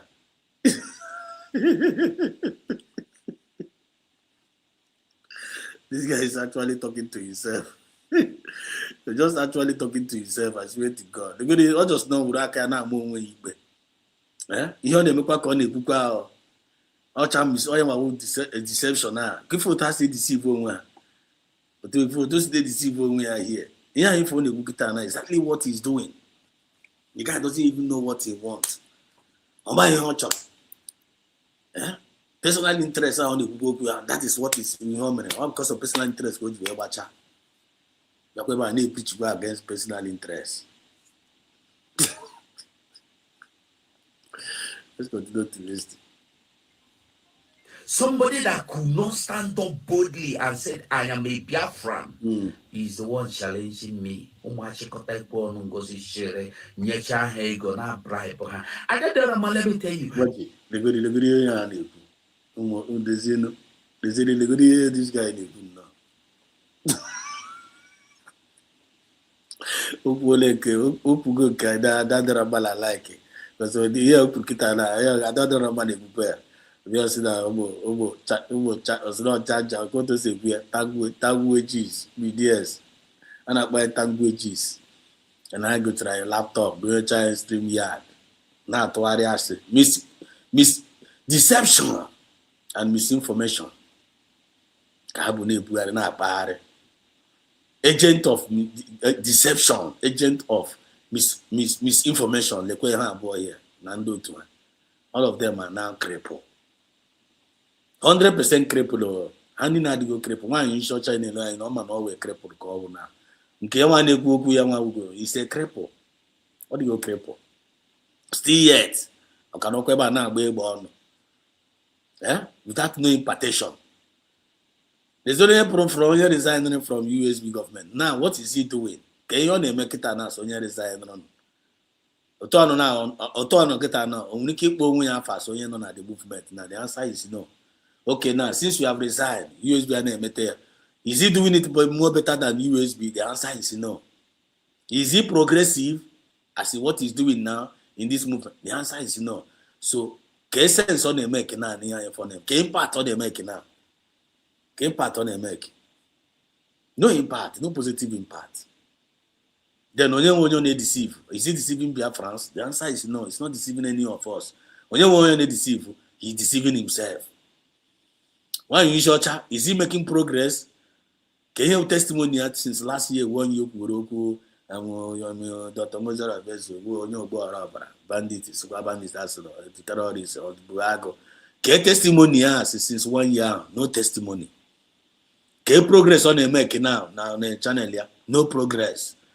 Then can impact on a make it to Biafran people? No impact. Then who is he deceiving? On the deceive why? The answer is no. On the deceive where?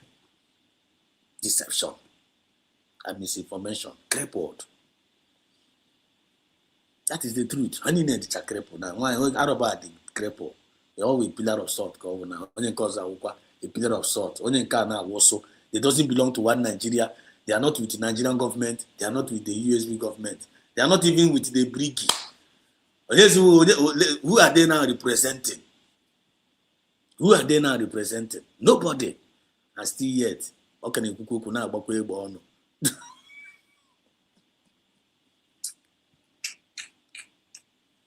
Result of them are not put on I just don't get it. Mother no kata na o nwe ayi o che no na o mmadu. Okufie esi no no we na apụta. Get no to kunu esi no no. The same way Ngozi bribed you to fight. Imagine. The same way Ngozi bribe who? Bribe who? To go 247 with the bag. Is the same way Ngozi bribed all these chihuahuas. You see it. I never knew that this man was like this. I never knew that this man was like this before. I never knew. I never knew that this man is so bitter. This man is so dangerous. This man is so envious. Enviable. Bitterness about this man. Look at what is pouring out of his mouth. Chai. Fear. Listen. In the media today, I did not train them for Ngozi, I trained them for Biafra. It's quite unfortunate that Ngozi hijacked them. Because I don't know, let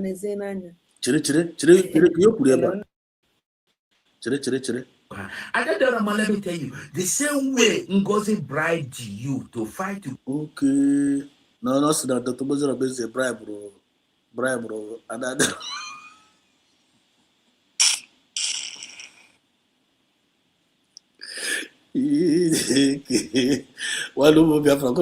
hope you guys are connected the dot. Okay, for the Kurumaya Corona Kona. Mkpụrụ isi ọcha akụrụ nwaanyị isi penti ala zuba kụrụ onye nwa ka ọ na-aghọ from go 247 go 247 na-agbanye ya the part of it. That deception ahụ gara aga kwuo against USB against us ka go 247 na-apịa ya nwa apịazi ya anya nwa na the same thing for nwaanyị isi ọcha na-eme USB ka go 247 na-eme ya na anyị nwa 27 na reply is go 247 at the same time go 247 ka na-ewetekwere ndị USB.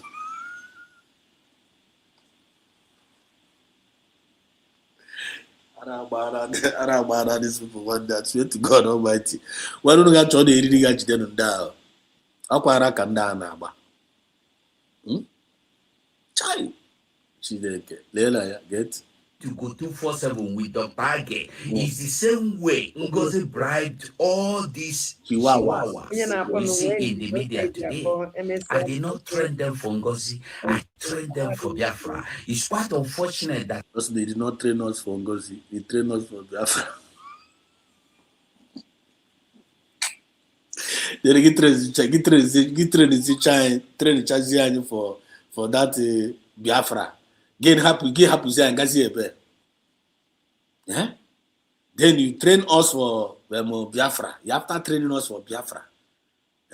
Then you now allow us to be taken by Ngozi. Ngozi Nanagia. Shame on you. Shame on you. It happened the train. Also, even though we train now,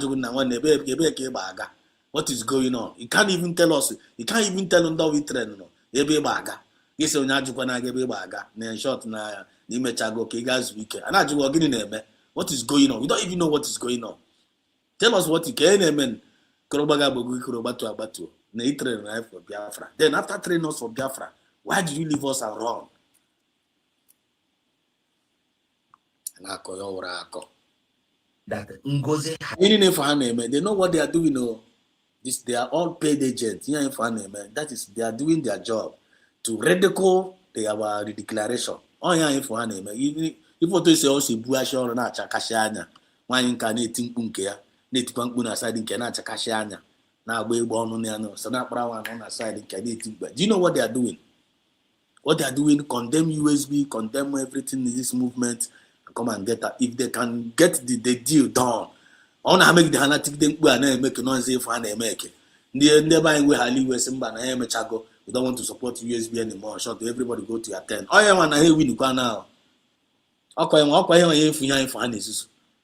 They'll say, don't give up, keep on doing it, keep on criticizing, so that our people get that you people are dreaming. I have already seen you people. I know for more than I know 7 steps ahead, even 100 steps ahead above them. Yeah, if I'm at we know what they are doing. You know, guys, all their evil plans are all dead on arrival. Their deception and their misinformation is all crippled. They cannot make any progress because they did not show progress to this movement. So they are not going to really progress in that their evil art. They will always rise and they will always fall. Are you getting the point now? Hijack them. They also Hello. I can't reply. Hello.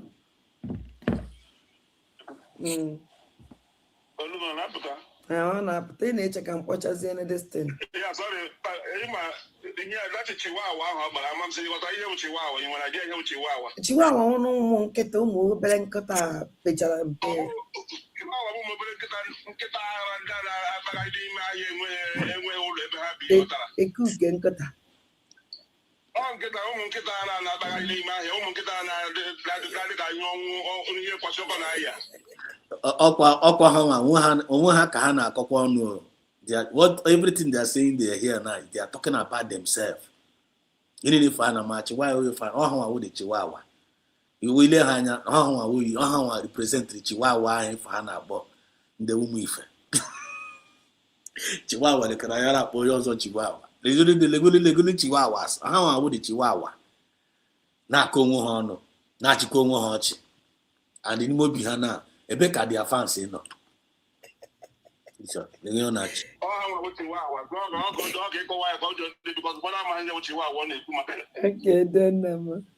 so ndị media ngozi ọ na-abịa uche wa nkịta ara ka ha nchaji level. Okay, a na-akpọ anyị Chihuahua na nkịta ara still yet ha na-ebe o everyday ha pụta na-abịa ebe akwa ka ha na-ebere akwa for the Chihuahua chukpuru all of them n'ime ụlọ.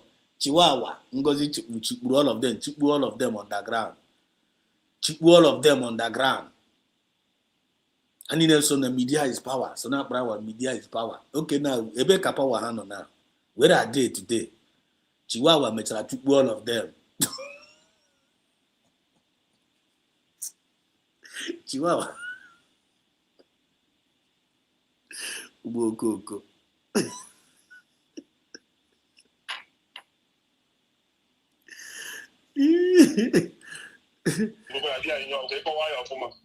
Then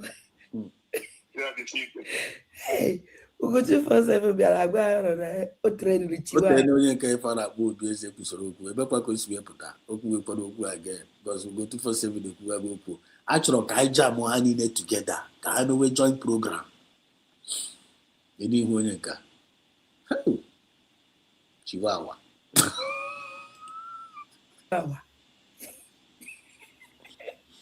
Then I hear this man kwuru na akwụrụ m ụgwọ ka mụnwa na Ngozi Ọlambeze na Age kwụrụ m ụgwọ. Misinformation everywhere. Akwaghị nwa ka ị na-ese. Ugo 247. Akwaghị nwa ka ị na-ekwukwa the same thing. I didn't know Age jere suspension. Nah, it's too much.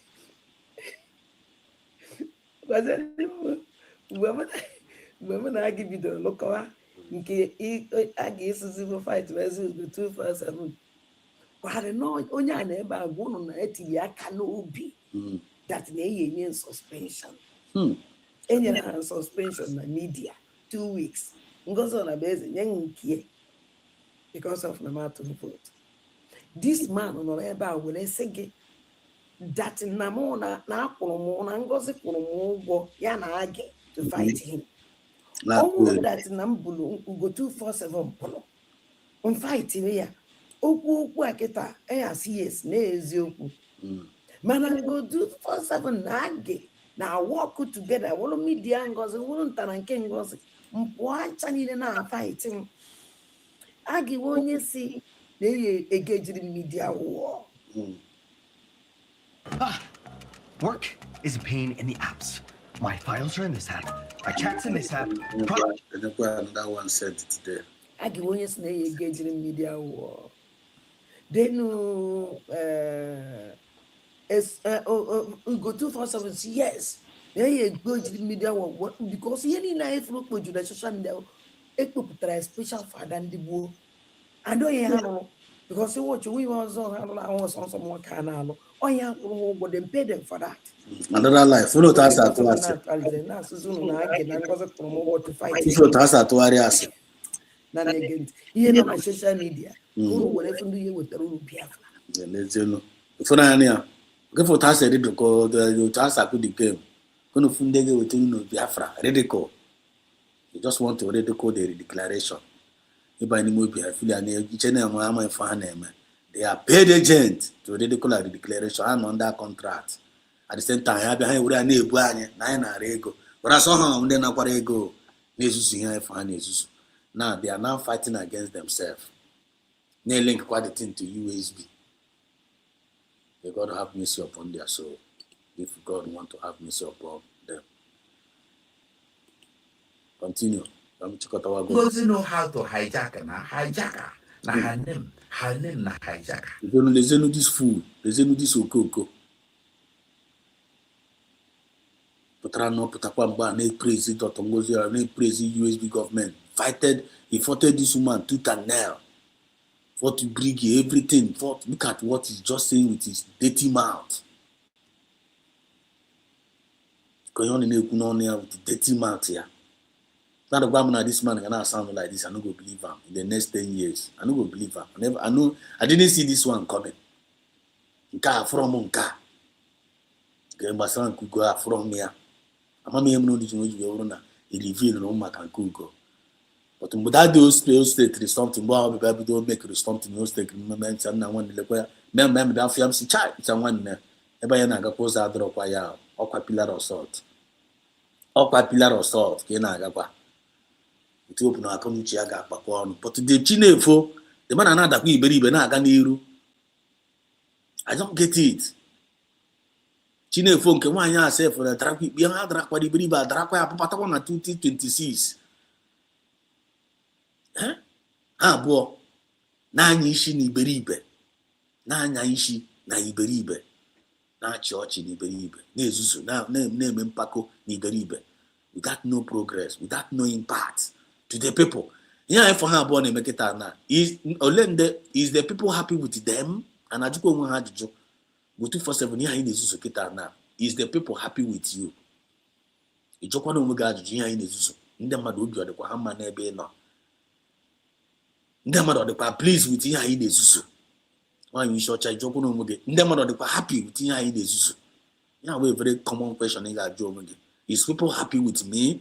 Is people against me or people with you?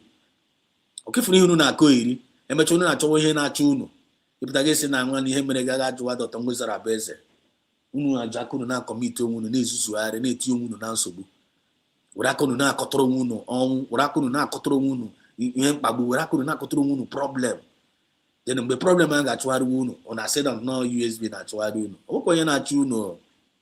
Nobody get to that time. You people, you are not even hurting us. Only you will Biafran spirit couldn't hurt. Biafran spirit, you are hurting each and one couldn't make. You are not doing on us.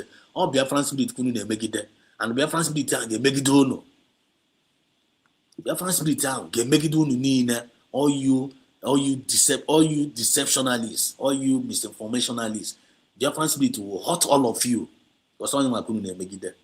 I'm a message I will through Nabali because I got cut out from here. And when time more coca, because they don't make the wins, they don't make sense. They don't make sense. I don't have their time. So they are very, very full. And I got any brave and answers. I go to go ground with your man. Biafran spirit can't make it there. And then make it down. And Biafran spirit will deal with them mercilessly. Thank you so much, lovers of freedom all over the world. The Nubia France all over the world. I thank you so much for joining in tonight. Each and every one of you. Thank you so much, Oluchiwa God, for joining in. Thank you so much, Mazu Dogu Enugu, for joining in. For you people are the two speakers I wanted tonight, and you people did marvelously well. Chukuna Goziunu, even though I wanted some network glitches, but we still overcame it. Thank you so much for support, Oluchiwa God. Thank you so much for Umazu Dogu. Thank you so much for my brothers and sisters in the comment section. Daniel Okwara, there I see you. Got 247. So after all this, your wife will call you husband, or your children will call you papa. Can you see? If you go near, the people now react. People are reacting over to what they are doing, over their nonsense. Who is only know with them here in Fanis? No, people are not with them. How much in them not with them? Maybe on down, because the people are not with them. So how about us? I go man. Onye you see Chinenye There we go. So good evening, Mazi. See you. Chukwuemeka.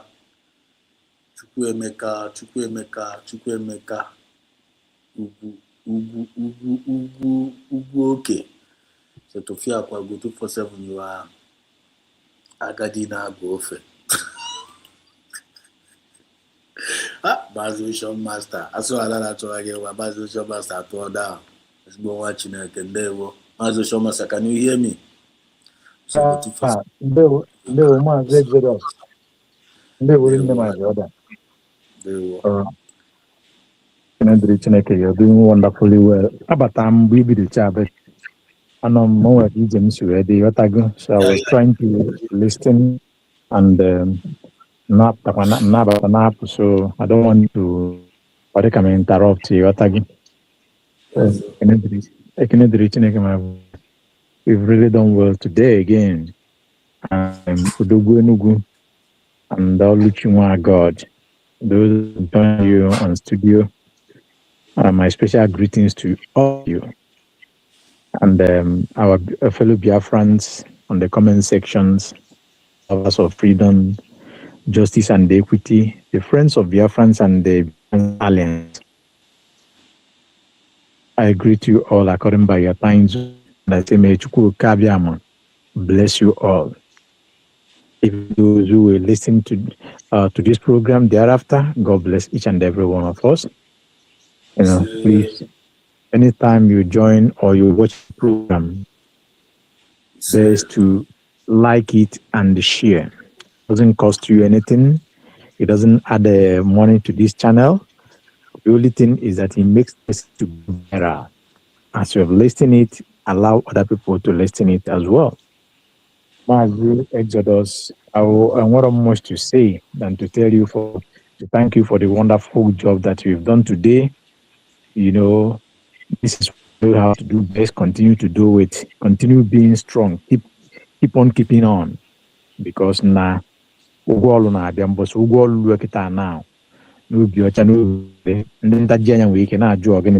But how far? So keep on being strong, man. From the program, from the last time, na 2470 na nwanyi isi ọcha na vana amị.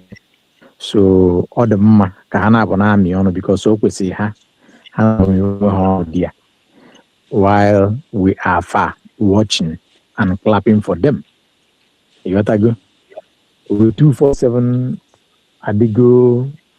In fact, akwadal nana kurieke ya number one, akwadana na kwasia. Then after some isi onye pụta ọzọ onye ụkwụ gafere so that ya could go 247. You know, I listen to the gutter mouth uji na-akọ nonsense ọ na-akọ chena Biafra na-enwe ndị ga-ege ntị, but you go 247. If you look at yourself, the way you look now, you're looking the same as at 7 months ago, 8 months ago. That is no. Ugo 247 is your mental health. Are you mentally stability now as like that of 7 months, 8 months, or 9 months ago? The answer is no. Ugo 247. How many people now watch this your program? You met your program after 1, 2 days, 3 days. How many people now watch here? That will tell you that now that is it. There's only one church you catch cruise with 247. There's only one you catch cruise. Bro, emara nke onye nwa nwoke ga mma go 247. Ozu de na ka mma go 247. So continue fooling yourself at the old age. Biafrans have left you behind and you can do nothing. In a car, you talk about Dr. Ngozi Orabeze being paid medias and this. That means you have been paid. Actually.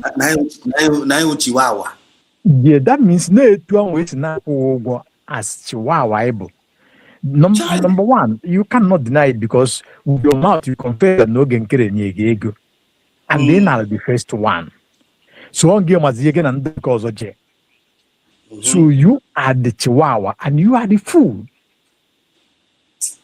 The people on the media now, on the side of Dr. Ngozi Rabez and Biafran government, all of them have swore on the camera with everything in them that nobody pays them. They use money to do their stream yards. They bring out their time. They even contribute to go 247. They contribute. Mazi Exodus and Eba na-etinye ego. Mazi Kai na-etinye ego. All of them via na-etinye ego fa. Ugo 247 since iji wee nọ n'ija. Mazi Biafra TV nọ jụrụ gị gị ego one ka itinye ego gị pụta kwuo nya na ọ bụrụ itinye go 1 naira. Today zabenya even man ka enye ka inye for ka we support gadget to go 247 in na Spain no dia ike na ego aso ni be gbado na agba ko gbagbuo gị ugo 247 na akwachapụ isi ka obozu na-eso okwu ego anwe enye gị ịnọdụ ike for no na-enye gị nsogbu and ego ị na-ala oge nkere na-enye gị nsogbu. So you have lost. There is no returning back again. You're a particle that have cracked out from the rock and you can never go back to the position you are. You are falling to the spirit, continue falling. That is it. You know why such a gentleman you want to be normal. Or kwesịrị nabụ ọ dị ka ọ dị kpọsa ọ dị ka ọ dị egolu ọ dị ka ọ dị pụta n'ụzọ ọ dị ka ọ dị ekenenya ọ ife na-eme ndị ala na-aba na-amị ọnụ ndewo. My brother Mazi Exodus, may God bless you, bless genuine Biafrans, all that broadcast, we that comes and comment and share in your programs, may God bless all of us and all genuine Biafrans. May God bless the United States of Biafra, the cabinet of United States of Biafra. May God bless Dr. Ngozi Rabeze, DPM, protect each and every one of them and us. And may God bless May God bless Trump and keep protecting him. May God bless the countries of AES, championing by Burkina Faso, Ibrahim Traoré, and all his colleagues. May God bless us and God bless Africa. Thank you. Biafra to the world. Biafra now and forever. That is it.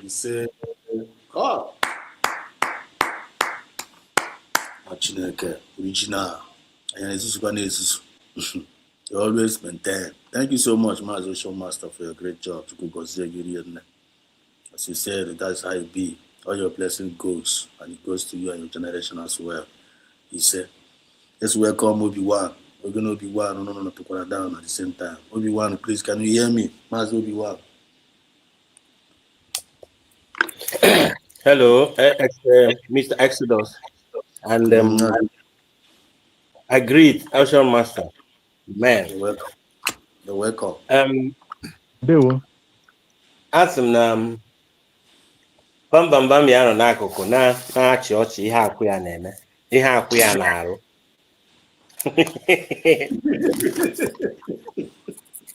Akwa bambam arụ ka ezigbo ọrụ. Na-ebutu ndị a suppose ibutu. Ịma na ha che na dị ọgwụ ga-atụ ha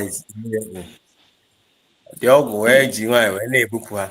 Because na ha mara ọgwụ wee na-eme ha nsha. But you know one thing I picked up in all these things that Ugo 247 is saying.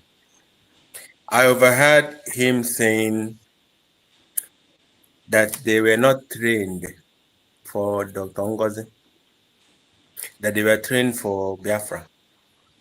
Now, he was talking to us, or he was referring to us.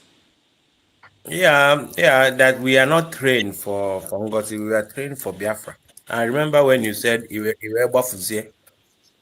Careful how confused that they are, that even for the fact that you know that Ngozi is not Biafra, then why did you leave? Why did you start sabotaging the platform? Only the show that Ngozi has no right to hijack the United States of Biafra, that the platform, the country belongs to me and you. All you have to be doing is to find a way. Honorable Trump, onye ọwụ na-agbafuo mba ihe echelu were follow the present government their policies until elukwa time are supposed to capo then you vote the person out but you have to for the fact is for a collective thing you should be involved Igbafuzie je na sabotage the same Biafra that you said that you are trained sisi am no yeah na-emekwa na you are not trained for ngozi and this is the problem some of them have the all majority of them have.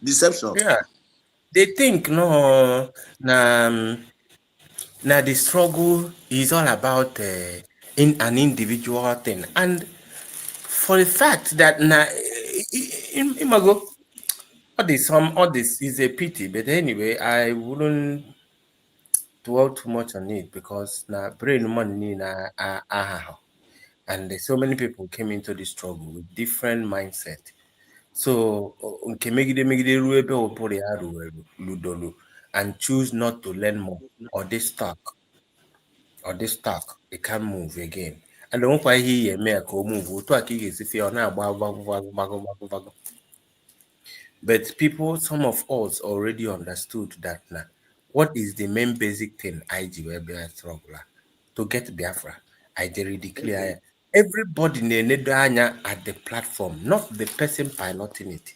Yeah. When I join a pilot, anybody is equivalent to apply to that post as well. So far you reach, so far he cover the criteria. But when you choose to make it to idolize it, or as you know, then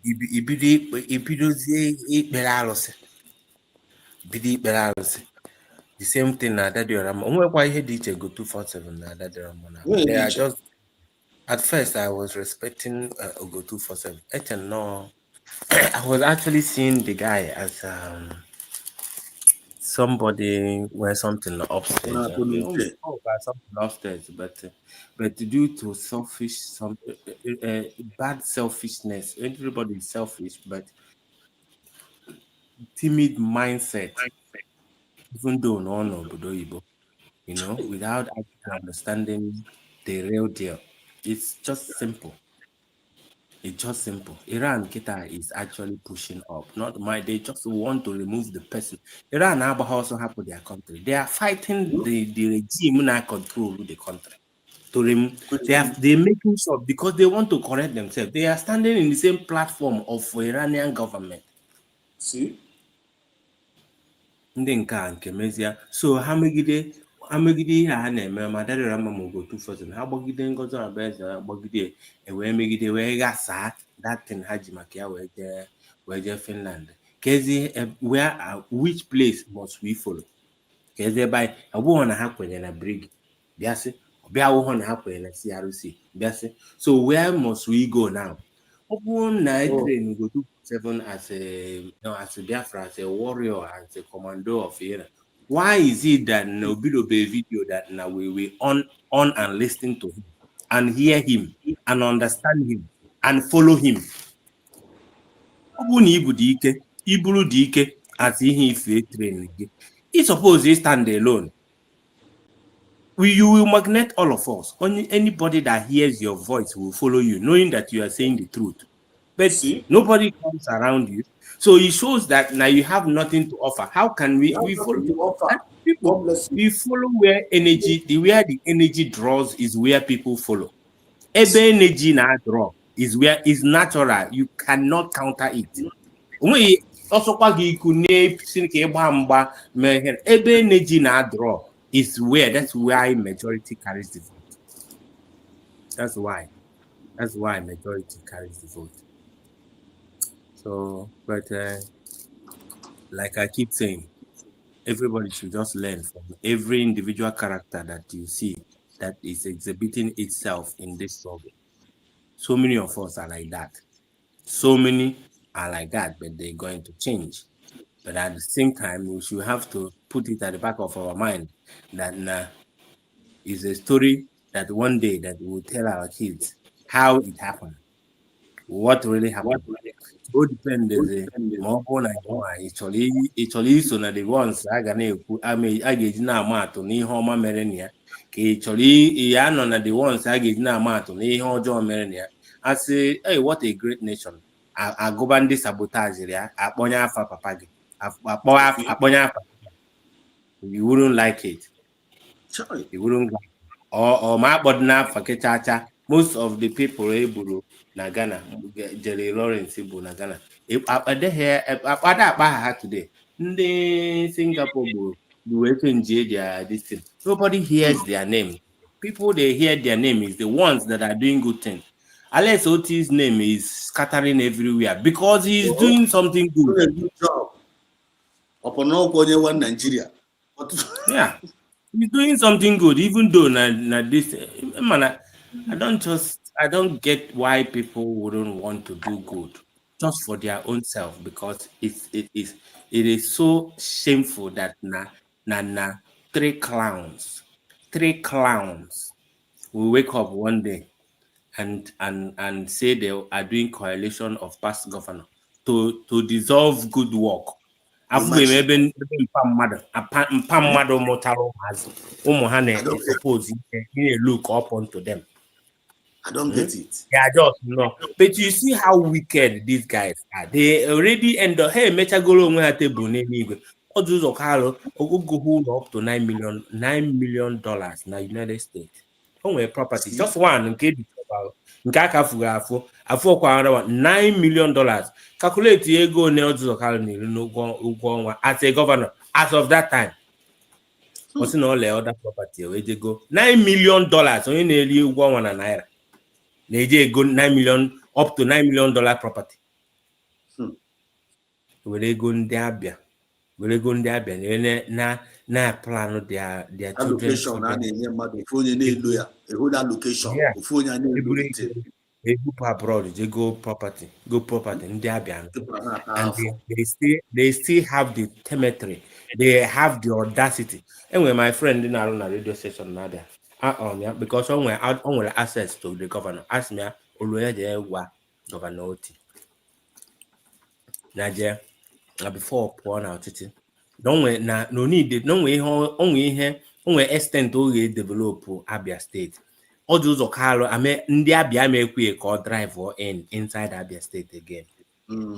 Pay for all of them. And with the project Oji, my stadium on our locator. Ma always birochago onwe go esi wee dozichazi oti because him na owo hoto say him and by am ka just abia alome road happen there. Sidewalk is important. Those small details, signs of the road, obodo ibo mama, those little trees on the street, so as me always go tonight supposed to, and I knew that the man cholo ide ya here na akwụkwọ nke and three shameless men. If I were past governor of Abia State, what I will be doing is to apologize to Abia. If you can Abia before Oti, if you go picture on Abia before Oti, my state now.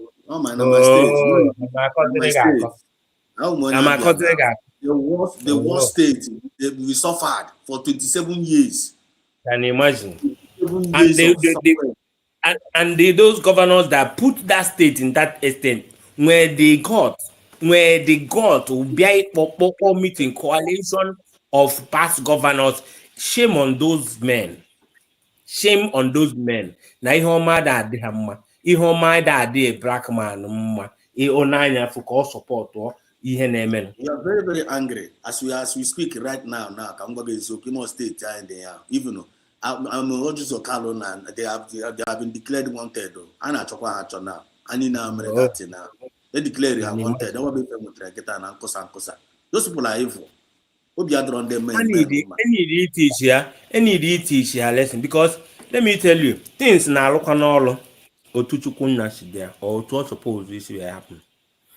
Let me tell you, something might start happening with Alex Oti's government throughout the southeast.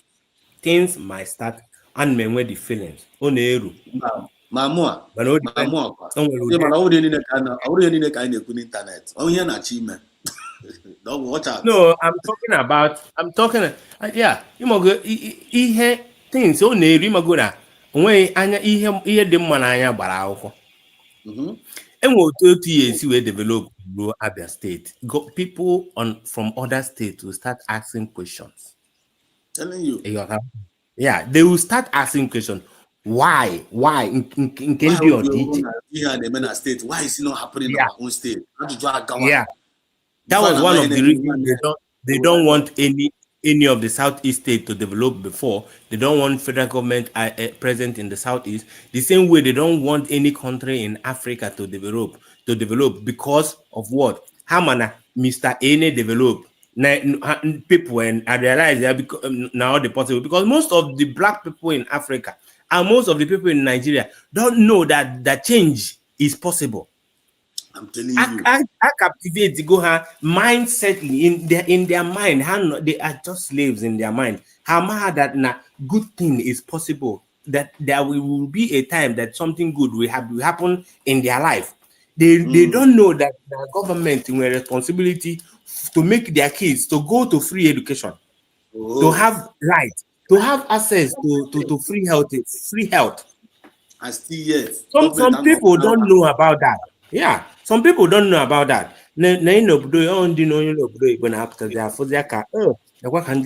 So why our government had them here like that? Because of what? Because those things the government is supposed, they don't do it. They don't. Obi-Wan, wait a minute. Even why here we when God just had not stop the man because I'm an on him like eating hands in the nearest future. Time will come when there be a video so those okalo na ndị ọzọ ha kwute ụgwọ niile ahụ ha zuru. Ịma no ihe na agbachi. I mean, how you wepụta no na abazu imi na be ha na na amaghị for ha na-eme. They want to stop the OT. OT not committing crime. You know OT na-eme na is a crime to them. It's a crime to them. Osi n'ụzọ niile ọrụ. Ịma na ọkwa ife onye ọ na-akwụọ n'eziokwu onwe ka Chukwu nna si alafta onye ahụ. Ọ na-alafta ya ọchịfta ya ọkpa n'ilo. O ji ụzọ karụzi na ụzọ ọrụ nke otu na-epe. Eweje bọpụtawa ụzọ ọ si na ọ rụrụ keke na pepe na-egwu mmiri n'ime ụmụ onye na-akọkwa ya si na ya azụ like wee kpupụtewe road at n'otu ụzọ Carlo Street efu na these guys ụmụ onye jidi ikpeazụ wee mee one listing also. Can you remind us that thing you said that you built in Abia State? Also not I built Domino's and pizza. Dominion, no. Dominion and pizza. Now, even say people can watch cinema. A grown-up human being. Somebody I hire to be a manager to a company. To be a manager to the company, to use taxpayers' money to develop the environment, build infrastructures, to open up business areas and make things to be easy for the citizens of the state. Now, Dominion pizza and onye more near 500 naira and ebe a na-enene cinema Obi Kubana nwe na n'ime bie ka gọvanọ na-ewere billions of naira na-akwụ na ihe o ji wee lụpụta ife na ada eme some people na bụ these guys ọnụ Chukwunna ọkwa wike na ha ada all of them. One.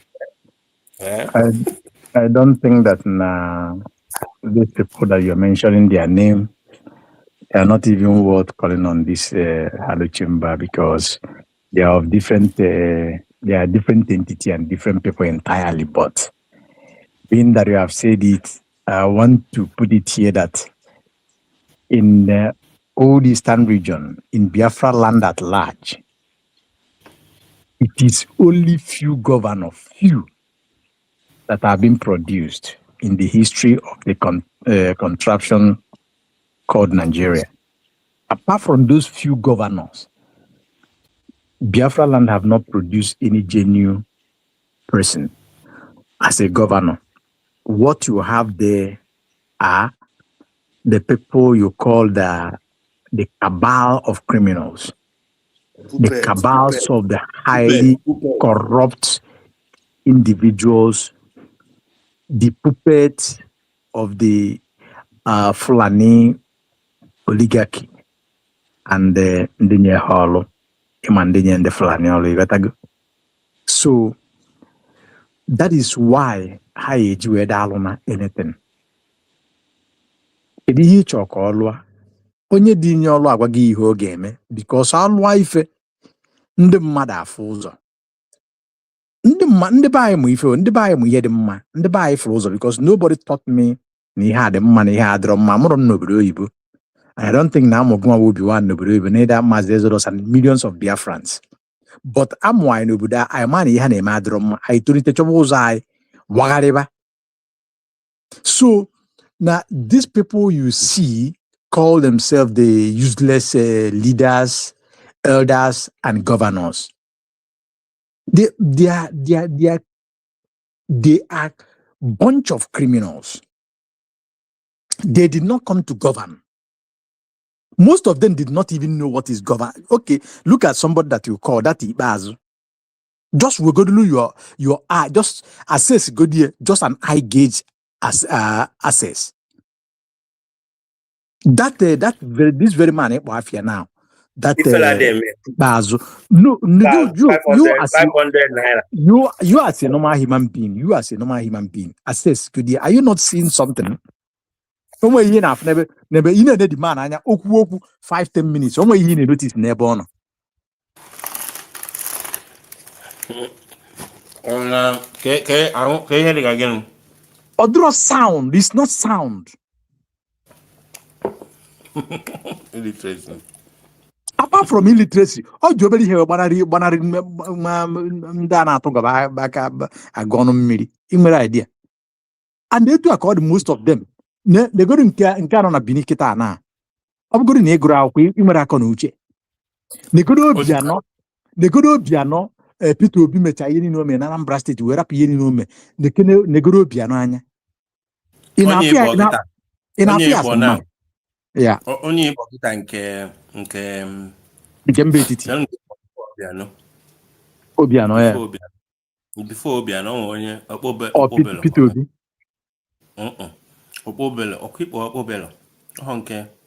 Mbang onye mbe titi ka mkpọ, onye mbike nọ na mbe titi ezuzu now. Nọ na befa. Opobelo. Okay, amari mafia onya nwe. Nke binik again. Nke onya nwe mbe titi now. So now I think I realize I observe what they are doing. Okay, with Hini what they do is that Hachicha as governor, Zucha Oshi, Lutucha everything. What they make sure that they do is that they put the person that can never prove them. Also, when I will know a barrel pusher, what I'm talking about. I'm following you because how that they are criminals, they stole a lot of money. And the reasonable government that is coming should ask the former governor to give accountable of what happened, because they can decide to go to court because of that. So what they do is that chota puppet. You can imagine Bini, this with the kind of, by the way, also no here will tell her in campaign or that will bring security.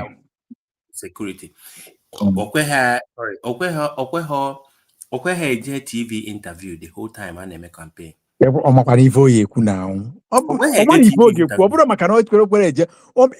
can only go where you know that you will do well. Yeah. You can imagine somebody like that. Iucha governor. Kelonyo dege koye tinye ya success here. Onye tinye kwani ya. A man who could not pronounce the whole hierarchy. A stupid person. Oh yeah, a more stupid person under Yes. him to be Yes. able, yeah. Yes. So ihe nwe ike na Fubara ji agbaghara ihe a. Fubara ma ego na-enwe ike buru na Rivers State. Ha ji sign this agreement ha sign. Or this ka onye ha dem. So what they do is that they make sure that na onye nke banye na onye nke anwa na onye nke a na-protect their interest. Yes, yeah, yes. no, they protect their interest. And that you make sure not like that. Because otherwise, when you put somebody, they are scared because now man OT will come for them. All of them. They know. This year, So that's see, my brother Mazu, everyone, you see, these people for us, Biafrans, they are very inconsequential. You see, the governor, I want to name a few governors Southeast Biafra land they produce good. You know, after Sullivan Chime, look at Look at Onyen Cable State here today. My brother, you see, this thing happens under our watch. We Biafrans, we are not concerned of them. What we are standing on is our Biafra declared. When Biafra comes, when we finally got home and lay hands on our resources, you know, being completely in charge of our territorial integrity, which is the foreign state of Biafra, there are some of these governors, this current and past governors that I believe, this is my own opinion, that I believe that the Biafran government will like to bring closer, looking at their records, because only 1, 2 of them or 3 of them have an excellent record. You must have to give it to them. So such people, that's why in Jaganda and Azo today, that they shouldn't Izobia, because being that some of them you come out and join Biafra. When Biafra comes, what do? That good intention, that your good records, you will exhibit it, and Biafrans will appreciate it. The world will now recognize it.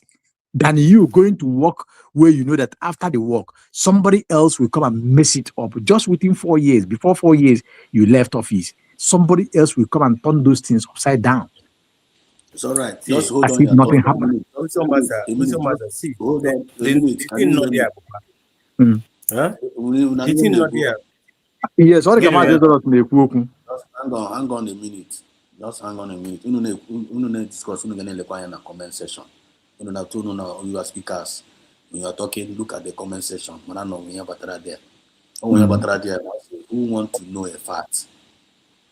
At Peter there in the comment section. Also, who want to know a fact? So, Peter, we want to know a fact. You can look at this link. Please, can you jump in and join these gentlemen and give us the fact? We are here communicating. Understand? And we are here communicating. So, Peter, the clear link here, you can jump into this link and come and tell us the fact. And as well, you can tell us the fact in the comment section if you feel like you don't want to come into the studio. You understand? And there's one thing I disagree with you, Ocean Master. There's a comment you make here. You say, it's now these people that they are inconsequential. You understand? Please, these people, they are evil. We are exposing their evil. We know that we are going to go and lay our hand on our resources and make things all right. But meanwhile, these people that are causing this confusion, causing this distortion in the life of our people, we need to talk about them. We need to expose them. If we exposing them does not make them inconsequential. You understand what I mean? These people, they are evil. But if you keep quiet saying they don't need to talk about them, they are inconsequential. Beyond the time I see it is very right. It is very right. I'm not saying that they're inconsequential that no.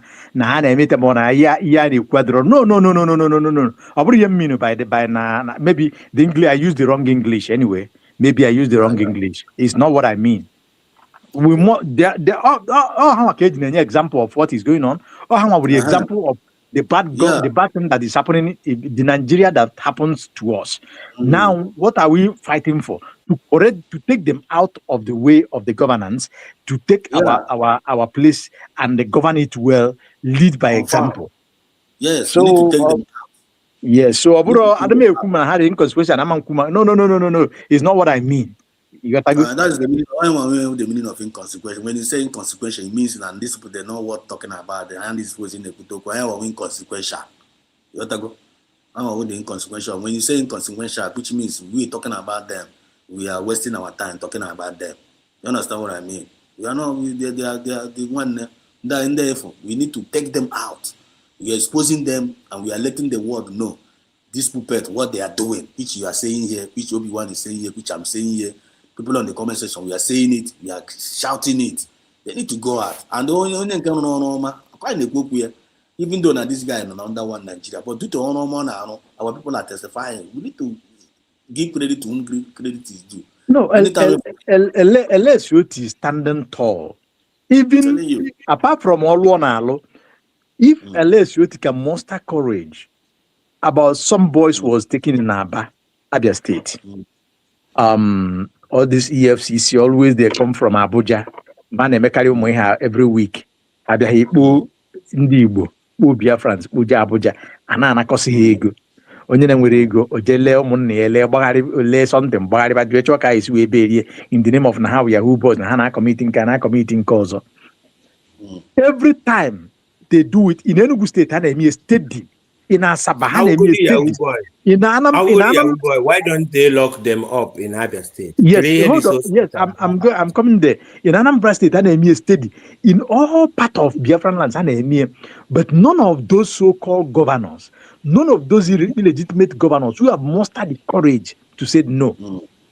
Just like why I love what Oti did. Well, number one, you cannot take them out. He blocked them. Meaning that if you want to try them under their own jurisdiction. Yeah. Now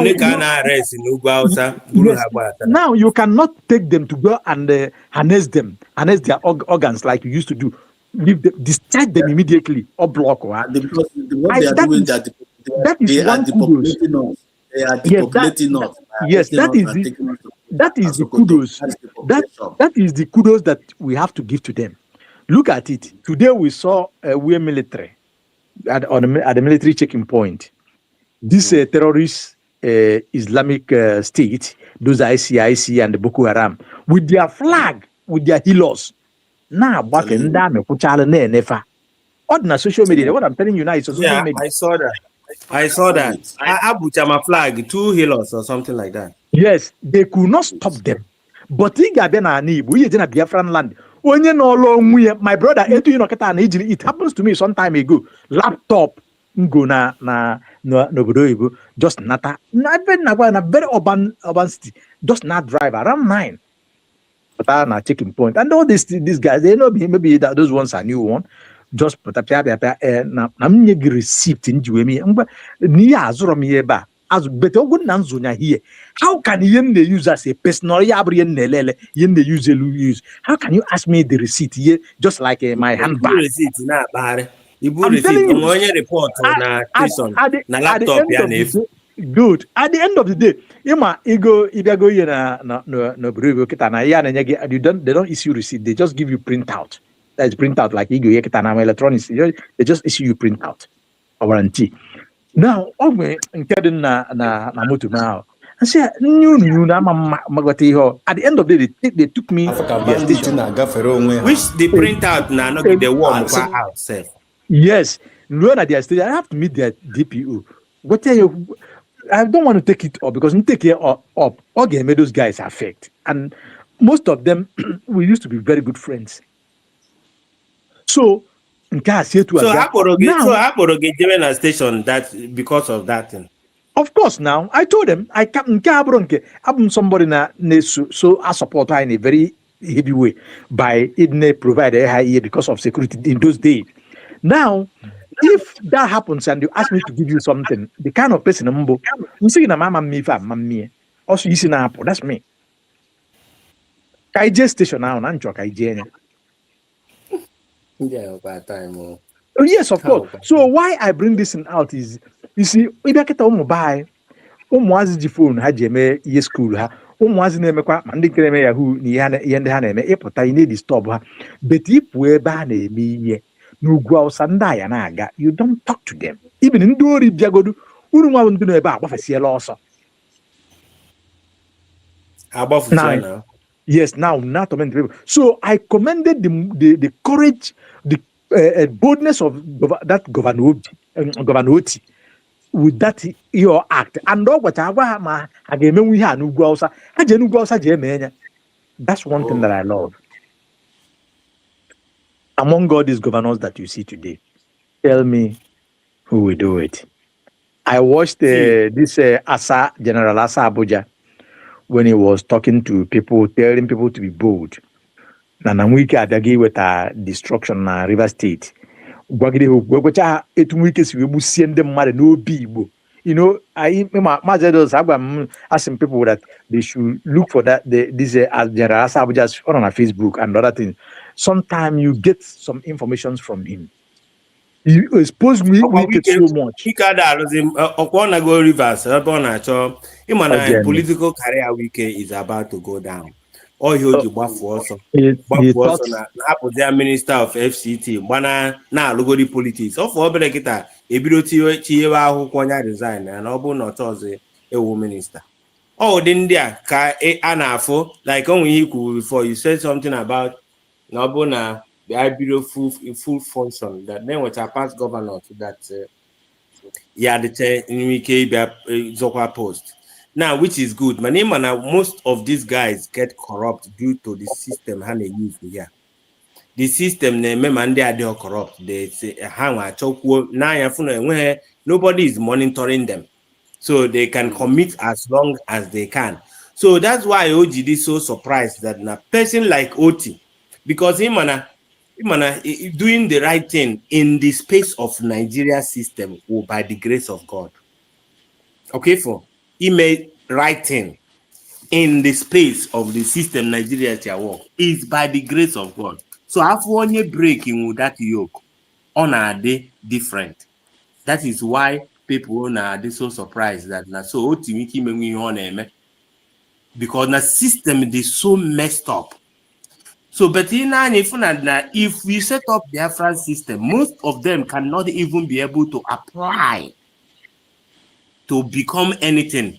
Number one, icheke salary if una salary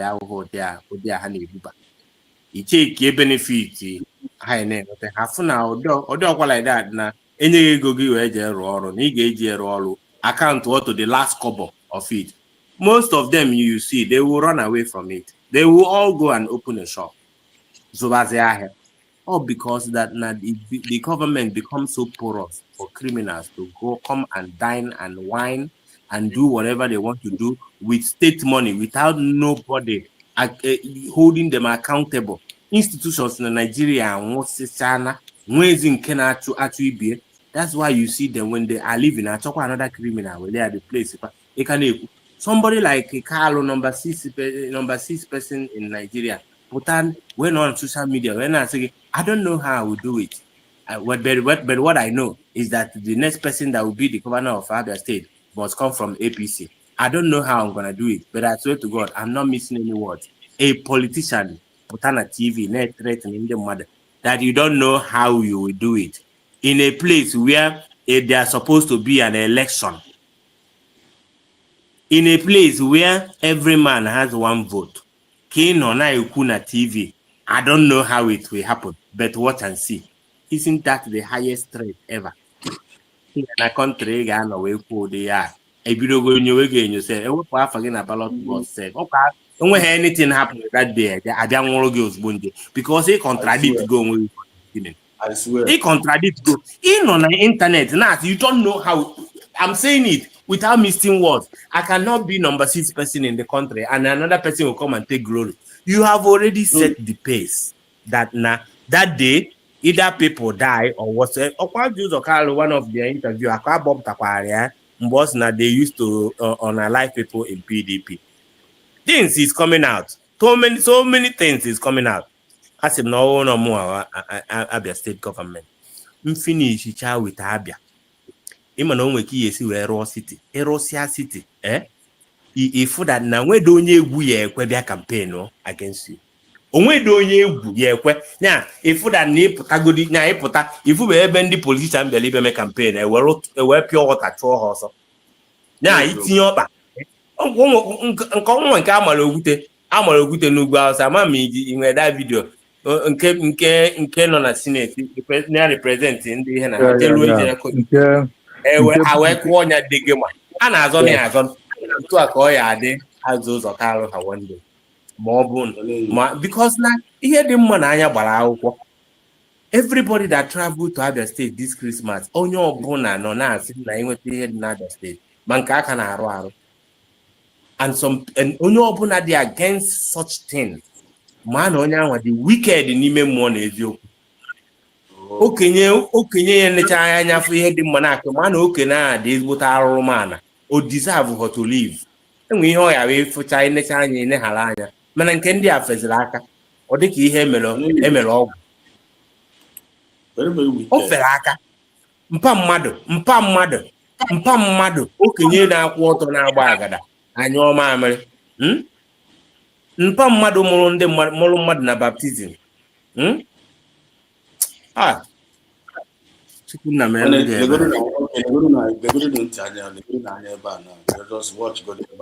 just listen. Here. I started Dokubo and Gumi. Don't see this coming.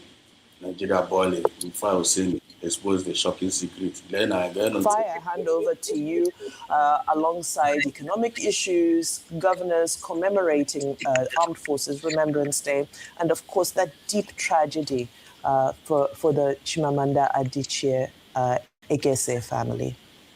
You see, the emergency lovers of Nigeria, when I say may Nigeria not happen to us, they will squeal like earthworm that you put salt on. But is it not shocking that a state government is the one defending... Oseni is sounding like us the lovers of Nigeria, and may Nigeria never happen to us. Lovers of Nigeria. And the Apatiana like you this. Apatiana like a different statement for drop here. Apatiana can never drop this kind of statement. We can see another even in the next 10 years. Yotago. Whenever you see one and telling you what this is. You see? What this man? It's all right. We can hear this man. The bandits today that they have a peace arrangement. So it was true that the peace tour carried out by bandits was in partnership with the state government. Imagine. In fact, can you see how shamefully they're even telling us the merits of what has transpired? That, oh, the peace has led to release of 1,000 people. Then they are trying to secure judicial release for bandits. just imagine that. Yeah? Just like what is Okalo. Because we are talking about today, what is it called? Deception and misinformation. All of them are being crippled. The emergency, the emergency, go to this as we are in English, emergence of USB has crippling every deception and every misinformation. I need to go cripple. Go to our station now. Okay, me here to find a Weber. Okay, man, now, Ojo Master to tell him this, Zamfara, not Zamfara. Castina release some terrorists airport in Anga court said they are free for rehabilitation. Castina State. Among the number of terrorists now they're now saying that what about for the news? It was actually, I know that they do that all the time. But I can't terrorists they send them mother EG what's here you release when you plan to integrate them into the society. But then they can't freedom. In your life sentence. All the loan easy, he release the terrorists to that amount. without anybody without nobody countering it, without doing adjournment and upon adjournment to Nsimenke Nnamdi Kanu. But we decide there finally to give that man to die in prison. Now see the ISF no not death sentence. No decide life imprisonment. Man, all the loan easy. Court release terrorists amagbugo ndị mmadụ. How far? I'm telling you. Hi, how decayed Nigeria is. One girl was crying that now the people we are suffering with booked her passport to gas Nigerian. Because it has started affecting people individually outside the country. Outside people, and the worst is that the citizens of Nigeria cannot do revolution. If we hear name in Iraq, it can't happen in Nigeria. It can never happen in Nigeria, let me tell you. Because no one is ready to die for Nigeria. None of them. Nobody, including me. As we speak now, Nigeria now. Nigerian youth, they are busy celebrating Nigerian super ego. Distraction. I need to match tomorrow. I about with tomorrow. Okay, so I made the match tomorrow and I for bandit.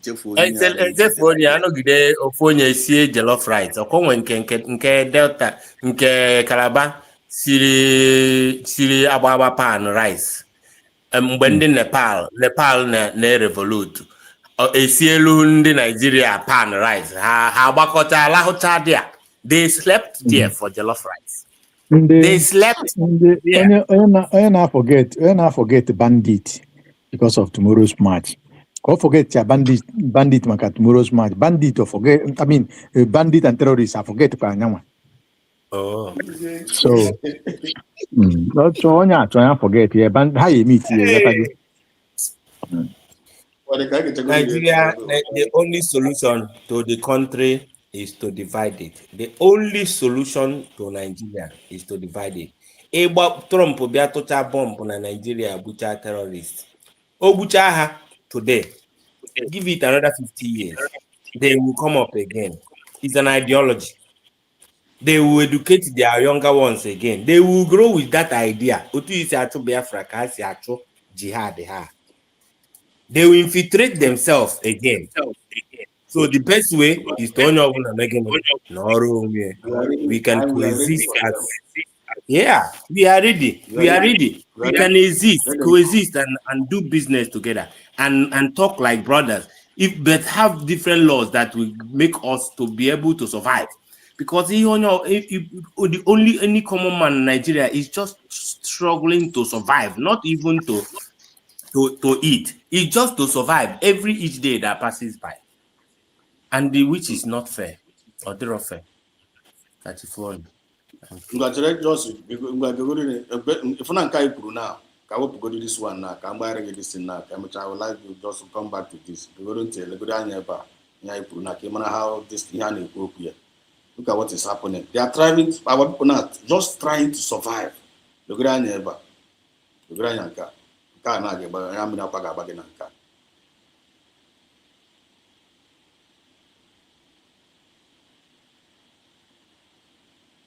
Here.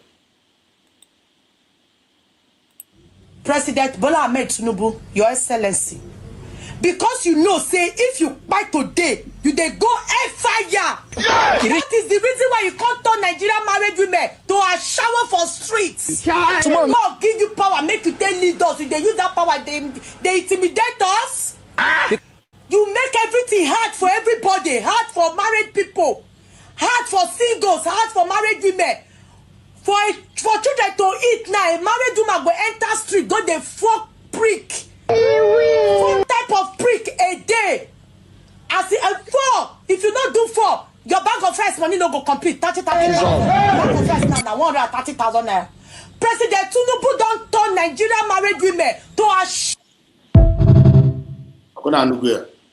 Obi-Wan. Oh dear. I think it's all about survival. It's all about survival. And the one in Africa here, which is not, it's gonna get worse. So it will. There can never be a revolution. But all got the wars now to the extent that people will end up agreeing that let us divide the country. Oh, they are I am coming. people will now agree can divide this country. You understand? So that is how it is. That is how it is. I am right behind you. But what you see, this guy sent to Asari Tokubu and Gumi because they said they never see it coming. Whoever thought a day will come that the state governments will be trying to secure judicial release for bandits to be able to honor a peace deal? The question we should ask the Katsina state government is official release of bandits. And the government of that state make a peace deal with the bandit. Then the bandit release the bandit by release and the GG Nimoya. Then the same state release the make a peace deal with the bandit. Now his name is applied to the court. Can the court release the bandit GG? The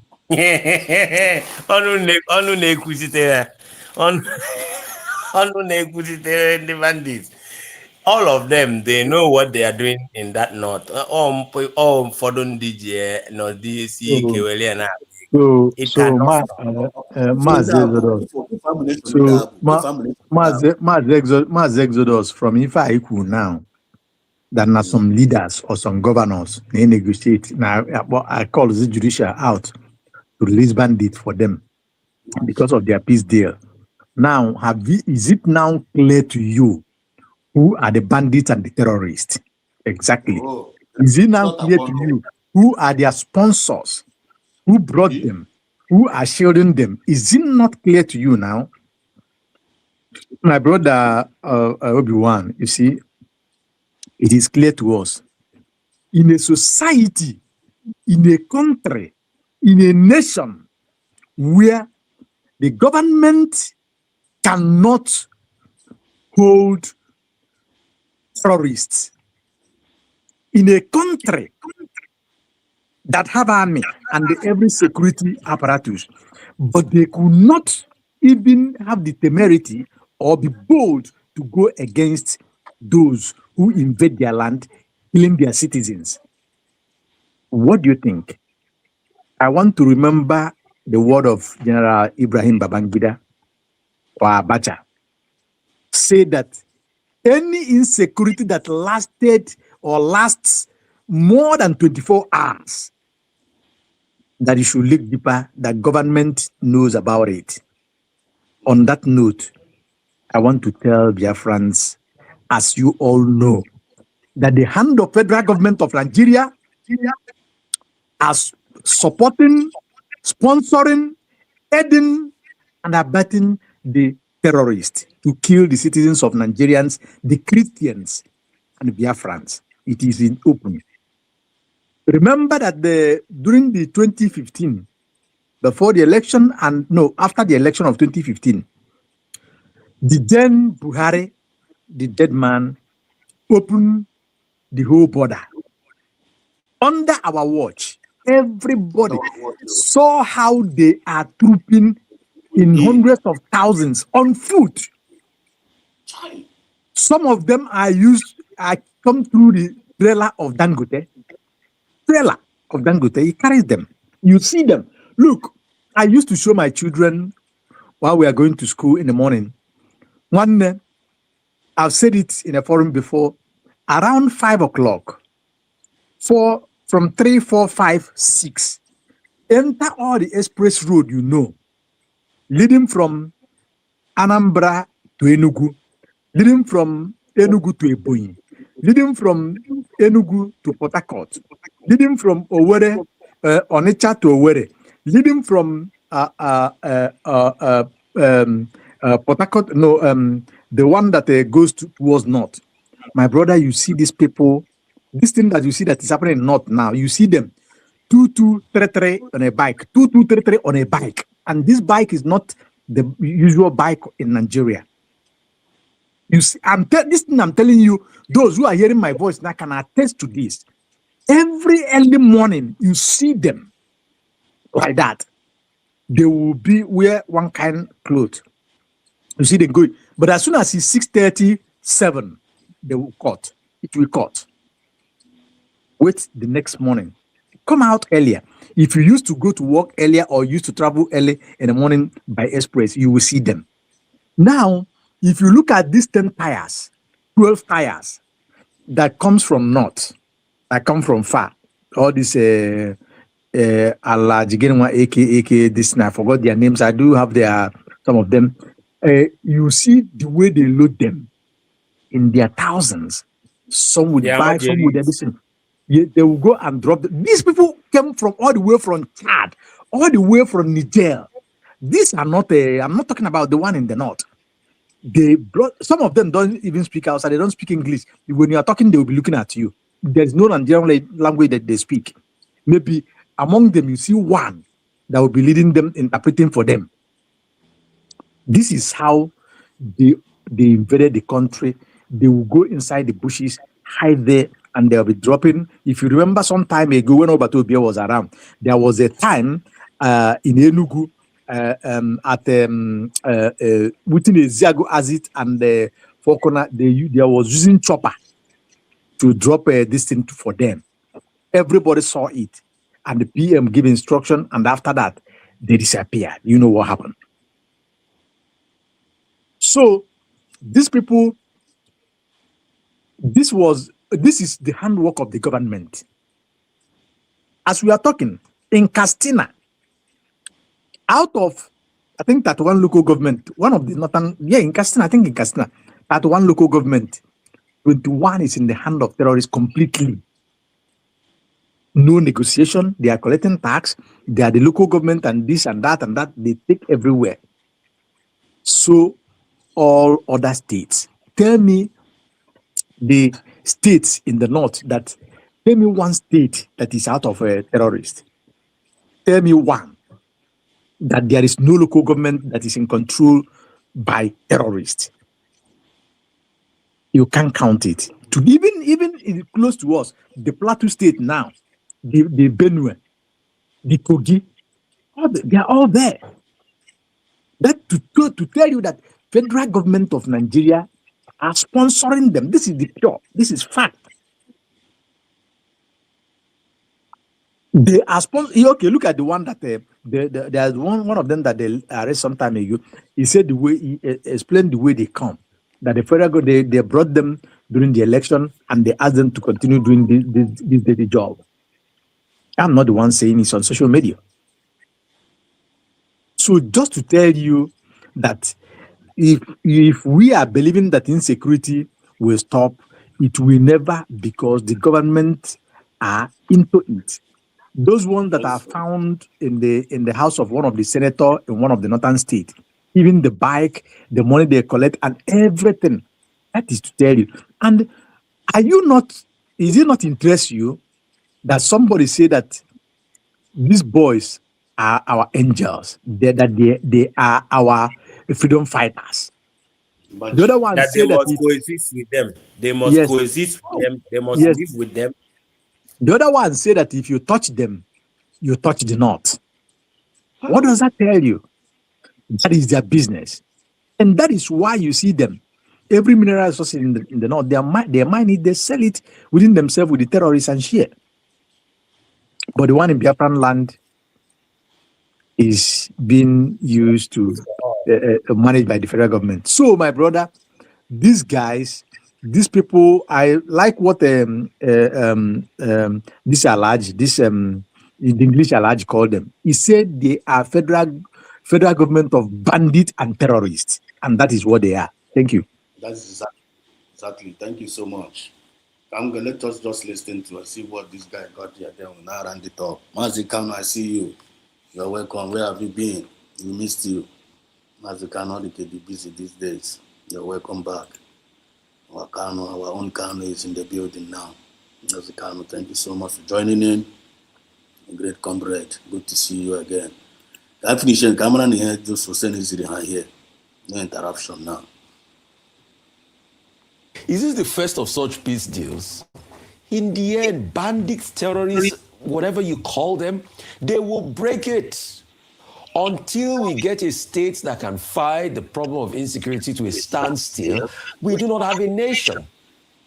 The next thing, the representative of the government had the effrontery, the unmitigated temerity to come out to tell us that this is what happened in war-torn situations where there's a prisoner exchange. Imagine. So people that were kidnapped have now become prisoners of war, right? Imagine.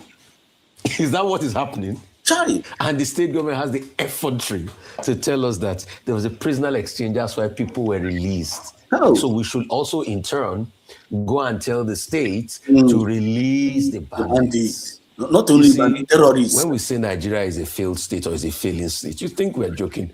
But these are vestiges of a failing state. A state where the leadership has no capacity, no capability, no supremacy of violence to fight out non-state actors. Is that not failure? Complete failure. What does section 14, subsection 2 of the Constitution says? The states must have the capacity to protect people. That's why we surrender our sovereignty. Oh. But if it is out of the generosity of bandits now that people are being protected in Katsina State, the same criminals that have killed people. Just over the weekend, we heard about killings in Kogi of our valiant servicemen. So what does the Katsina State government want an average soldier that is fighting on the battlefront to think?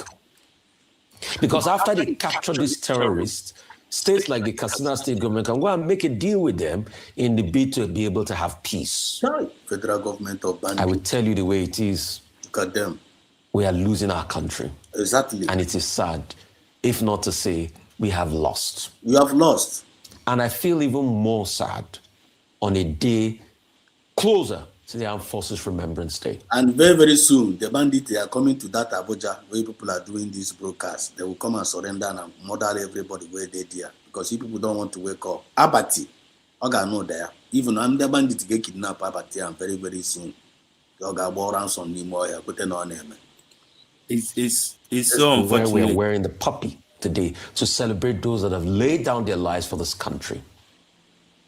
Those are the true heroes. And those are the people we should celebrate, not these terrorists that the state, Katsina State, is now making a deal with. Mm-hmm. If you can't balance on one foot for 30 seconds,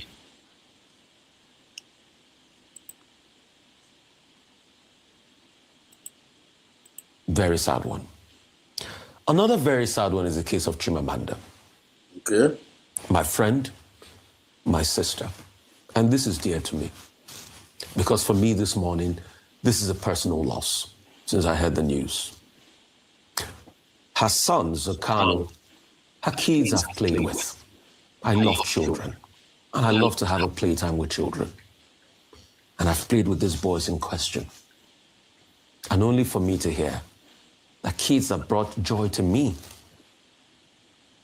passed in such a circumstance is a very debilitating one. Now, this is Chimamanda own, our sister. And we are sorry for the loss of what happened to her. Nobody celebrated bad thing that happened to anyone. But this Chimamanda, one Nigeria has happened to her. And this is one of us that's supposed to be propagating the freedom of her own people. She have the gift. She can write. She can talk. And they have international communities connection. The world can listen to her. She's making an impact based on her literature and all the writing and all that. But you can hardly see her talk about the restoration of her own people. People like Ngozi Iguala or something like that. All of them, these are gifts, wonderful gifts of Biafrans given to us. But you can hardly see them propagate the freedom of their own people. Biafra has been declared. But now, what Nigeria is happening to them? Look at what happened to Anthony Joshua. What Nigeria happened to him. Even a whole international man like Anthony Joshua, when accident in Nigeria, and full ambulance, they were very, very disgraced. Look at Chimamanda. The same thing happened to her. And we are sorry for what happened. Let's continue to listen to the news. And I only can just imagine how Chimamanda and her family and her husband Ivara feels right now. it's a very sad one. Very, very sad. So please, I would like to beg all of you to respect your privacy, because we started to see you people, those that have been looking for a chance to be able to get a shot at Chimamanda. This is your glory time. You've started to run your mouth and say all sorts. But you wouldn't understand that when people grieve, we should grieve with them. Yeah, we're grieving with them. I've also heard you. Those that have no empathy in their hearts, and all they're saying now is it because she's a public figure? We've also heard you. And I want you to search deep inside your hearts and ask yourself, is that the right thing to say to somebody grieving that just lost both of her parents a couple of years ago and now her child? But the other side of it, the hospital has released a statement saying that they're open to investigation, that they did everything right. So there's a lot of back and forth. And when there's a lot of back and forth like that, I'm happy the Lagos state government said they will investigate. So let them have a look at this matter and let an independent inquiry go on. I don't want to go through the details this morning because it's just going to open the wound again for the parents. I just pray that at some point they find healing, which is a difficult thing to say this morning. And in front of you, Hosseini, for you to open up your mouth, this kind of tragedy that have happened to our sister, it's a kind of tragedy that happened to Anthony Joshua. Why can't you say, if Nigerian government have a very good medical system, have this what's called good medical system, this kind of thing will not happen to her. If Nigeria have good roads, that kind of thing will not happen to Anthony Joshua. He lost his two wonderful friends, childhood friends. He lose Zohan just like that because of Nigeria is not good. Why can't you say this Nigerian government, if all these things we are put in place, this kind of thing will not happen to them? People will not talk about it. The government will have provided good medical system, good road, and all this nonsense will not be. Security, if Nigerian government are okay, what is happening in Zamfara, all this killing will not be happening. But none of you will say it. But thank God, go and at least go and ekutu. Go and ekutu, manage. Let me finalize so that I can continue with what I'm doing. I think that it's so unfortunate that all these things is happening, and it is as you can see, one by one. That is what happened. That is what happens from a faulty foundation. No matter how you want to make it work, because the foundation is wrong, it will keep scattering. And if defend the gide, olu one day okay, the reason why the foundation is supposed to be strong and are supposed to use basic immunities in every country is for emergencies like this, so that often ihe mebibe ka afọ ihe eji wee bịa for emergency. But those things do not exist in Nigeria, so there's no way you can see where so it must definitely crash. If you listen from Profile, he's a journalist, but you can understand when they now start talking about that Nigeria is a failed state, even though that na AKG na this place, all touch eburu ozu onye ọzọ dịka ebukwu nkụ o metụta gị because ya na nwatakịrị a gwuru egwu ọ for the child mgbe o pere mpe ọ fụrụ ya ọ na-eje visit ya n'ụlọ, and now he now understood exactly what is going on. Have good that now Nigeria has no mequatarism. There's nothing you do. There's nothing you do to the country for you to make it also where Peter will be as a president. It cannot work. So, but I know that one day, people like Rufai will start pushing for division. And God bless the United States of Biafra. Thank you so much. Thank you so much. Thank you, everyone. It's all right. Thank you. We're now rounding up. I'm Mazio Showmaster. Do you have any final submission? Tomorrow is another day. My brother, you have done well. Like you said, tomorrow is another day, so we have to take it for tomorrow. Thank you for the wonderful work you're doing, Biafrans. It is all for our own benefit, for our own freedom, for our own liberation. Continue it, for God in heaven will reward you, reward your family. God in heaven will reward all of us. And nature will reward us for best and good blessings. Now and always. Thank you. Thank you so much. Thank you so much. Thank you so much. Thank you so much, my Ocean Master and Obi-Wan. Perfect ended. It's all right. I'm Beauty for Christ. He said, how could she take her sick child to travel to the zoo? Very, very good question. And he also said here, I am so sorry for our sister, but she pretend to the outside world that Nigeria zoo has happened to her.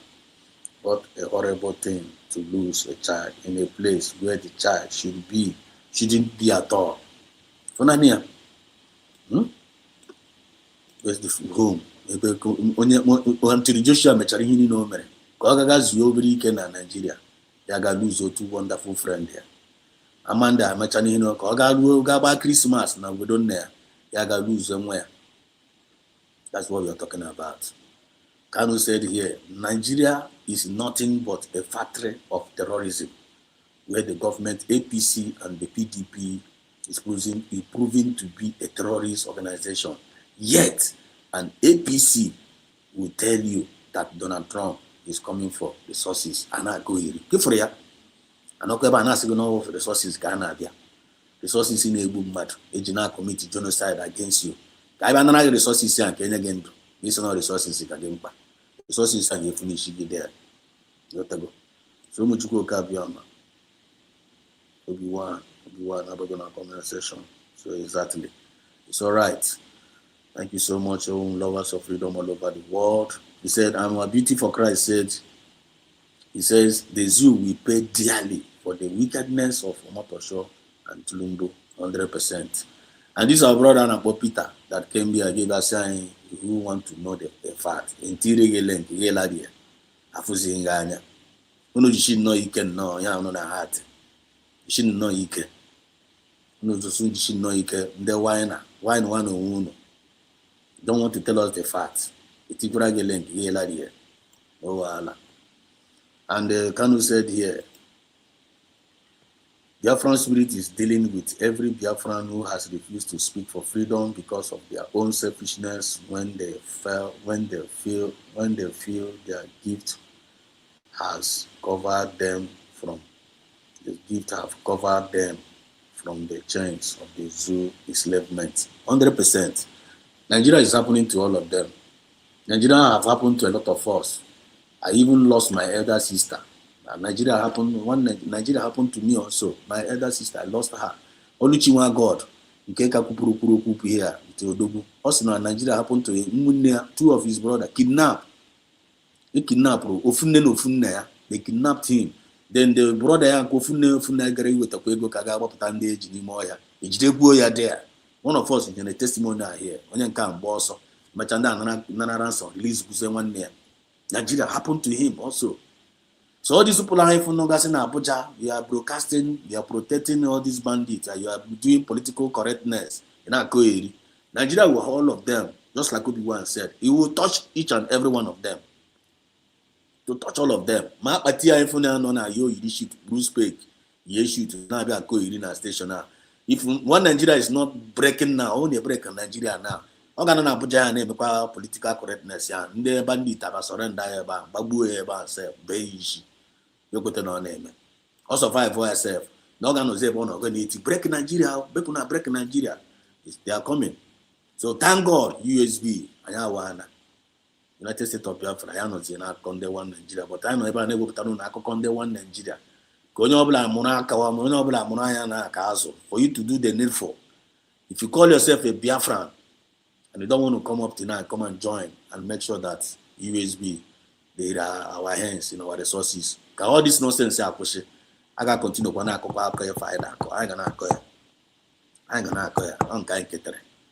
so I could get a and one initiate go. You try to continue because the alcohol. If you get food, you see our hand. You got no question the food, your hand. They man it. I want to go beg ishi. Urishi, me broke, Urishi, me press release. So we know what we are doing. We will continue to push. As long as and we are breathing, a ga-eji ya wee na-efe Chineke n'ofufe at the same time were ya na-anụ Jehova ọrụ were ya na-asa bụkwa humanity anwa ya ketara. So this is Biafran Exodus TV, always bringing you the message of redemption and liberation to the hearts and the minds of our people. Don't forget, I represent the movement of the people, by the people and for the people. We have one government. United States of Biafra is our government. Is our genuine leaders, Ijaga, the Trinity, the one here. Anything outside this government, anything outside this is fake. And don't forget, USB is the end product of every agitation. We are no more agitating. We are now a sovereign nation. Every spirit of deceptions and misinformations are crippled under United States of Biafra. You can't deceive any Biafra anymore, and you cannot misinform any Biafra anymore. All we are here right now is hashtag USB to the world.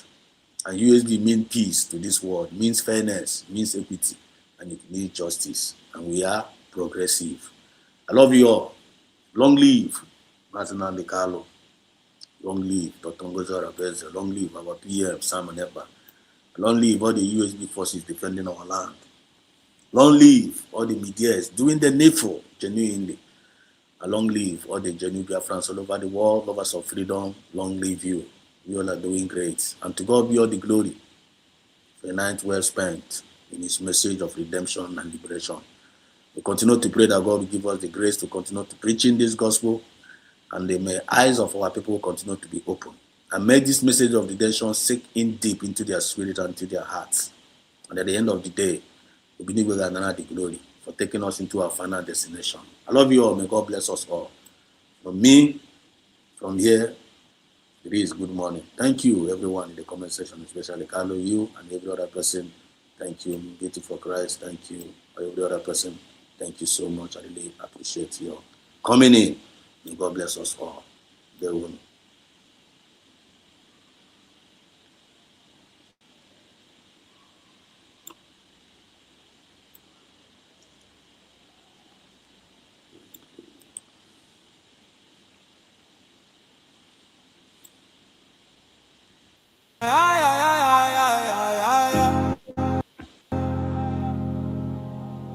Stealing in the name of taxation.